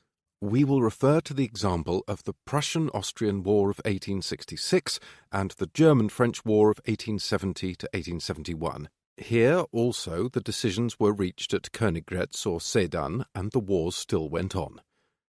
More to the point, the newspapers dropped their talk of an impending victory and returned to reporting the events at the front. On the 11th of October, the Völkischer Beobachter led with the modest headline, "Eastern Breakthrough Deepens." On the successive days, the tone remained decidedly more demure. Annihilation of Soviet armies almost concluded, 12th of October. The battlefields of Vyazma-Bryansk far behind front, 13th of October. Operations in East proceed according to plan, 14th of October. Nor did the change in tone go unnoticed. Mikhail Sebastian, a Romanian Jew, noted in his diary on the 11th of October, "A slight, almost imperceptible lowering of the tone in today's papers. The hour of collapse is near," said one headline on Universul. Yesterday, the collapse was already an established fact, but the fact is that fighting is still taking place. This evening's German communiqué says that the destruction of Bryansk and Vyazma is proceeding. Meanwhile, at the front, the juxtaposition of the previous day's victory announcement with the deepening hardships stirred bitter resentment. Hans Roth complained, "Again, powerful snowstorm. All of a sudden there is a deep freeze, 7 degrees C below zero. The roads are frozen solid. We would be able to advance if there was any fuel. Gas and supply trucks are still far behind, somewhere stuck hopelessly sunk in the mud. About 60% are somewhere stuck in the mud. That's right. This is what a victorious march forward looks like. And the muddy season has only just begun, and already after 2 days of rain we have these losses. All of this does not fit quite well with yesterday's victory fanfare." As Blumentritt noted, the troops, not unnaturally, now resented the bombastic utterances of our propaganda. While some soldiers immediately saw through the Nazi charade, for others the arduous conditions in the days following Dietrich's speech forced them to place even more of their hopes in the regime's assurance of a rapid end to the war. As Harold Henry wrote home in a letter, "The last days surpass everything that we have endured until now. But what helps?" Henry then expressed his one consolation that the war would soon be over. Likewise, Alfred Wilson complained that after many months in this damned Russia, there was still no foreseeable way out, but he then concluded that, trusting in our Führer in all things, everything should be all right. The mood at the front thus polarized between an outright rejection and even mockery of the regime's claims to those placing their most sincere hopes in the regime, convincing themselves that those with the full strategic overview simply knew better than the man at the front. On the German home front, the American journalist Howard K. Smith, who was living in Berlin at the time and attended Dietrich's speech, suggested that this was the breaking point for many people in their trust of the regime's reporting about the war. According to Smith, Dietrich successfully raised the spirits of the people to the skies, but this would shortly fall again down into the abyss of despair. In the period after Dietrich's speech, German newspaper sales dropped, and there was a threefold increase in people caught listening to foreign radio broadcasts, especially from London and Moscow. From now on, Smith declared in the aftermath of Dietrich's speech, a wall of distrust separated the ministry of Dr. Goebbels from his people. The shepherd boy had hollered wolf too often. On the 13th of October, the SD reports, secretly polling German public opinion, confirmed from all parts of the Reich the positive effect of Dietrich's statements, which came as a surprise to the public and caused them to sigh with relief. Yet even at this early stage, skepticism was already plainly evident, as the report continued. Headlines such as "Eastern Campaign decided, Bolshevism militarily defeated," have said more than the population dared to hope. It is simply incomprehensible to the people that the war against Bolshevism could have finally been decided. A more tangible manifestation of such skepticism came in the form of a darkly humorous cartoon, which was discreetly circulated around Berlin. It pictured a German soldier standing up out of his trench and holding a sign to the enemy which read, "Russians, you have ceased to exist. Dr. Dietrich." In the next picture, the soldier is hit by a Soviet shell and is in the process of being blown apart. At the same time, down in the trench, a German officer turns to his puzzled-looking general and states, "Stupid, these Russians! They apparently don't understand a word of German." Observing events on the 12th of October, Goebbels determined the attitude of the population to be exceptionally complicated, The German people have had their hopes pulled here and there. Yet he was in no doubt about the cause of this, and candidly accepted that major blunders had been made. Admittedly, we are to bear the greatest part of the responsibility for this. The report shows that our victory news is no longer accepted with the required attention and necessary importance, because our most recent communiques have already anticipated the final victory. While Goebbels grappled with the propaganda mess that Hitler himself had set in motion, the German dictator was still defiantly insisting that the war as a whole was approaching its end. On the night of the 13th to 14th of October, Hitler told his assembled guests, "Doubtless the time will come when I shall no longer have to concern myself with the war or the Eastern Front, for it will be only a matter of carrying out what has already been foreseen and ordered." Earlier that day, the 13th of October, Hans Fritzsche, a top official in Goebbels' propaganda ministry, continued to pour scorn on the idea of an extension to the war. In an address to the Foreign Press Corps, Fritzsche stated, "The military outcome of this war is decided. What remains to be done is mostly of a political nature, internally and internationally." Yet, without apparently recognizing the irony involved, Fritzsche then told his assembled audience what the reality of victory in the East would mean for Germany.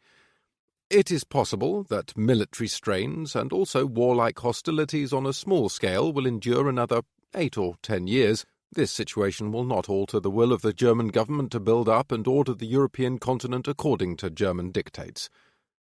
It was an assessment echoed by Hitler in private when he told his inner circle, "The frontier police will be enough to ensure us quiet conditions necessary for the exploitation of the conquered territories. I attach no importance to a formal, juridical end to the war on the Eastern Front." If an indefinite state of small-scale warfare was the best Nazi Germany could hope for, even in the widely optimistic minds of Hitler and his cronies, the proposed victory on the Eastern Front was hardly an occasion for great joy. However, if the war was not about to be won, for which there was overwhelming evidence, the danger to Nazi Germany extended far beyond a simple propaganda blunder. Only 3 weeks into the war in the East, on the 14th of July, 1941, Hitler issued War Directive 32A, which already at this early stage predicted victory over the Soviet Union. Accordingly, Hitler's War Directive called for a substantial reduction in the size of the army and a redirection of industry towards the Luftwaffe and the Navy's U-boat program. For the army, however, the extension of arms and equipment and the production of new weapons, munitions and equipment will be related, with immediate effect, to the smaller forces which are contemplated for the future. Where orders have been placed for more than 6 months ahead, all contracts beyond that period will be cancelled. By October 1941, in spite of Hitler's enduring optimism, the war in the East was clearly not at an end, but the ability of Germany's war industry to sustain the needs of the Ostheer almost was. Indeed, in the second half of October, the Wehrmacht command was still drafting plans for the imminent dissolution of 1/3 of the army, and the transfer of hundreds of thousands of men to factories producing weapons for warfare against Britain. Not only were the needs of the war in the East not being met, the fighting thus far had been sustained only by rapidly dwindling pre-invasion stockpiles, but there was also the growing threat of an increasingly belligerent United States, which was shipping arms to both Britain and the Soviet Union. Mindful of the dangers, the head of the War Economy Office, General of Infantry Georg Thomas, showed Hitler a memorandum on a projected American armament output between October 1941 and May 1942. According to the Wehrmacht's High Command, in the coming 8 months, the United States would produce 4,700 combat aircraft, 2,600 armored fighting vehicles, and more than 1,600 artillery pieces. This was roughly equivalent to the annual output of Germany's war industry, and all of it could theoretically be put at the disposal of Britain or the Soviet Union. Not only did the United States' industrial potential introduce an almost insurmountable problem if Hitler could not decisively end the war in the East, in another study submitted by Thomas on the 2nd of October, the Soviet war industry was shown to be remarkably resilient to Germany's conquests. On the basis of 4 hypothetical scenarios, each determined by the extent of German conquests in the remainder of 1941, Thomas drew conclusions about the consequences for Soviet armament output based on the loss of raw materials and industrial areas. The conclusions were damning and warned against any immediate hopes for an economic collapse of the Soviet Union. Even the most far-reaching scenario of German conquest, Case D, which included Leningrad, Moscow, and all the way to the Volga River in the south, none of which Germany would achieve in 1941, Thomas anticipated there would be a considerable weakening of the Soviet war economy, which, however, need not necessarily lead to a breakdown. This may only really be expected after the industrial areas of the Urals have been lost. Hermann Goering, head of the powerful four-year plan organization, categorically rejected Thomas's study, labeling it too favorable to the Russians, and insisting that the capture of the Donets basin would have decisive consequences for industry in the Urals. Events would favor Thomas's conclusions, and, as a result, while the German army was in decline, both as a result of Hitler's industrial priorities and the ongoing losses in the East, the Allies were rapidly extending their lead in armaments production. Even if this dire set of circumstances had been fully appreciated, there were other pressures constraining the German economy and preventing a substantive response. Among the most urgent problems in October 1941 was the current rate of monetary expansion, which was threatening to overwhelm the price and wage controls adopted in the mid-1930s and plunge Germany into a new round of hyperinflation recalling the early 1920s. A report from the Reichsbank stated, "If one only had to reckon with a short war, one could in extremis accept even such a short development." Yet it was recognized that this prospect was improbable, and when Walter Funk, the Minister of Economic Affairs and President of the Reichsbank, went to see Hitler, he was placated by gushing assurances of future wealth from the East. 2 days later, on the 15th of October, Hitler alluded to the interim solution Nazi Germany would adopt to prop up its faltering currency and close the gap between supply and demand. "Inflation doesn't come from the fact that more money comes into trading, but only if the individual demands more payment for the same performance. Here one must intervene.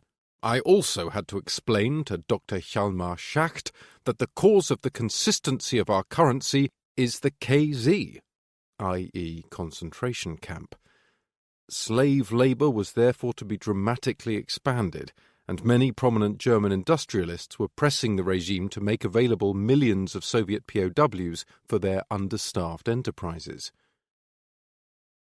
On the 31st of October, Hitler finally agreed, but the conditions and treatment of the Soviet POWs led to so many deaths that by March 1942, only 5% of the 3,350,000 Red Army troops that had been captured in the war could be used as labourers. While the shortage of labourers, particularly those with skills, constituted a key bottleneck in the factories, the labour deficit also profoundly affected the mining of raw materials. Coal, for example, could be found in abundance throughout Nazi-occupied Europe, but there were nowhere near enough miners to meet German demands. At the same time, transporting the necessary tonnage of coal proved impossible due to the Europe-wide shortages of locomotives and rolling stock, much of which had been redirected for service in the vast occupied territories of the Soviet Union.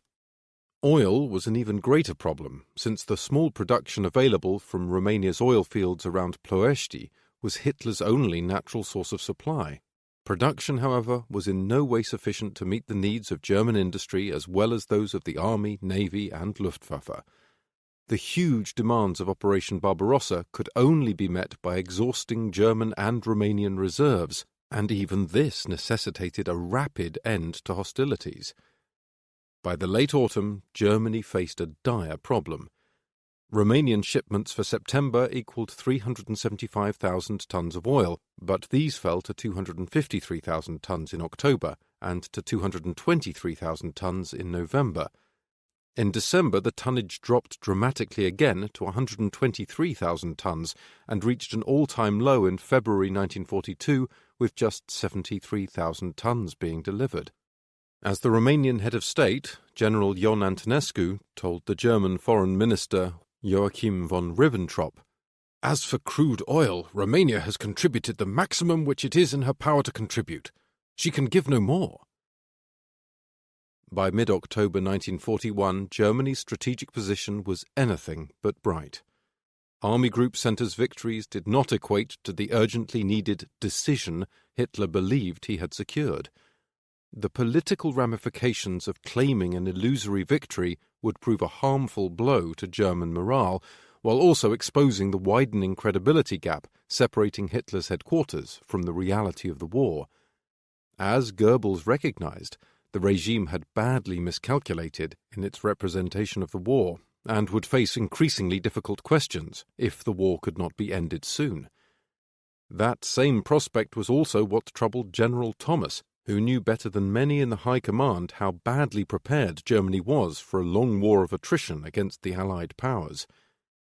As the journalist Howard Smith noted shortly after leaving Germany at the end of 1941, "Every fresh gain of Russian territory has meant a severe economic loss, a loss of valuable manpower from Germany's own factories." He then concluded, "It is often a misused statement, but it is true in the case of the Russian war, that Germany has been winning herself to death." 4.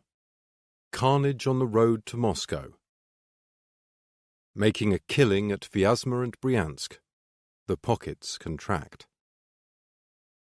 As Hitler's Germany extolled its Germany in the East, the mood at Army Group Center was equally euphoric. The chief of the Operations Department in the Army General Staff, Colonel Adolf Heusinger, visited Army Group Center together with Brauchitsch immediately after the closing of the pocket at Vyazma and wrote of the prevailing high spirits. Heusinger discussed the situation with Greifenberg, Bock's Chief of Staff, and Lieutenant Colonel Henning von Trescu, the first General Staff Officer of Army Group Center, and they agreed that another 3 weeks were needed, then it will have been done. Brauchitsch was also buoyed by the success and assured Bock that this time it was different than at Sminsk and Smolensk. According to Blumentritt, "It is hardly surprising that Hitler, his commanders and his troops themselves now believed that the Red Army must be nearing the end of its resources, both in manpower and in weapons. Great optimism prevailed in Army Group Center, and from Field Marshal von Bock to the privates at the front, we all believed and hoped that we would soon be marching through the streets of the Russian capital." Heusinger and Brauchitsch flew back to the OKH just as the rain and mud were transforming the roads and fields of the East, but for the Army Command an end to major operations in the East seemed at last within reach. Heusinger noted on the 14th of October that individual expeditions to the Caucasus and Egypt would replace large ground operations.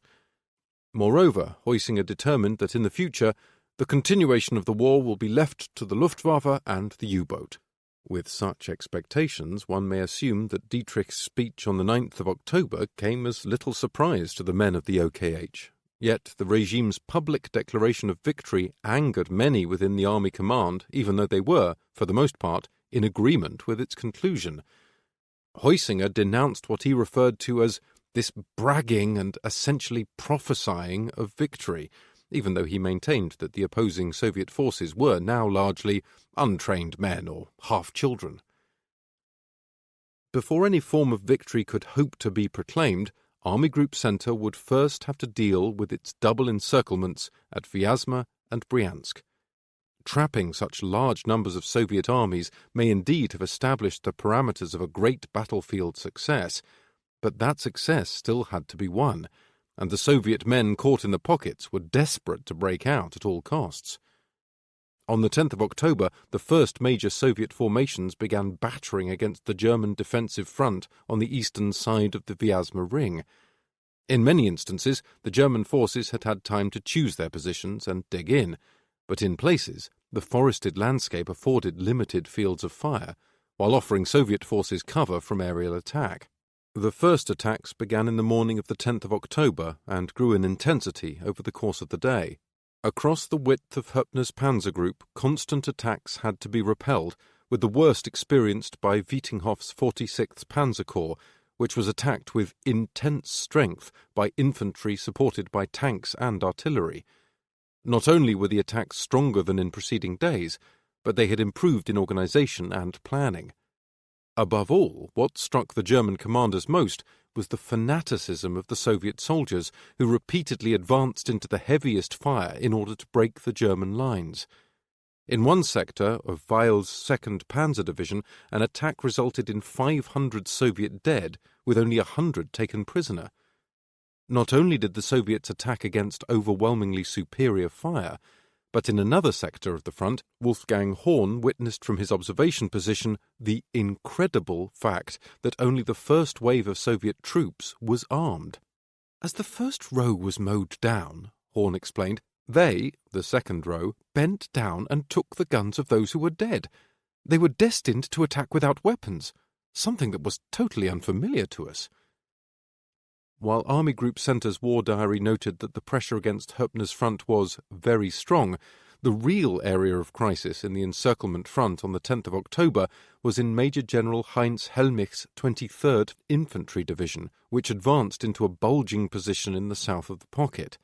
Hellmich's division had to defend itself against what was underlined in the Army Group's war diary as very intense attacks, which in numerous places led to breakthroughs, and forced every man in the division, including non-combat elements, to take up arms. Indeed, the neighbouring 267th Infantry Division had to dispatch a regiment immediately to help stem the tide of Soviet forces surging past Hellmich's broken positions, and everywhere in the rear areas troops were placed on alert. On the 11th of October, Albert Neuhaus noted from just outside the encirclement front, "In case it should still be necessary, we will be sent forward." While Kluger and Hoepner were bearing the brunt of the Soviet breakout attempts, 2 Panzer Division of Reinhardt's Panzer Group III, 6th and 7th, were still holding the line on the north of the pocket, in spite of orders to begin the advance northwards towards Kalinin. Under the circumstances, it was proving almost impossible for Hoepner's forces to extend themselves to relieve Reinhardt, especially since Panzer Group III's sector was itself under constant attack from inside the pocket. Colonel Hasso-Eckhard Freiherr von Manteuffel, who commanded the 6th Grenadier Regiment of the 7th Panzer Division, knew what to expect after taking part in the encirclement battles at Minsk and Smolensk. His orders to his men were simple: dig in up to your necks. When the attacks did start, the fighting was unrelenting, although the Soviet attacks were less organized than those further south. As Manteuffel explained, "With no centralized control, the Russians massed against our positions and stormed them day and night. The enemy successfully broke through several times at night." Initially, the Soviets penetrated with small groups, but these were then followed by larger formations which exploited the gaps. In such cases, they even penetrated battalion headquarters and artillery positions, where hand-to-hand fighting broke out. Not surprisingly, casualties in the 6th Grenadier Regiment were high, but in the 7th Grenadier Regiment the situation had been even worse. On the 10th of October, the 7th Panzer Division's war diary described the regiment as perfectly beaten, after enduring almost 24 hours of sustained combat, in which 2/3 of all the machine guns and anti-tank guns had been lost, while 70 men were killed, and another 80 were wounded. When the positions of the 3rd Company, which had not been overrun, were at last relieved by the arrival of tanks from the division's Panzer Regiment, the scene told of the desperate struggle. In several foxholes there were 4 or 5 dead, interspersed with 1 or 2 survivors, standing among the bodies of their own, rifles at the ready.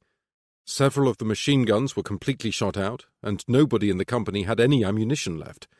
My impression was that the soldiers of the 3rd Company had actually fought to the limit of sustainable endurance. An officer from the 7th Regiment later explained, "It was actually worse than Yartsevo. Then the enemy attacked mainly in battalion strength. This time we had to hold back several divisions, but with motorized infantry companies spread over a 12-kilometre sector." As bad as things were on some points of the German line, for the great majority of the Soviet forces attempting to break out of the encirclement, the situation was far more desperate. Lieutenant General M.F. Lukin, who had been given command of the bulk of the Soviet forces inside the Vyazma pocket, reported his status on the 10th of October. The situation of the encircled forces has worsened sharply. There are few shells, bullets are running out, and there is no food. They eat that which the population can provide, and horseflesh. Medicines and dressing materials are all used up. All tents and dwellings are overflowing with wounded. Major Ivan Shabalin was one of the soldiers trapped inside the pocket, and his diary reflects the terrible uncertainty and high cost of fighting encircled. On the 9th of October, Shabalin wrote, "Our army is in a tragic situation. We no longer have any idea where the rear is or where the front line is to be found. It is impossible to tell any more, and we have suffered such terrible losses. We are trying to salvage what we can, and our remaining vehicles are jam-packed with equipment. Every soldier is carrying something, even strips of plywood. But all the time, the ring around us closes." In fact, the encirclement had been closed for 2 days, and the ring was tightening as German forces advanced from the west. By the 11th of October, the pocket had shrunk from an estimated 75 by 35 kilometers in size to just 20 by 20 kilometers. Indeed, as the panzer groups were fighting tooth and nail on the eastern side of the pocket, further west, Soviet forces offered much weaker resistance to the German infantry advancing from the west. On the 10th of October, Bock visited Lieutenant General Bogislav von Studnitz's 87th Infantry Division as it was pushing east of the Dnieper River. Studnitz's men had in fact lost contact with the enemy and were simply advancing into open space. As a result, Bock noted, "Those there refused to believe that there were still strong forces in the pocket and that 200,000 men had been captured already." Yet for those who saw the endless columns of Soviet POWs making their way out of the encirclement, there could be no mistaking the scale of events taking place west of Vyazma. As Horst Langer noted in his diary on the 11th of October, "This morning the prisoners from Vyazma came past. An incalculable succession of misery included a very many civilians, ragged, emaciated, frozen, lackluster, beaten.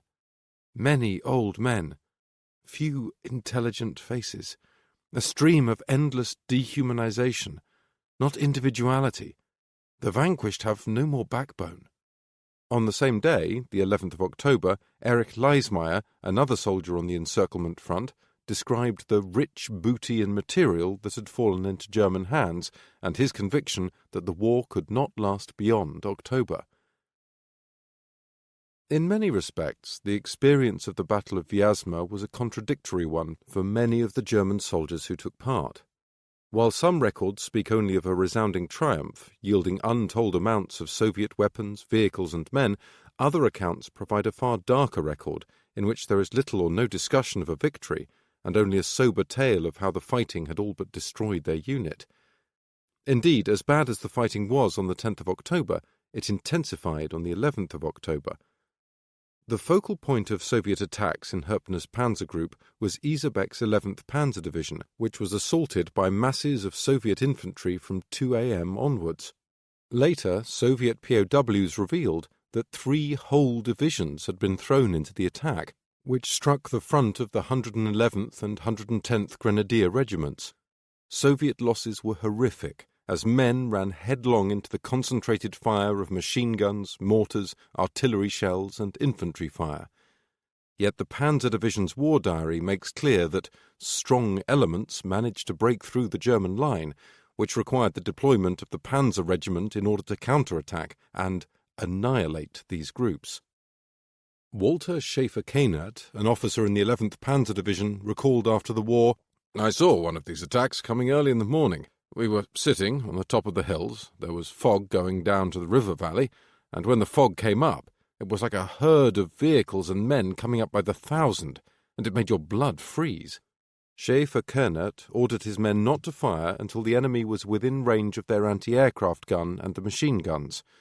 Only then did they open fire, cutting swathes through the Soviet ranks. In testament to the dimensions of the fighting, when the attacks at last stopped, it was estimated that before the 111th Grenadier Regiment alone there lay some 2,000 Soviet dead, with more than 3,000 others having been taken prisoner. Not surprisingly, the same regiment was recorded to have suffered heavy losses and had to be reinforced by additional units from the 252nd Infantry Division. Nor was Isabek's division the exception. Weil's 2nd Panzer Division noted an attack on the 11th of October in which 800 Soviet troops were killed in one sector of its front line and 500 POWs were taken. Overall, Panzer Group 4 insisted that only small enemy groups succeeded in penetrating the German ring, and even these, it claimed, were subsequently cleaned up by reserves behind the front. To the north, Reinhardt's Panzer Group 3 was breaking off from the encirclement front, relieved by elements of Strauss's 9th Army. By the evening of the 11th of October, Landgraf's 6th Panzer Division was driving to the northeast, leaving only Funk's 7th Panzer Division to continue defending against what Reinhardt described as strong Russian breakout attempts. Indeed, the heavy casualties of the earlier battles complicated the latter ones because losses were not replaced. Platoons were dissolved and companies amalgamated to bring units up to strength, but the front did not shrink in size, meaning that units were still facing disproportionately long sectors. In one instance, 2 platoons were directed to defend a sector 3.5 kilometers wide, with the result that at least one position with 40 defenders was simply overrun and all the men were killed. At the same time, on another sector of the front, Soviet forces ran into murderous fire, resulting in horrendous losses. One German lieutenant in the 7th Grenadier Regiment described the attack on his lines. The first bursts caused huge losses of people and material. Their attack was absolutely unbelievable. Whole columns were on the move with artillery, horse columns and lorries in between coming out of the woods behind the village of Shekulina. Without deviating, they came directly at us. What targets they presented our forward artillery observers! They sent salvos of artillery without pause, one after the other into the enemy hordes. It caused a practically unbelievable destruction. Not surprisingly, on the 12th of October, the war diary of the 7th Panzer Division described the preceding days as an especially large victory, while at the same time acknowledging the difficult fighting, which had resulted in grueling losses. Even the steely Bock was moved by the reports of the fighting and the seemingly suicidal actions of Soviet commanders at Vyazma. Referring to the desperate attempts to break out, Bock noted that some enemy units advanced towards German positions in closed formation with artillery in the middle of their lines. While the fighting raged in the Vyazma pocket, further south, the Bryansk pocket was split into two by the union of Arnim's 17th Panzer Division and Major General Wolf Trierenberg's 167th Infantry Division. Trierenberg's men had advanced east all the way to Bryansk, where they met with Arnim's division on the 10th of October. There were now pockets to the north and south of Bryansk, but neither was sealed with anything approaching the strength of the German forces at Vyazma. Indeed, the northern pocket was not even completely closed, and Nering's 18th Panzer Division was holding the eastern perimeter with only an advanced battle group. This was not just treacherous for the troops stretched dangerously thin over the front, but any attempt at lateral movement to shift reserves between strongpoints was made especially difficult by the groundless roads and roving enemy bands. The area consisted of virgin forest, and the defensive zone extended some 30 kilometers in length, leaving the individual strongpoints of the battle group at great risk. By the 11th of October, reports were received at divisional headquarters of constant encounters with both small and large enemy groups. In the case of the latter, the battle group gave an indication of their size by stating that they had attempted to break out with hundreds of vehicles, leading to bloody defensive battles. Yet the fact that the northern pocket was not even closed convinced Bock at Army Group Centre that, north of Bryansk, the bulk of the enemy forces have probably already decamped to the east. Nevertheless, much remains to be taken there, especially in captured equipment. Yet Bock was wrong. The pocket north of Bryansk still contained the bulk of the Soviet 50th Army, along with elements of the 3rd. As a result, the elements of Weich's Second Army compressing the pocket from the north, Lieutenant General Friedrich Miet's 112th Infantry Division and Major General Dr. Lothar Rendulich's 52nd Infantry Division, encountered stiff resistance.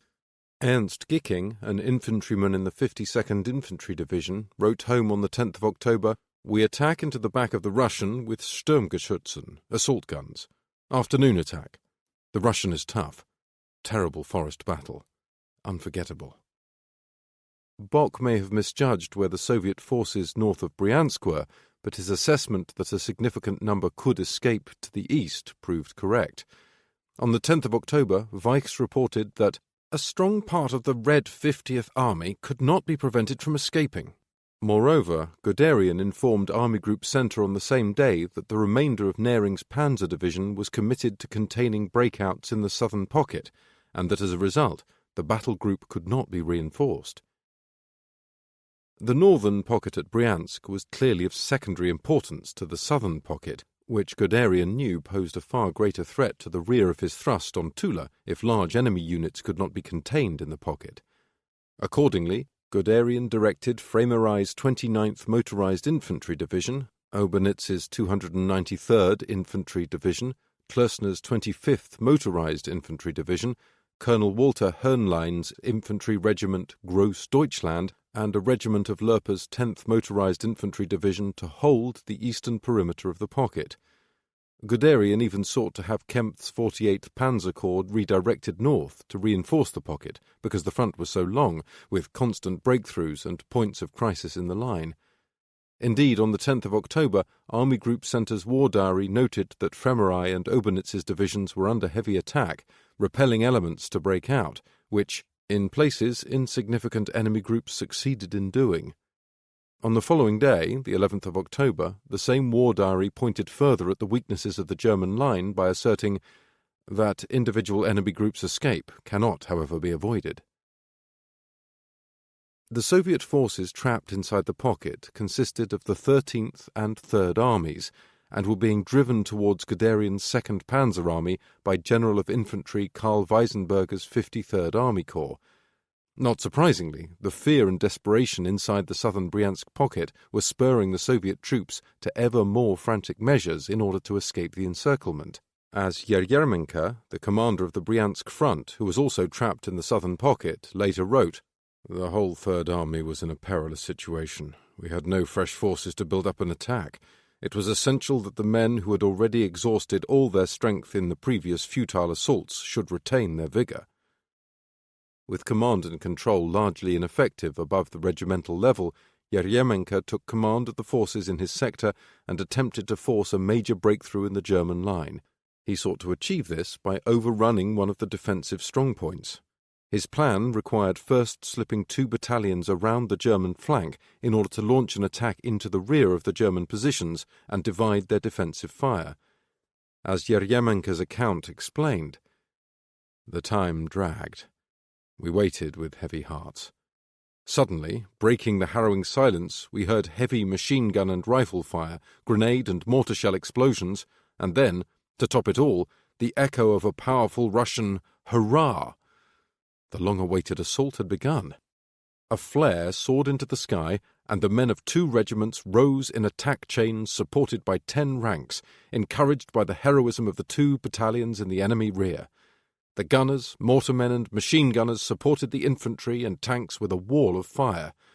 The appearance of our troops in his rear, coupled with our sudden and audacious attack, stunned the enemy. Good coordination by all our units helped us squash his defences. The Nazis in the sector were wiped out, and the route of escape from the forest lay open before us. Guderian's memoir acknowledges a major breach in the lines between the 29th and 25th Motorized Infantry Divisions on the 11th of October, but claimed that the 5th Machine Gun Battalion was soon able to close the gap. Clearly, however, the fighting around the 2 Bryansk pockets was less one-sided than the battles to break out of the Vyazma encirclement. Bock noted the contrasting situation in the 2 pockets on the 12th of October. Guderian is not moving forward. Just like Weichs, he is struggling with the Bryansk pockets.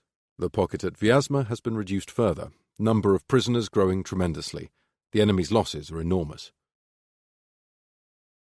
While Red Army soldiers were being rounded up in the tens of thousands at Vyazma and Bryansk, the shattered Soviet front had by no means been entirely concentrated into these 2 distinct pockets.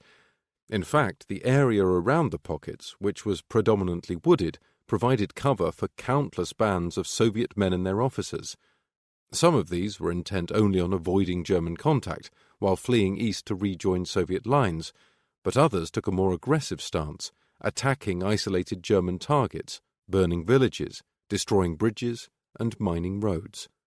Yet the distinction between a Red Army soldier cut off behind enemy lines and a bona fide partisan soon became blurred and quickly tended towards the latter, against whom the Wehrmacht was authorized to act with the utmost severity.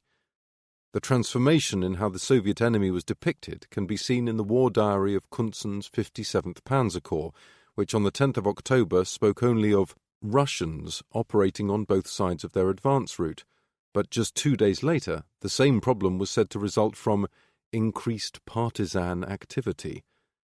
The distinction was an important one. Partisans themselves were to be shot out of hand, particularly as the parallel extermination of the Soviet Jews was repeatedly framed as indistinguishable from the anti-partisan campaign. Indeed, at a special anti-partisan conference in September, hosted by the commander of Army Group Center's rear area, General of Infantry Max von Schenkendorf, the maxim, "Where there's a Jew, there's a partisan, and where there's a partisan, there's a Jew," predominated. With cut-off Soviet troops being equated with partisans and partisans with Jews, the terminology used added to the delegitimization of resistance, while simultaneously legitimating murder. Nor were such actions confined to the rear areas and spared the regular troops at the front.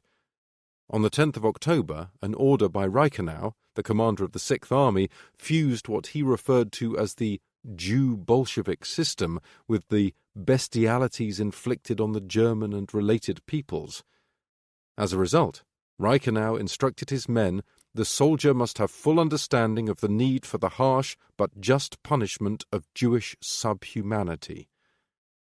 He then inextricably related the harsh measures advocated for the Jews to the extermination campaign being fought against the partisans. The battle against the enemy behind the front is still not being taken seriously enough. Insidious, cruel partisans and degenerate women are still being taken as prisoners of war. Snipers and tramps, half-uniformed or in civilian clothes, are being handled like decent soldiers and taken away to the detention camps.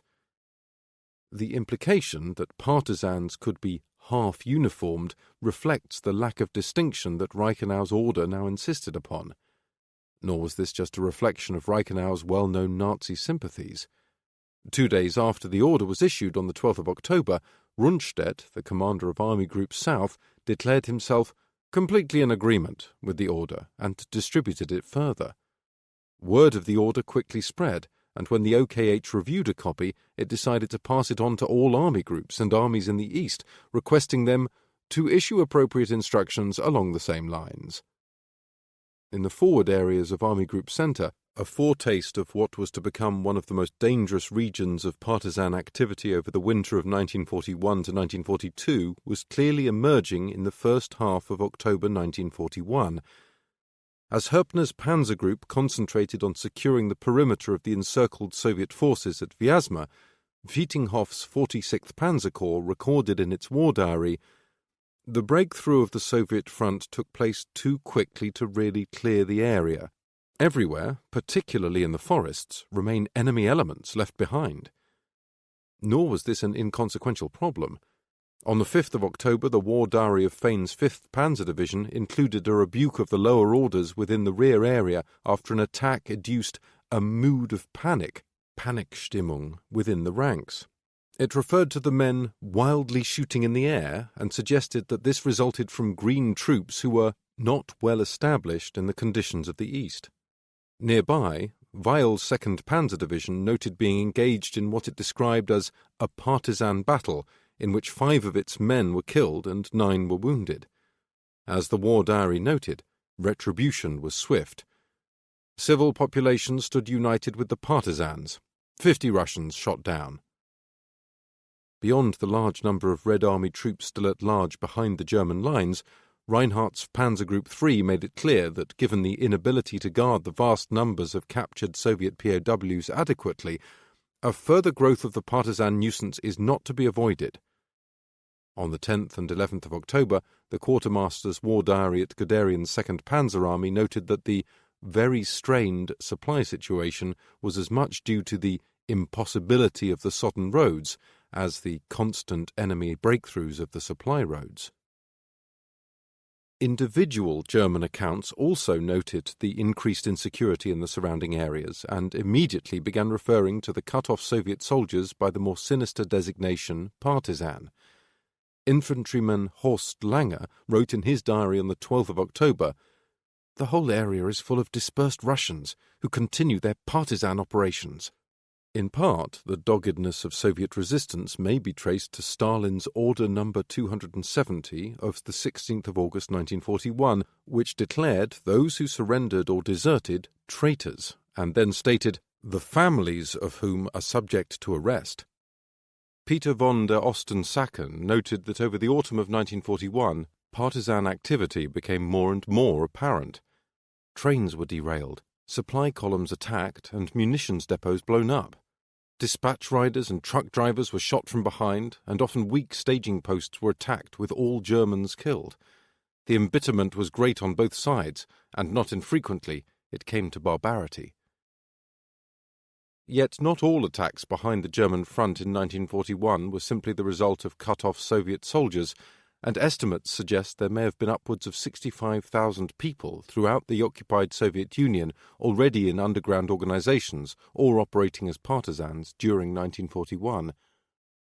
The eagerness of German anti-partisan operations to employ exemplary violence by targeting civilian areas deemed suspect is represented by the fact that Army Group Centre alone recorded killing around 80,000 partisans for the loss of some 3,284 men between July 1941 and May 1942. In one of the most infamous examples, Major General Gustav Freiherr von Maukenheim, genannt von Bechtoldsheim's 777th Infantry Division, reported taking 10,940 prisoners in anti-partisan operations in just 4 weeks starting on the 11th of October. Of these prisoners, 10,431 were subsequently shot, although only 90 rifles were found. As Osten-Sacken noted, prisoners were not taken. Whoever was identified as a partisan had to be expected to be shot. That went also for the civilian population when they offered shelter to the partisans. The ruthlessness of German anti-partisan measures, as well as the poor quality of training and leadership within the partisan movement in 1941, accounted for its decline over the winter of 1941 to 1942. By January 1942, the movement contained only an estimated 30,000 combatants. But this was its nadir, and from the spring of 1942, the widespread disillusionment with the new German occupation, as well as the perceived improvement in the Soviet war effort, helped transform the movement into an increasingly robust and potent military force. Forward on the flanks. Bock's willful overextension. While the Soviet armies that were to have defended Moscow were being rapidly broken up and destroyed inside the German pockets, German intelligence believed the road to Moscow was open, with only special units of the NKVD and People's Militias remaining available to defend the capital. Even Soviet sources indicate that there were only around 90,000 troops available to stem the German tide. Yet the charge to Moscow was not as straightforward as a simple comparison of the opposing forces. Bock faced a number of profound problems. To begin with, the mass of encircled Soviet armies were trapped but not yet defeated. This bought Zhukov, now in charge of defending Moscow, time to build up and reorganize his defenses, while at the same time inflicting in places serious losses on the motorized formations deployed to the encirclement front. The time lost was also a serious factor, given the rapid deterioration of the weather, which, with more and more rain and none of the summer heat to dry the ground, increased the number of regions where bottomless conditions halted all movement. By the second week of October, the roads in Bock's extensive operational area varied between passable, sometimes with the addition of drainage ditches or felled trees strung together to form corduroy roads, and those already sunk into the mire, along which only tracked vehicles or tractors could pass. Another complication was that forces freed from the encirclement front, particularly Panzer Group 3, were being sent to distant objectives on the flanks and not directly towards Moscow. Indeed, of the 8 Panzer Corps in Army Group Centre, only 2, Kunzen's 57th Panzer Corps and Schweppenberg's 24th Panzer Corps, were attempting to advance towards Moscow, and then with only mixed success. On the 9th of October, Kunzen's corps reported that the shortage of trucks and fuel made the advance hardly possible. Nevertheless, the corps was ordered to push forward anyway, and soon discovered that the Soviets were employing a new tactic, which proved a remarkably economical as well as effective form of defence. Under the prevailing conditions, the panzer spearheads were almost exclusively bound to the roads, as cross-country advances were all but impossible to supply. As a result, the Germans could not bring their superior numbers to bear, and Soviet resistance often had to be met head-on without the option of rapid flanking attacks. As Kunzen's war diary noted, this allowed small Soviet battle groups with infantry, artillery, and a few tanks to delay or even hold the German advance. What is more, the Soviet T-34 tank, already superior in speed, armour, and armament, now revealed itself to be far better adapted to the conditions, with wider tracks allowing it to traverse with relative ease the no-man's land of sodden fields. As the 57th Panzer Corps discovered, the infantry possesses no weapon that can effectively combat the heavily armoured tanks. Even more of a threat than the T-34 was the enormous Soviet KV-1 tank, which was practically invulnerable to all but the German 88mm anti-aircraft gun. One German soldier inspecting a captured KV-1 counted no less than 35 hits in the turret from German 37mm and 50mm anti-tank guns. The Hulk showed signs of an estimated 40 further hits, forcing the soldier to conclude it must have overrun several German anti-tank guns. In spite of the difficulties, Kunzen's Panzer Corps relentlessly fought its way forward, and on the 11th of October captured the town of Medin, 140 kilometers from Moscow. Yet Soviet resistance escalated with each renewal of the advance, resulting in a proportional rise in German casualties. On the 13th of October, Lieutenant General Kurt Jahn's 3rd Motorized Infantry Division committed 3 battalions to the attack, with each losing more than 100 men in the course of the day's fighting, while the Panzer Regiment of Bismarck's 20th Panzer Division was noted on the same day to have lost all its company commanders. By the following day, the 14th of October, Bismarck's division was reduced to just 37 operational tanks. To the south, Schweppenberg's 24th Panzer Corps had been unsuccessfully attempting to take Mtensk, 50 kilometers northeast of Oriel, since the 6th of October. Repeated attacks by Langemann-Erlenkamp's 4th Panzer Division had been repulsed with heavy losses. Here again the Red Army was employing new tactics, which involved a frontal attack by infantry to engage and hold the German front, while Soviet tanks manoeuvred around the flank and attacked from the rear. As Guderian noted, descriptions of the quality and, above all, of the new tactical handling of the Russian tanks were very worrying. Our defensive weapons available at the period were only successful against the T-34 when the conditions were unusually favourable. The condition of the German battle group formed to assault Mtensk on the 10th of October was anything but hopeful.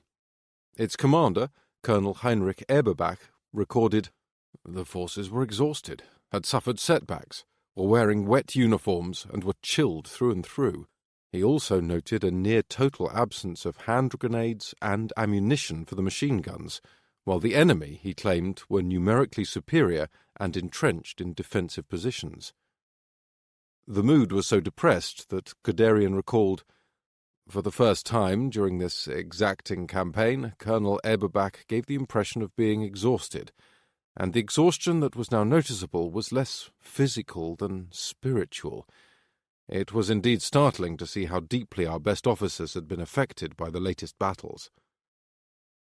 On the 10th of October, Eberbach's battle group managed to outflank the Soviet defensive positions and fight their way into Mtensk.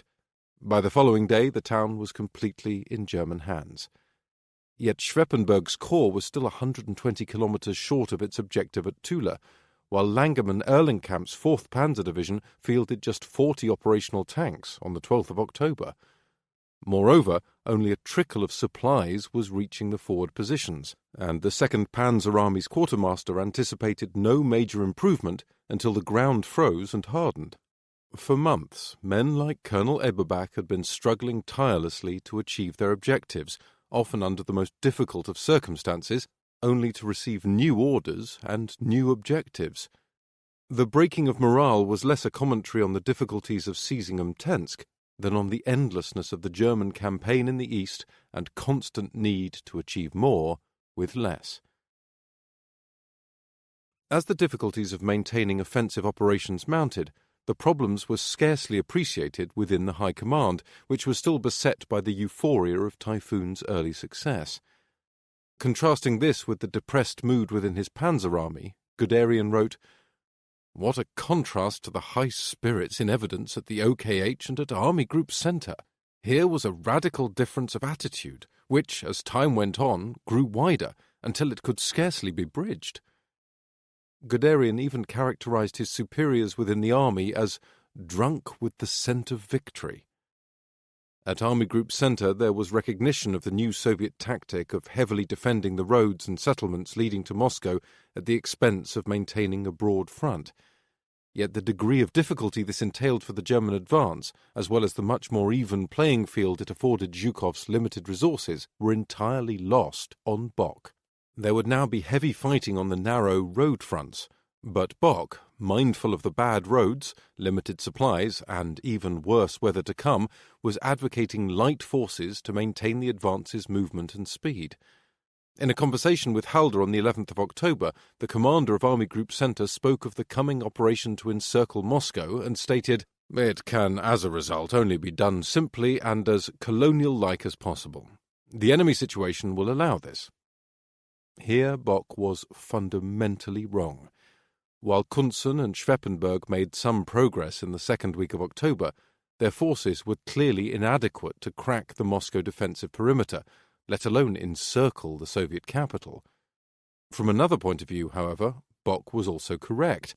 As Army Group Centre's bulk wallowed in the mud and struggled to maintain itself in the absence of supplies, a general advance could not be conducted, and certainly not rapidly. Moving up large numbers of heavy formations equipped for protracted battle would take much more time, and this was precisely what Zhukov needed.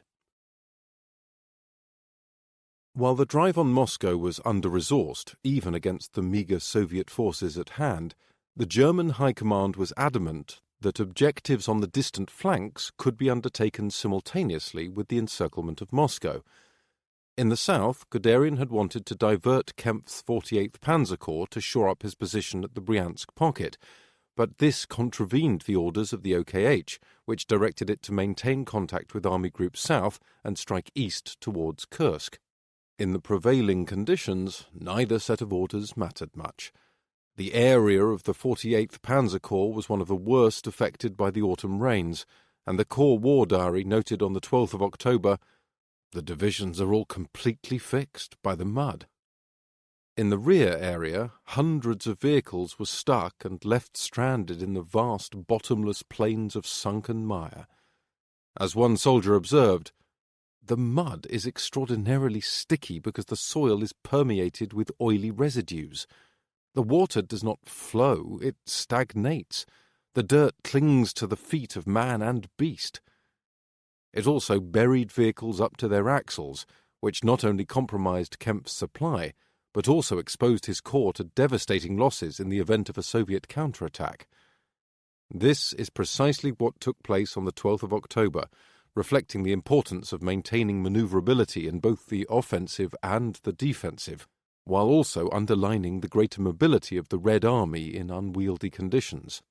Hubicki's 9th Panzer Division bore the brunt of the attack, which broke through the front and permeated into the rear area north of the village of Amon. The division's war diary noted, "Countless vehicles destroyed and individual German soldiers remaining killed." In the aftermath of the attack, rallying the many dispersed groups of men and organizing them into a command post could only be achieved by the airdropping of leaflets. Hubicki was able to rebuild his front, but his division was still more than 80 kilometers from Kursk, which under the circumstances was going to take an enormous effort to reach. While Kempf's Panzer Corps was attempting to take Kursk with just one panzer division, supported by 2 divisions of motorized infantry, at the other end of Bock's front, Reinhardt's Panzer Group 3 was being diverted to seize Kalinin. Kirchner's 41st Panzer Corps had taken no part in the encirclement at Vyazma, initially providing flank support to General of Panzer Troops Ferdinand Schal's 56th Panzer Corps, and then receiving orders to strike northeast towards Kalinin. Spearheading the 41st Panzer Corps was Kröger's 1st Panzer Division, which endured rolling enemy air attacks in the early days of the campaign, and then conducted a major battle with the Soviet 107th Motorized Rifle Division on the 6th of October. In this action, 60 Soviet tanks were destroyed for an unknown number of German losses, but 2 days before the battle, on the 4th of October, Kröger was already down to just 40 operational panzers. Air attacks again proved costly on the 8th of October, and Colonel Hans Rötiger, the Chief of Staff of the 41st Panzer Corps, claimed that Soviet aerial attacks surpassed everything so far experienced in Russia. Of more concern to Kröger were the changing weather and deteriorating road conditions. Here, the wooded country of Bock's northern flank provided an interim solution. As Siegfried Napper reported, the only way we could move vehicles was to corduroy the roads with small tree trunks laid side by side to provide a solid surface. Such roads were difficult footing for the horses, and the vehicles jolted over them, but at least we could transport supplies and ammunition. With Soviet resistance lackluster and mobility better than on other stretches of the front, Kirchner's troops began its long march to the northeast. On the 10th of October, the town of Sechovka, 70 kilometers north of Vyazma, was captured, along with 1,200 POWs, 20 wagons of rolling stock, and 4 halls full of airplane parts and motors. Yet Kalinin was another 150 kilometers, linear distance, northeast of Sechovka, and Colonel Rötiger, at the 41st Panzer Corps, was clear about the difficulties that posed. The inadequate stockpiling of supplies bore bitter fruit at that time. The available supplies were in no way sufficient for such a far-reaching operation. Even getting as far as Sechovka, Rötiger noted, proved exceedingly taxing for the supply columns, which suffered great losses, and thus considerably decreased the net tonnage transported. Yet it was not just the bad roads and condition of the vehicles that hampered the flow of supplies. The main supply depot for Panzer Group 3 was itself sometimes devoid of essential stocks, and the trucks waited for days for the next shipment to arrive. Reinhardt knew that every contingency would need to be exhausted in order to bridge the gap in logistics and reach his distant objective. Accordingly, Reinhardt issued a special order on the 11th of October which required Panzer Group 3 to undertake radical measures. The difficulties of panzer troops' vehicle conditions and fuel supply are known to the higher command. Without consideration of these factors, the operation must be brought to an end, even if the set objectives, ending at Kalinin, can only be reached with some of the units, and the vehicles must be driven to the limit of their capabilities. Every contingency must be exhausted in order to offset the low fuel supplies, and, in spite of the condition of the vehicles, ensure that battle-worthy elements are able to carry out the mission. Panzer, motorized infantry, engineering and communication troops are to be divided up and grouped so that units with capable vehicles can be set up and separated from the less useful. It must be understood that only brigades or reinforced regiments will remain of the divisions. Cannibalizing whole divisions to form rapid battle groups suggests that Reinhardt was anticipating an end to major operations, while also falling into line with Bock's belief that lighter forces would suffice to exploit the collapse of the Soviet front. The folly of such thinking would become apparent in the week ahead.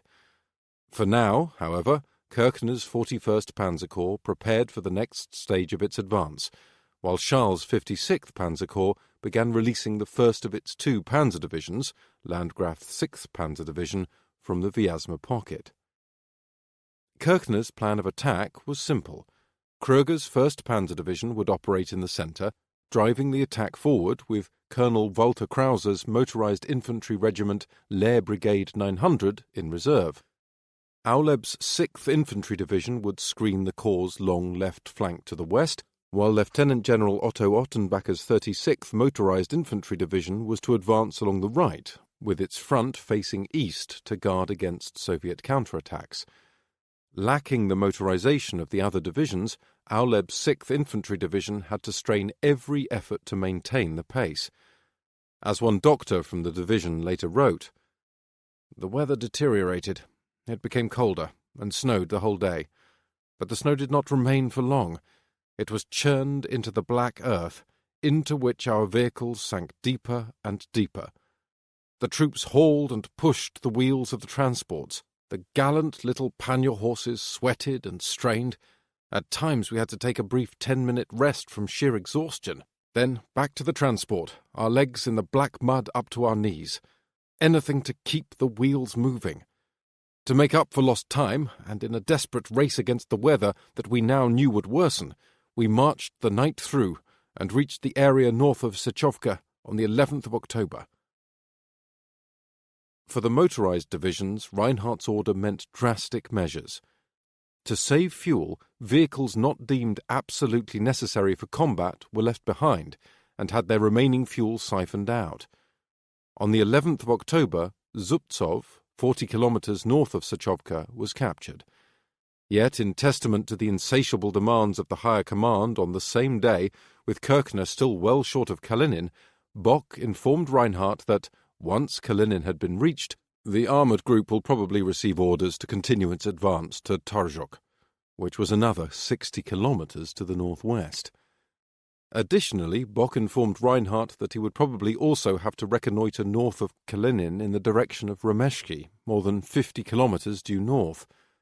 It was the same kind of delusional planning, making limitless demands on the men, that the German generals would later accuse Hitler of having done, to the ruin of their supposedly well-crafted operations.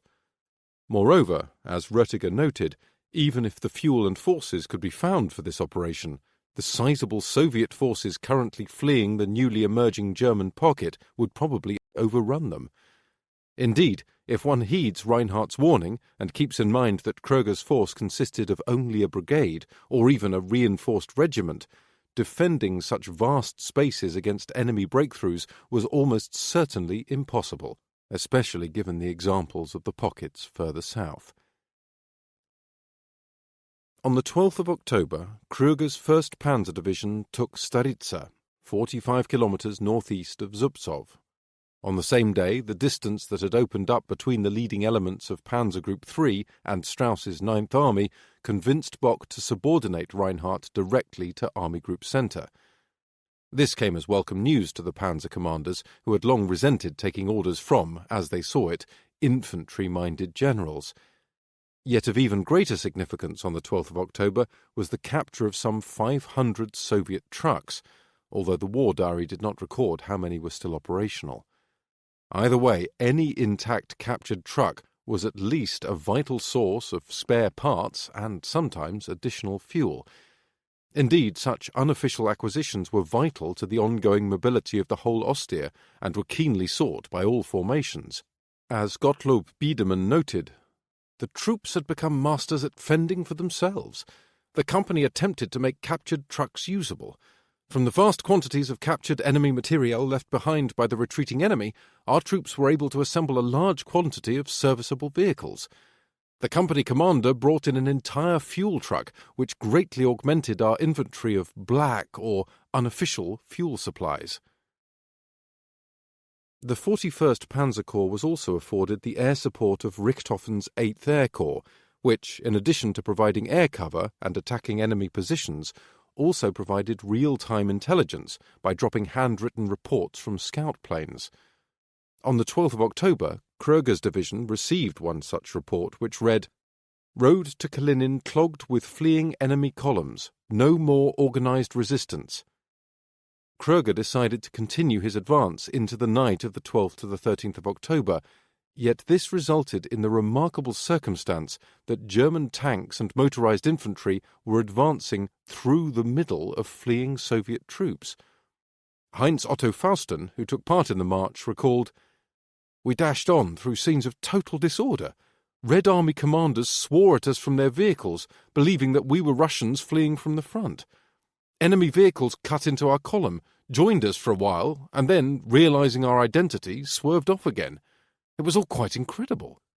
The operations officer of the 1st Panzer Division, Lieutenant Colonel Walter Wenck, who, rather uncharacteristically for a German staff officer, was renowned for his wry humour, reported back to the Corps, "Russian units, although not included in our march tables, are attempting continuously to share our road space, and thus are partly responsible for the delay of our advance on Kalinin. Please advise what to do." The message was returned. "As usual, 1st Panzer Division has priority along the route of advance. Reinforce traffic control." On the same night, Major Karl Wagener, the operations officer at Panzer Group 3, recorded a routine question to the leading panzer company, "Who is driving point?" The answer came back, "Ivan." While some of the men made light of their situation, the fact remained that Kröger's advanced group had long since outstretched the flanking protection of Auleb's and Ottenbacher's divisions, and were dangerously extending themselves deep into enemy territory. Moreover, the men were tired and cold from the almost continuous marches. Helmut Pabst, who took part in the advance to Kalinin, wrote home in a letter, "The going's good on the frozen roads of this country of hills crowed with villages, but 55 kilometres is a lot. It took us from 8 in the morning till 2 a.m. next day, and then we didn't find billets. The few houses in our rest area had been allocated long before, but the boys wormed themselves into the overcrowded rooms, determined to get warm, even if it meant standing." Indeed, the now freezing nightly temperatures introduced new problems into the march.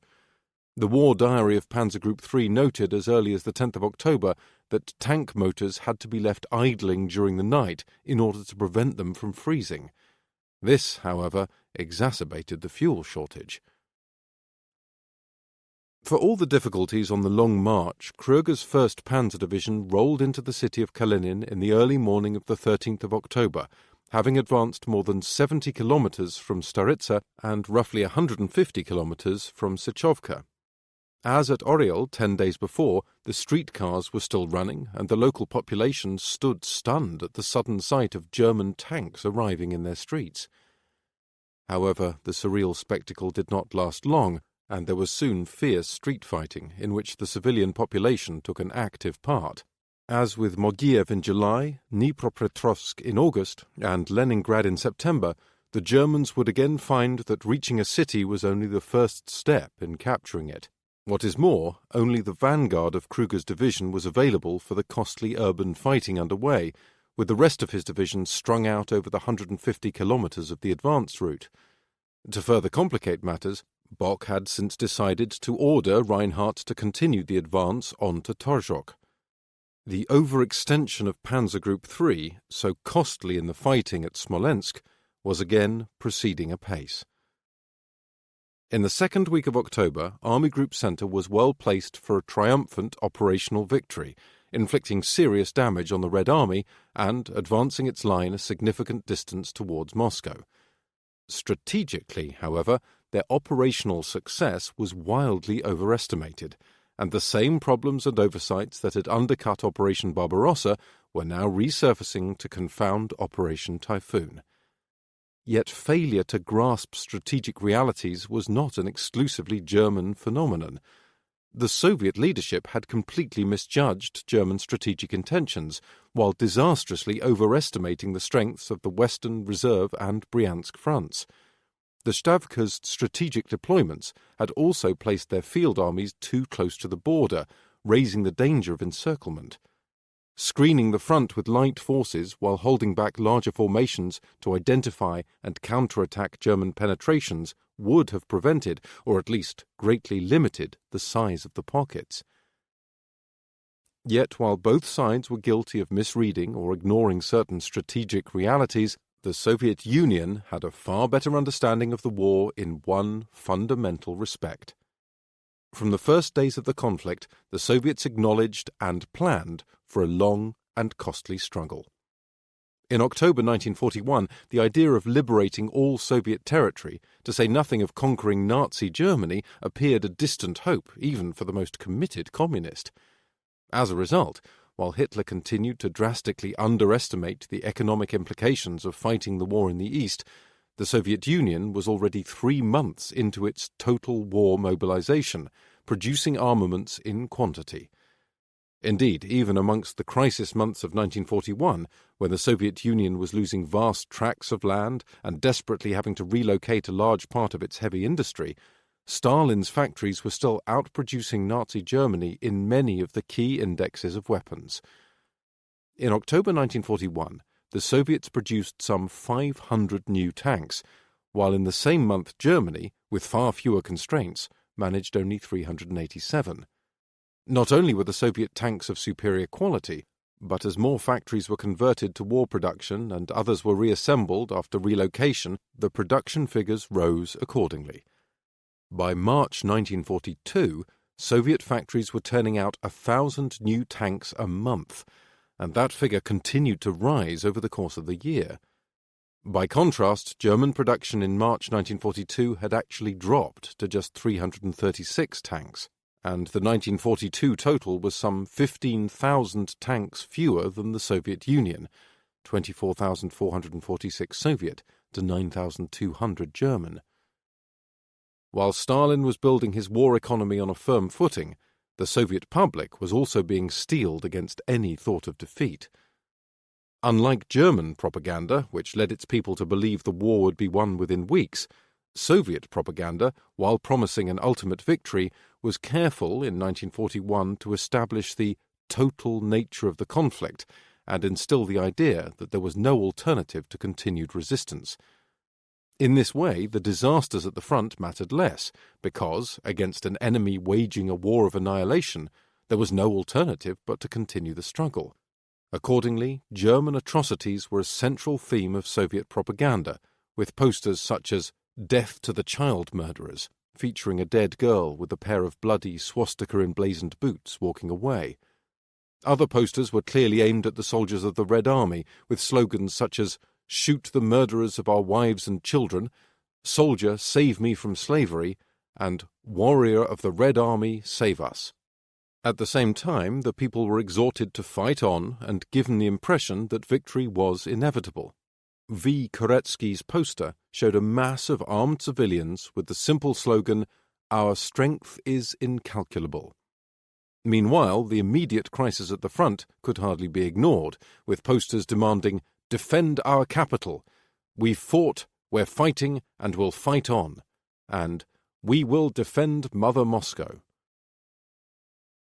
While Soviet propaganda fired the struggle to new heights, it certainly was not always based on truth. Solomon Lozovsky, the Soviet Deputy Minister of Foreign Affairs, stated on the 6th of October that Germany had sustained 3.5 million dead in the war so far. The next day, as the Germans closed their encirclement at Vyazma, Lozovsky rather awkwardly insisted, "The further east the Germans push, the nearer they will get to the grave of Nazi Germany." It hardly seemed the most logical comment, but, on the other hand, the overextension of Army Group Centre had worked to the Soviet Union's advantage in the summer, and with Bock now attempting to advance on a front aiming at Torzhok in the north, Moscow in the centre, and Kursk in the south, some 600 kilometres in width, the success of Operation Typhoon was anything but assured. While Bock spread his resources thin, Zhukov concentrated on defending the Mozhaisk defensive line, located about 110 kilometres west of Moscow and anchored on the 4 main approaches to the city, at Volokholamsk, Mozhaisk, Maloyaroslavets, and Kaluga. On the 10th of October, Zhukov took charge of what was left of the Western Front, reinforced by officer cadets, People's Militia, NKVD, and police units from Moscow. Yet Zhukov still only commanded a force of about 90,000 men on the 13th of October, and thus the Stavka merged the Moscow Reserve Front into the Western Front, providing the nucleus of the new 5th, 16th, 43rd, and 49th Armies.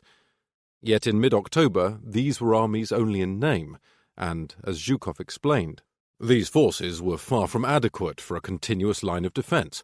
so we decided to cover the main routes first of all: Volokholamsk, Istrin, Mozhaisk, Maloyaroslavets, Podolsk, Kaluga.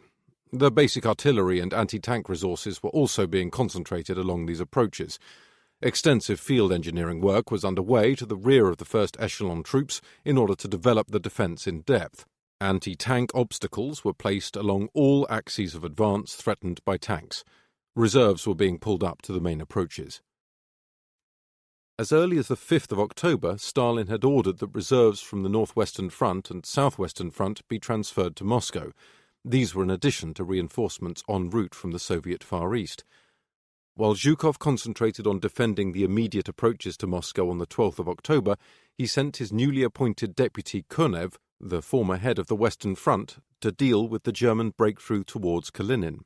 Konev took with him 3 rifle divisions and a tank brigade, while he was reinforced by another tank brigade and 4 more divisions arriving from the Northwestern Front. On the 17th of October, Konev's forces were reorganized and regrouped to incorporate the newly allocated 22nd, 29th, and 30th Armies. On the same day, the 17th of October, his command was redesignated the Kalinin Front. In Moscow, Stalin was hopeful that Zhukov could hold the Germans in front of Moscow as he had at Leningrad, but memories of the disaster at Kyiv forewarned the Soviet dictator against expecting too much, even from his best generals. Accordingly, Stalin hoped for the best and planned for the worst. A special committee was formed to prepare to take the industrial enterprises of Moscow and the Moscow area out of commission.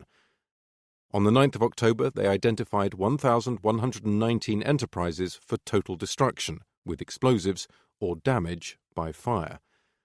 On the 12th of October, it was determined that a new defensive line on the immediate approaches to the city should be built within 20 days. To achieve this, no fewer than 250,000 people, mostly women, were forcibly mobilized from the city and sent out to dig anti-tank ditches and construct bunkers. It was hard physical work, and at times also dangerous, as Olga Sapozhnikova recalled. "We were taken some kilometers out of Moscow. There was a very large crowd of us, and we were told to dig trenches. On the very first day we were machine-gunned by a Fritz who swooped right down on us. 11 of the girls were killed, and 4 wounded." On the 14th of October, Stalin ordered the evacuation of 4 of Moscow's most prestigious theatres: the Lenin State Theatre, the Maxim Gorky Moscow Artistic Academic Theatre, the Little Academic Theatre, and the Vakhtangov Theatre, and these were soon followed by Moscow University and all foreign embassies. The Soviet capital was becoming less and less a functioning city and more a defensive bulwark along the long Soviet front. What is more, the true extent of the Soviet front's collapse was only now being acknowledged. As the British ambassador to the Soviet Union, Stafford Cripps, observed after a military briefing on the 11th of October, "It was a depressing picture. The position of Moscow is extremely dangerous at the moment." Even more alarmingly, the United States military attaché in Moscow reported on the 10th of October that it seemed, "the end of Russian resistance is not far away." 5. Bock's final triumph. We shall all die out here. The Battle of Vyazma. On the 3rd of November 1812, Vyazma gave its name to another battle against another would-be conqueror of Russia, Napoleon Bonaparte. On that occasion, it was the Russian forces that were attempting to cut off a part of the French army as it retreated towards Smolensk. The attempt was unsuccessful, but the Russians liberated Vyazma in the process, and, for the first time in the war, the battle resulted in much heavier losses for the French. Vyazma was therefore a historic signpost, known to Russians as one of the hallowed battlegrounds on which the country's freedom from foreign rule was won. The disaster unfolding at Vyazma 129 years later could not have afforded a starker contrast, and has been accepted as nothing short of a calamity for the Soviet Union. Yet that view was later contested by Zhukov in his post-war memoir. While the collapse of the Soviet front and subsequent encirclement represented an undeniable failure of the Soviet command, the refusal of the trapped armies to capitulate, even in the face of overwhelming odds, played an important role in stemming Hitler's drive on Moscow. As Zhukov explained, "Thanks to the persistence and staunchness of our troops who fought in the encirclement near Vyazma, we had gained time invaluable for strengthening the Mozhaisk defence line. And so it was not in vain that the surrounded troops laid down their lives and shed their blood.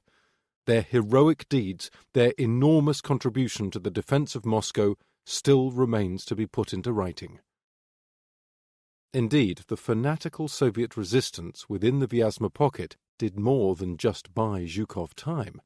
Although any comparative German to Soviet loss ratio reflects a hopeless imbalance in favour of Bock's forces, the fact remains that German losses were heaviest among Herpner's panzer divisions, cutting their operational strength for the later offensive towards Moscow. As one German nurse serving behind Army Group Centre in October 1941 noted, "There were so many casualties there that we had to put the wounded in improvised beds in the aisles. In the Battle of Vyazma, our panzers had achieved the incredible, but at what price? I toiled those days like a machine, as did everyone. The work was endless. Nevertheless, so many wounded died that we could have saved if only they had been brought to us sooner. They had to wait for help far too long in the mud. The wounds festered or gangrene had spread through the body, so that the surgeon could only amputate. It was terrible, so terrible that I have no words to describe those scenes." By the 12th of October, Bock was euphoric at the news coming back from Vyazma and remarked in his diary that "the enemy's losses are enormous." Yet the German command was not asking itself at what price such victories were being won, and it was only at the encirclement front that German officers saw how their units were battered, bloodied, and even at times wiped out during the defensive battles. After heavy fighting in the area of Izebek's 11th Panzer Division on the 11th of October, the battle continued on the 12th of October with a renewed attack by fresh waves of Soviet troops. To the German defenders, who had already counted thousands of enemy dead before their lines, the renewed Soviet attacks, taking place over fields already strewn with bodies, was psychologically as well as physically exhausting. If ammunition ran out, the machine gun jammed, or enemy fire pinned them down, the massed assault waves could not be halted. Yet Soviet attacks sometimes simply overwhelmed the German defensive fire, despite all barrels blazing. It was horrendously expensive, but periodically successful. During the early hours of the 12th of October, Izebek's front was broken, and the Soviet attack proceeded right up to the divisional command post before the arrival of the Panzer Regiment drove back the attackers with enormous losses. Father Ernst Teves, a Catholic priest with the 11th Panzer Division, noted that another counterattack by the infantry to clear the German positions had resulted in a horrendous bloodbath on the Russian side. Terrible. Again, there were Russian women in uniform, beyond those even children. All dead. The division also captured some 2,000 Soviet POWs during the course of the night, but another report noted individual groups escaped to the east. Fane's 5th Panzer Division was also heavily attacked on the 12th and 13th of October, repeating the disturbingly familiar scenes of carnage. After the battle, it was estimated that in front of the positions of just 2 companies, some 2,000 Soviet troops lay dead. The idea of attempting to break through a well-defended position with massed human assaults had been increasingly discredited since the middle of the 19th century. By 1941, the contest between men and steel had long since been decided in favour of the latter, but repeated Soviet attempts to prevail with massed assaults testify to the gross inadequacy of Soviet officer training. Yet Soviet tactics at Vyazma were also hamstrung by the absence of supporting arms, combined with the pressure to break out as soon as possible from the rapidly closing noose. Indeed, for many Soviet commanders determined not to surrender, there were few credible alternatives to charging the German lines with every man they could muster. Even for the battle-hardened German veterans of the Eastern Front, confronting such massed wave assaults proved a harrowing ordeal, and thinly defended sections of the front were indeed threatened with being overrun. Izebek and Fane's panzer divisions belonged to Vietinghoff's 46th Panzer Corps, which by the 13th of October had taken 34,150 POWs and captured or destroyed 139 guns, 38 anti-tank guns, 4 tanks, and 800 trucks. From these figures, the Corps determined that it must have been attacked by an entire Soviet army. Operating further north was Weil's 2nd Panzer Division, which also found itself under attack from overwhelming Soviet strength. An account by H.E. Brown, an anti-tank gunner, offers a vivid insight into what the men of Weil's divisions endured. As night fell, Brown recalled that a hue of red illuminated the sky to the west as remote villages burned and distant battles rumbled. Occasionally, a sharp detonation was audible, and as darkness descended, Brown and his comrades could hear that movement and the sound of engines was picking up beyond their lines. The tension was unbearable, Brown recalled shortly before flares were fired into the night sky. These revealed at first hundreds, and then thousands of Soviet troops, together with Cossack cavalry and columns of trucks, advancing on the thinly held German front. Blood froze, Brown recalled, but the defensive fire started cutting swathes through the Soviet ranks. Throughout the night, the attacks ebbed and flowed. Brown recalled that several times the attacking Russians were shot to pieces directly before the positions. The latter waves of Soviet soldiers built mounds from their own dead to provide cover, while groups of others crawled up among the dead and wounded to launch sudden rushes at the German lines. Burning trucks illuminated parts of the battlefield until the first light of dawn arrived and the attacks finally ceased. Brown believed the fighting was over until the enemy, resembling the head of a hydra with ever-new earth-brown forms, launched a new attack driven forward by a sea of Red Army soldiers. As Brown observed, like a storm flood, the enemy flow began to trickle over the embankments into the ditches. Then small breaches were torn aside, until finally the unstoppable wave flooded into the hinterland. Brave German infantrymen, and in places even anti-tank teams with guns, were trampled into the ground by the mass of humanity driven by the certainty of death to seek an escape to the east. Some strong points in the German front held out as defensive islands, fighting in all directions. To the rear, Brown explained, now came the time for the logistics men and the staffs. Cooks fought, weapons in hand, from their kitchens, and rear-area drivers fought for their naked lives. Yet into the breach surged the Soviet forces. Russian lorries raced by at full speed, completely full of soldiers. In defensive battles, the panzer divisions employed their panzer regiment as a kind of fire brigade, a mobile reserve rushed to plug holes in the line. Weil now committed his 3rd Panzer Regiment into the melee, and the tanks arrived firing both their main armament and machine guns. They fired, without aiming, straight into the masses, Brown observed, hitting Red Army men who had broken through, and their own men. With the commitment of tanks, the attack was broken up and driven back. On paper, it was another victorious battle, but it came at a heavy price to Weil's division, and it was not their first, or even their last, engagement at Vyazma.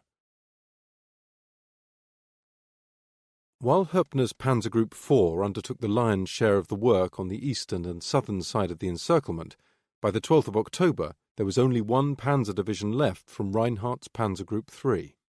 Funk's 7th Panzer Division was holding a narrow section on the northern flank of the pocket just west of Vyazma. Here, too, there were violent engagements, requiring the commitment of the 25th Panzer Regiment. Reinhardt also commanded the 5th Army Corps, under General of Infantry Richard Ruoff, which covered Funk's right flank and extended to the northwest.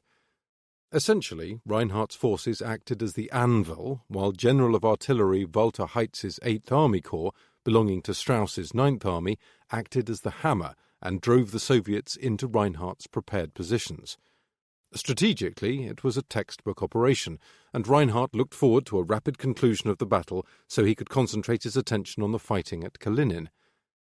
At the tactical level, however, crushing whole Soviet armies was anything but straightforward, and the costs, while light by comparison, could still be shattering to the already weakened divisions involved.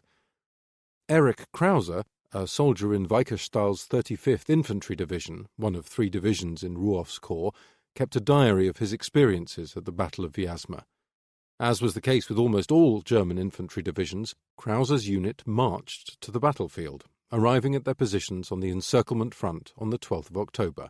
As Krause noted in his diary, "We are still not getting any rest, though we have spent 7 weeks fighting and can hardly move our sore, bleeding feet. They demand too much of us soldiers." Nevertheless, having taken up positions about 16 kilometres from Vyazma, Krause's unit dug in and waited. Shortly before midnight there was some isolated shooting. Then, as Krause noted, all hell was let loose. Following an almost identical pattern to Brown's account, Krause wrote that the battle raged for most of the night before a lull at 5 a.m. This was followed an hour later by an attack renewed with fresh vigour. This time Soviet tanks led the way, and Krause's battalion started to break and run. All the swearing of the officers and NCOs availed nothing. Everybody ran away from the Russian tanks. At times we succeeded in rallying the men and making a stand, but all the same there was a whole stream of them now taking to their heels. Our killed and wounded, and our guns and other material we abandoned on the field. A shocking picture that I should never forget as long as I live. I thank the Lord for delivering me out of the jaws of death." As Krause concluded, the Russians strained every effort to break through, which they succeeded in doing in the end. Not surprisingly, Funk's mobile reserve, the 25th Panzer Regiment, was kept busy trying to restore breaches in the line. A letter from Karl Fuchs, a tank commander in Funk's division, reflected a far greater confidence in the fighting at Vyazma, suggesting that the immense strain of defending static positions was not always shared within the Panzer Regiment. Fuchs wrote to his father on the 12th of October, "You must have heard the special announcements about Vyazma. Yes, you can find me here. I almost think that this battle is the last flickering moment of a once powerful Russia. For days now the enemy has tried to break out of our iron encirclement, but their efforts have been in vain. Whenever there is a hot spot, we appear like ghosts and engage the enemy in battle. Yesterday must have been our company's proudest day in this campaign. The alarm sounded, and our tanks moved out. Russian tanks reinforced with support troops wanted to break out of our ring. Once the fog lifted from the valley, we really let them have it with every barrel. Tanks, anti-aircraft guns and trucks and the infantry fired on everything in sight. Once the main body of our company arrived, our comrades destroyed their remaining forces. You can see that we are prepared at all times to beat the enemy wherever he may appear." Yet as the battle reached its final climax, Funk's panzers could not be everywhere at once, and the infantry continued to suffer heavily. The 7th Grenadier Regiment was attacked on the morning of the 14th of October and reported, "Heavy Russian tanks have broken through the main combat line at 3rd Battalion. The tanks cannot be beaten by our weaponry. The men have no ammunition left and are being run down by Russian tanks." Indeed, some 700 men from Funk's Panzer Division were lost in the defensive fighting at the Vyazma pocket. In one company of 140 men, 105 were killed or wounded. The heavy fighting also caused losses within the 25th Panzer Regiment, and by the 15th of October the tone of Karl Fuchs's letters was striking a markedly different chord. The death of his good friend Roland caused Fuchs to ask, why did he have to give his life now, with the end practically in sight? By the 13th of October, the Vyazma pocket was being broken up into a number of smaller pockets, as the advancing infantry from the west began meeting Höppner and Reinhardt's panzer troops. This largely ended the major battles around the area of Vyazma, although it would remain highly dangerous country for individual German units for weeks to come. Even rear area units were not safe, because there had been no way to effectively seal off and comb every square metre of the pocket, meaning that, while some Soviet units fought their way out, others, knowingly or not, simply slipped through the German cordon. On the 11th of October, the central radio exchange for Höppner's panzer group was heavily attacked, in spite of being well to the rear in a supposedly secure location. In addition to significant material damage, 4 officers, 12 NCOs, non-commissioned officers, and 44 men were killed or wounded. In another attack, a German unit of unknown size was annihilated when a Soviet force ambushed it as it marched into a gully. The war diary of Vietinghoff's 46th Panzer Corps noted on the 13th of October, "The clearing of the section of the pocket southwest of Vyazma is taking more time than the Corps had anticipated. Again and again appear enemy splinter groups, which, with energetic leadership, conduct dogged resistance. There are also difficulties with the terrain, which could not be made readily apparent from the maps." Walter Neuser wrote to his parents on the 15th of October about the extent of the security problems in his area. "The forests are still full of Russians, so that unintentionally remaining behind usually results in death. Daily reports about attacks." As the fighting finally abated before the defensive lines of the panzer divisions, the scenes from the battlefield told the terrible story of Vyazma's human toll. Walter Schaefer-Kehnert, an officer in Isebeck's 11th Panzer Division, recalled seeing Russian girls walking around the battlefield. "I will never forget them, in trousers and dressed like soldiers, and they got in a cart with a horse and had a barrel of water and then went around giving water to the dying Russian soldiers lying on that field. They were lying there by the thousand, like the battlefield of old history." Albert Neuhaus noted in a letter on the 14th of October that the brown uniforms of the Soviet soldiers covered the ground like dead rabbits.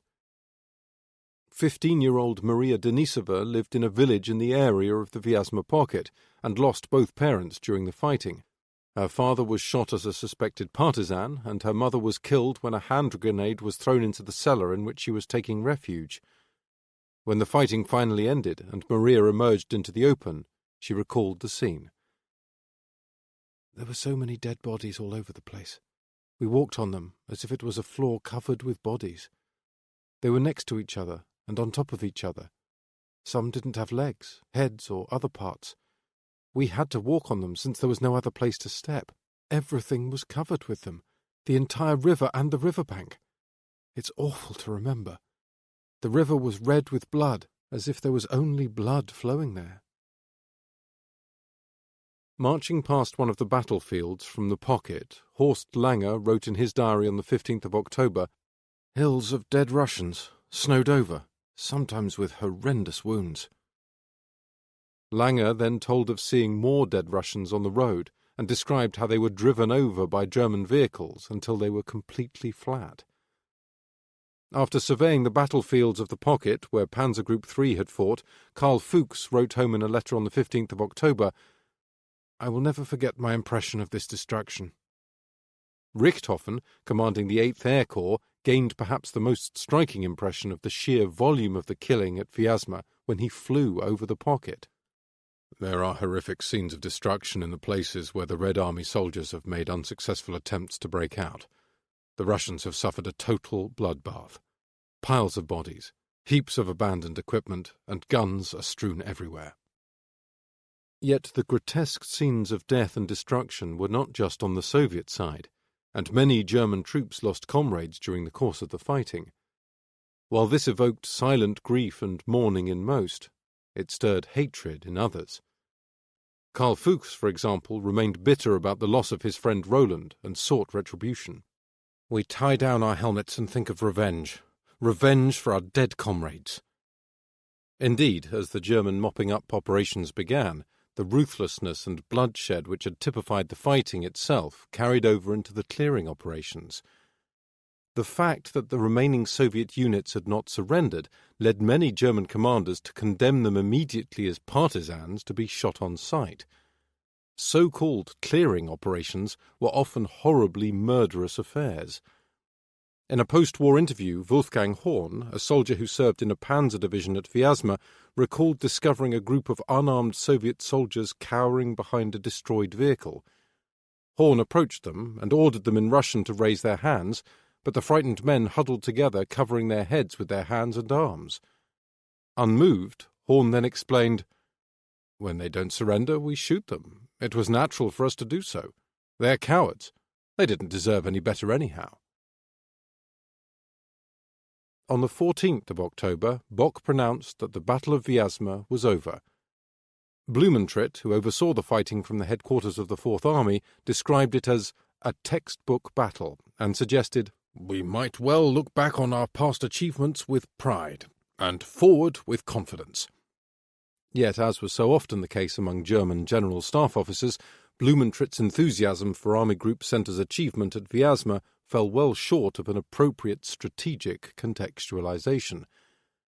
Battles do not exist in a vacuum and cannot be judged simply on the index of losses for and against. As Clausewitz recognized, a battle is only one element of a larger process, a means to an end that must be weighted and considered within the context of the ultimate objective. Vyazma was an undisputed operational victory, surpassed in scale only by the Battle of Kyiv in September. However, strategic success depended on Vyazma bringing about the collapse of Soviet resistance, or at the very least, the fall of Moscow. These were the real objective of Bock's Army Group in Operation Typhoon. Sweeping battlefield victories and large new tracts of captured enemy territory were the familiar signposts of German operations in 1941, but they had not been able to force an end to the war. Now, with economic pressures biting and winter looming, for which the Ostheer was utterly unprepared, Bock had to deliver the knockout blow in the east. His failure to do so need not ameliorate the scale of the Soviet debacle at Vyazma, nor detract from Bock's handling of the battle. Vyazma was, as one historian called it, a perfect canaille. However, Soviet losses in the battle, as alarming as these undoubtedly were, did not prevent Zhukov from rebuilding his front and conducting a fighting defence of Moscow. German losses, by contrast, while far lower, were hardly insignificant, and must be considered in the full light of German strategic objectives as well as the consequences for failure in that regard. The Battle of Vyazma was without question another sweeping operational success for Germany, yet the implications of that success were not equal to the hopes and indeed desperate requirements of the Ostheer. Whatever Vyazma may have failed to achieve, the statistics of what Army Group Centre did accomplish speak for themselves. On the 2nd of October, some 1.25 million Soviet troops were deployed on the approaches to Moscow in 3 Soviet fronts. Not even 2 weeks later, on the day Bock pronounced the Battle of Vyazma to be over, the 14th of October, Army Group Centre had taken 508,919 Soviet POWs and captured or destroyed 876 tanks, 2,891 guns, 465 anti-tank guns, 355 anti-aircraft guns, and 46 planes. These totals stem mainly from the fighting around Vyazma, but also included Soviet losses from the smaller and still active pockets northeast and south of Bryansk. Even though the fighting at Vyazma was officially declared to be over, large numbers of Soviet POWs were still being rounded up and registered. On the 15th of October, only a day after Bock's declared victory at Vyazma, Army Group Centre raised its total POW count by another 50,000 men to 558,825 Soviet captives. At the same time, almost 200 more Soviet tanks were determined to have been destroyed or captured, along with 844 more guns and dozens more anti-tank and anti-aircraft guns. As impressive as these figures were, at the same time, they had an unnerving effect on the German rank and file, who found it difficult to comprehend the sheer scale of the Red Army. Hans von Luck, an officer in the 7th Panzer Division, wrote, "After mopping up of the Vyazma pocket, we asked ourselves how Stalin kept producing new divisions, and whence came the thousands of tanks and guns." On the Soviet side, however, there was no mystery, and certainly no sense that the armies lost at Vyazma were somehow expendable or easily replaced.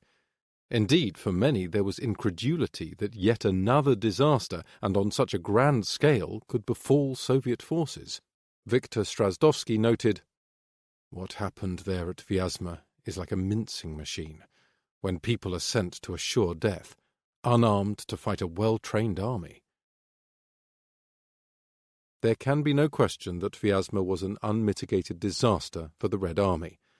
Yet the German ring was by no means hermetically sealed, and tens of thousands of Soviet troops managed to escape the encirclement and flee back to Soviet lines. Yakov Pinus wrote in a letter to a friend, "When we got to Vyazma, I was with a small group from our regiment. We were surrounded again. It took me 2 weeks to work my way out. I covered nearly 200 miles behind the German lines, and on 19th of October I got out to Dorokovo. As I learned later, few of our boys managed to get out." Abram Gordon's 5th Frunze Division was reduced to just 2,000 men when the order came to break out to the east. After their next battle, they were reduced to just 300 men. In the course of the fighting, a number of German captives had been taken who, unable to be effectively guarded, were promptly murdered. Gordon's group continued to flee east, but again ran into German forces near Yuknov, and without ammunition was captured. After surviving the German screening process, which attempted to identify Jews and commissars, Gordon, along with another officer, managed to escape from their makeshift prison in a slaughterhouse and finally reached Soviet lines on the 16th of December. Nor was this the end of his ordeal. Gordon and his co-escapee, Lieutenant Smirnov, were then sent to an NKVD special detachment in Moscow for interrogation. Gordon was released for continued service in the army, but Smirnov was sent to a camp where he subsequently died.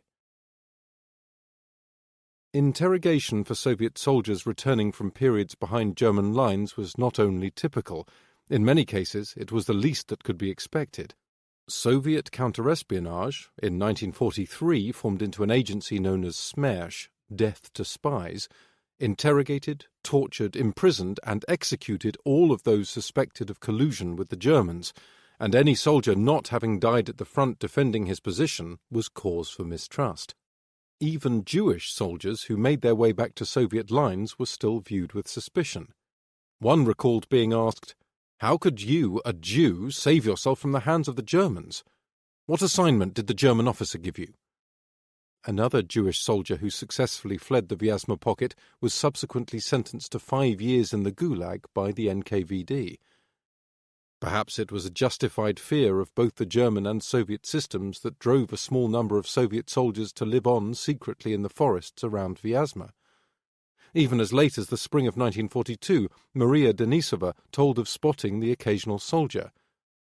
"We were scared of them," she recalled. "They were so ugly, with their long beards. I don't know how they survived or what they ate." The conditions for those who remained in the forests near Vyazma, either by choice as partisans or as an alternative to captivity, made survival during the first winter of the war very difficult. For the Soviet soldiers encircled near Vyazma, the best chance for survival was to run the gauntlet of German forces and then present a convincing case at their NKVD interrogation. Indeed, some 85,000 men found their way back to Soviet lines from the Vyazma pocket, and many of these rejoined the Red Army soon afterwards. On the night of the 12th to the 13th of October, Lieutenant General M.F. Lukin, who had been given command of the bulk of the Soviet forces inside the Vyazma pocket, forced a breakout with the remnants of 2 divisions. Lukin had astutely chosen a sector of swampy terrain in which German armour could not manoeuvre. The breakout was successful, with some of his men eventually making their way back to the Soviet defensive line near Mozhaisk and Kaluga, but Lukin himself was badly wounded in the attempt and captured by German forces. The commanders of the Soviet 20th and 32nd Armies, Major General A.N. Ershakov and Major General S.F. Vishnevsky, were also captured, while the commander of the 24th Army, Major General K.I. Rakutin, was killed in the fighting. The loss of so many army commanders in the Battle of Vyazma testifies to the calamity befalling the Red Army in the first half of October. This is further underscored by the fact that more Soviet armies were being destroyed in the Battle of Bryansk and even further afield by Army Group South in what the Germans referred to as the Battle on the Sea of Azov. While the area around Vyazma was soon being dotted with the mass graves of fallen Soviet soldiers, they were never far from the countless individual graves dug for German soldiers. Indeed, Army Group Centre's losses in only the first half of October numbered no less than 48,000 men. These came on top of the 229,000 men lost up until the 1st of October, leading to a total of 277,000 men by the 16th of October 1941. At the same time, Bock had received just 151,000 replacements, and the reserves of the replacement army had all but been exhausted, meaning that the shortages in the combat units could not be made good. Clearly, Operation Typhoon's success was coming at a great cost to Army Group Centre. Alone in the fighting to recapture the strongly contested town of Yelnya, Guy's 9th Army Corps sustained some 5,000 casualties between the 2nd and the 8th of October. Meanwhile, with so many fugitive Soviet soldiers caught behind enemy lines, Hans Roth summed up the ever-present danger of operations to all elements of command. It is typical for this campaign that soldiers from all branches take on infantry duties as needed. There are no designated headquarters anymore. The higher ranks are no longer giving orders from secure locations. Now everyone, officer or secretary, carries a weapon at all times, and uses it. From sudden sniper attacks and brief firefights to full-scale battles lasting hours, fighting for many units within Army Group Centre was a daily occurrence, demanding a constant state of alert and bringing ever more casualties. One German priest wrote in autumn 1941, "Today I buried some more of my former parishioners, Gebirgsjäger, mountain troops, who have died in this frightful land. 3 more letters to write to add to the total of all those which I have written already in this war. The deleted names of the fallen are now more numerous in my pocket diary than the names of the living. My parish is bleeding to death on the plains of this country. We shall all die out here." Such feelings of impending doom were by no means extreme or exceptional. The troops at the front were repeatedly watching their comrades die or sustain awful wounds, leading many to wonder if and when their turn would come. Siegfried Napper recalled, "To the combat soldier, life became an endless series of hard physical work, raw courage, occasional laughter, and a terrible sense of living out a merciless fate that would inevitably culminate in his death or mangling."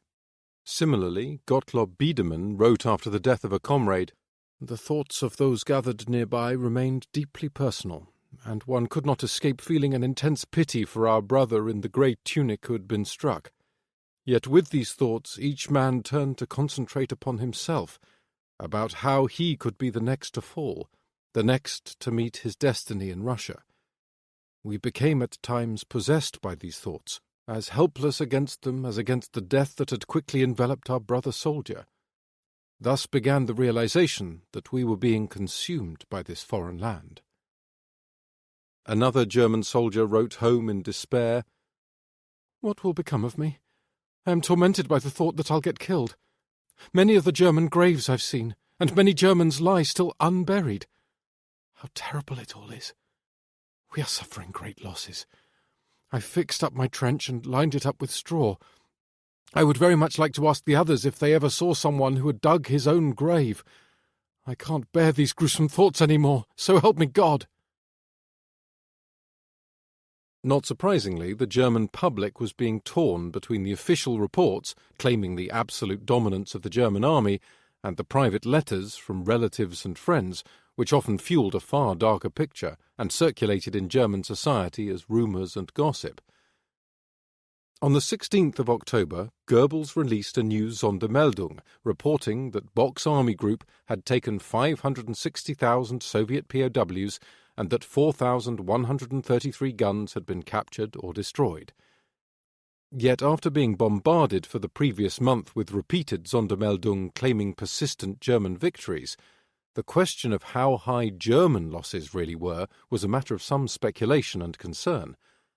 As one letter sent to the Eastern Front complained, "They didn't say a word about this, either over the radio or in the newspapers. That's why we don't believe anything anymore. The losses are always on the other side." Another letter sent to a German soldier in the East complained about the same problem. "You wrote us a lot that we did not know before. How are we actually to know what is really going on? You don't find such things in the newspapers or in the newsreels. Everything goes smoothly there. Unfortunately, the unvarnished truth looks somewhat different."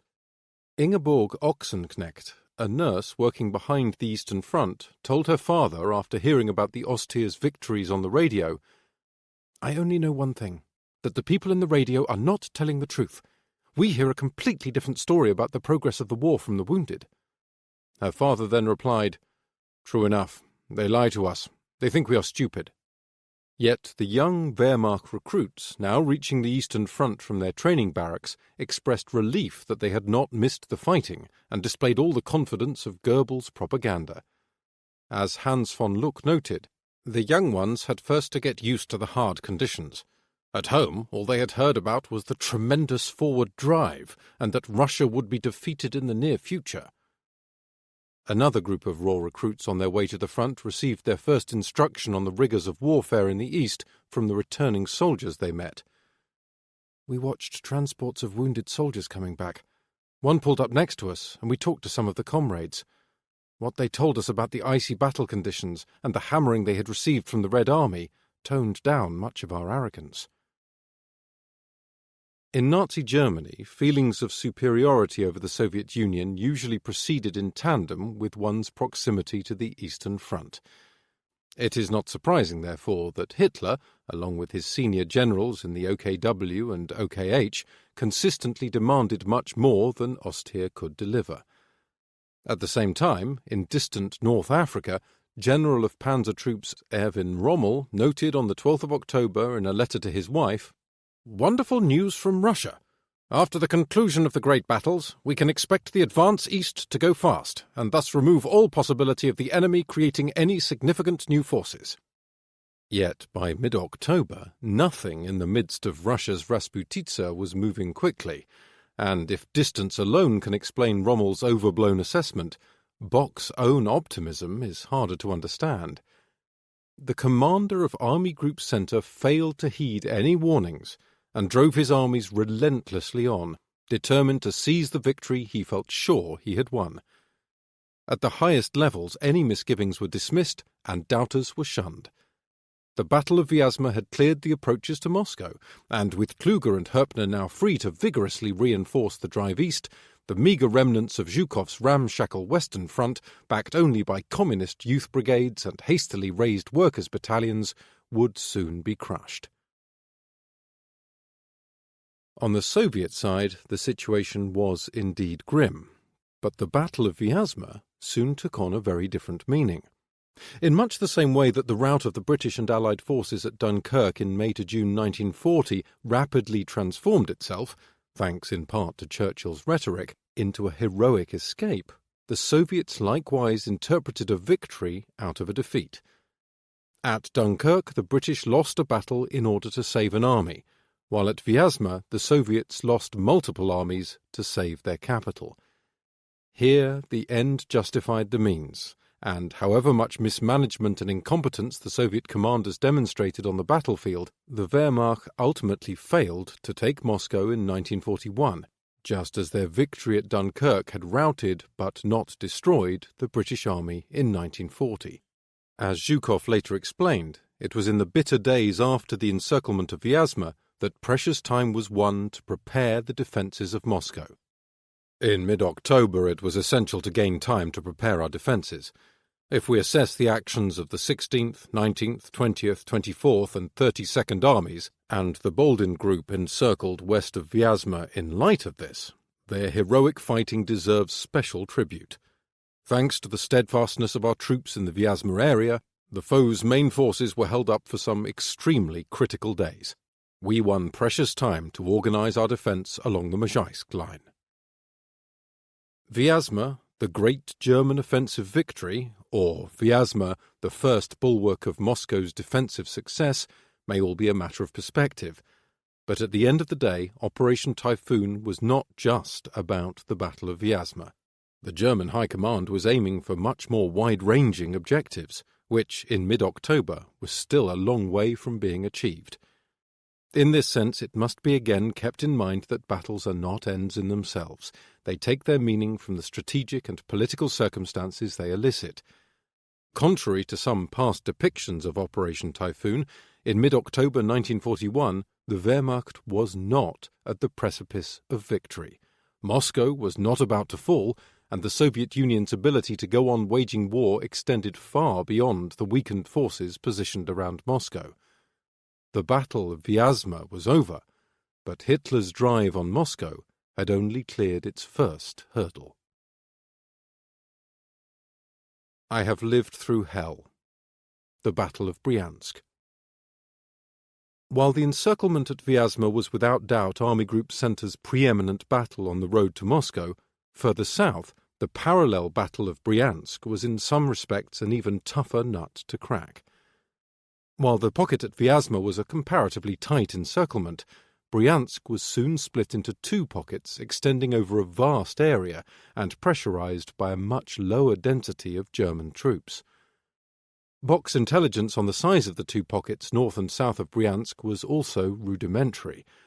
On the 11th of October, Army Group Centre's War Diary reported that the pocket north of Bryansk was as good as ended. Yet the following day, 12th of October, Nering's 18th Panzer Division still reported defensive battles to fend off Soviet breakthrough attempts. The situation had worsened by the 13th of October, with the 18th Panzer Division's War Diary reporting, "The situation during the night is always especially critical when the enemy, with numerical superiority, storms a position. Our own security measures are simply overrun, and then, in small groups, the enemy breaks out to the east. A change of this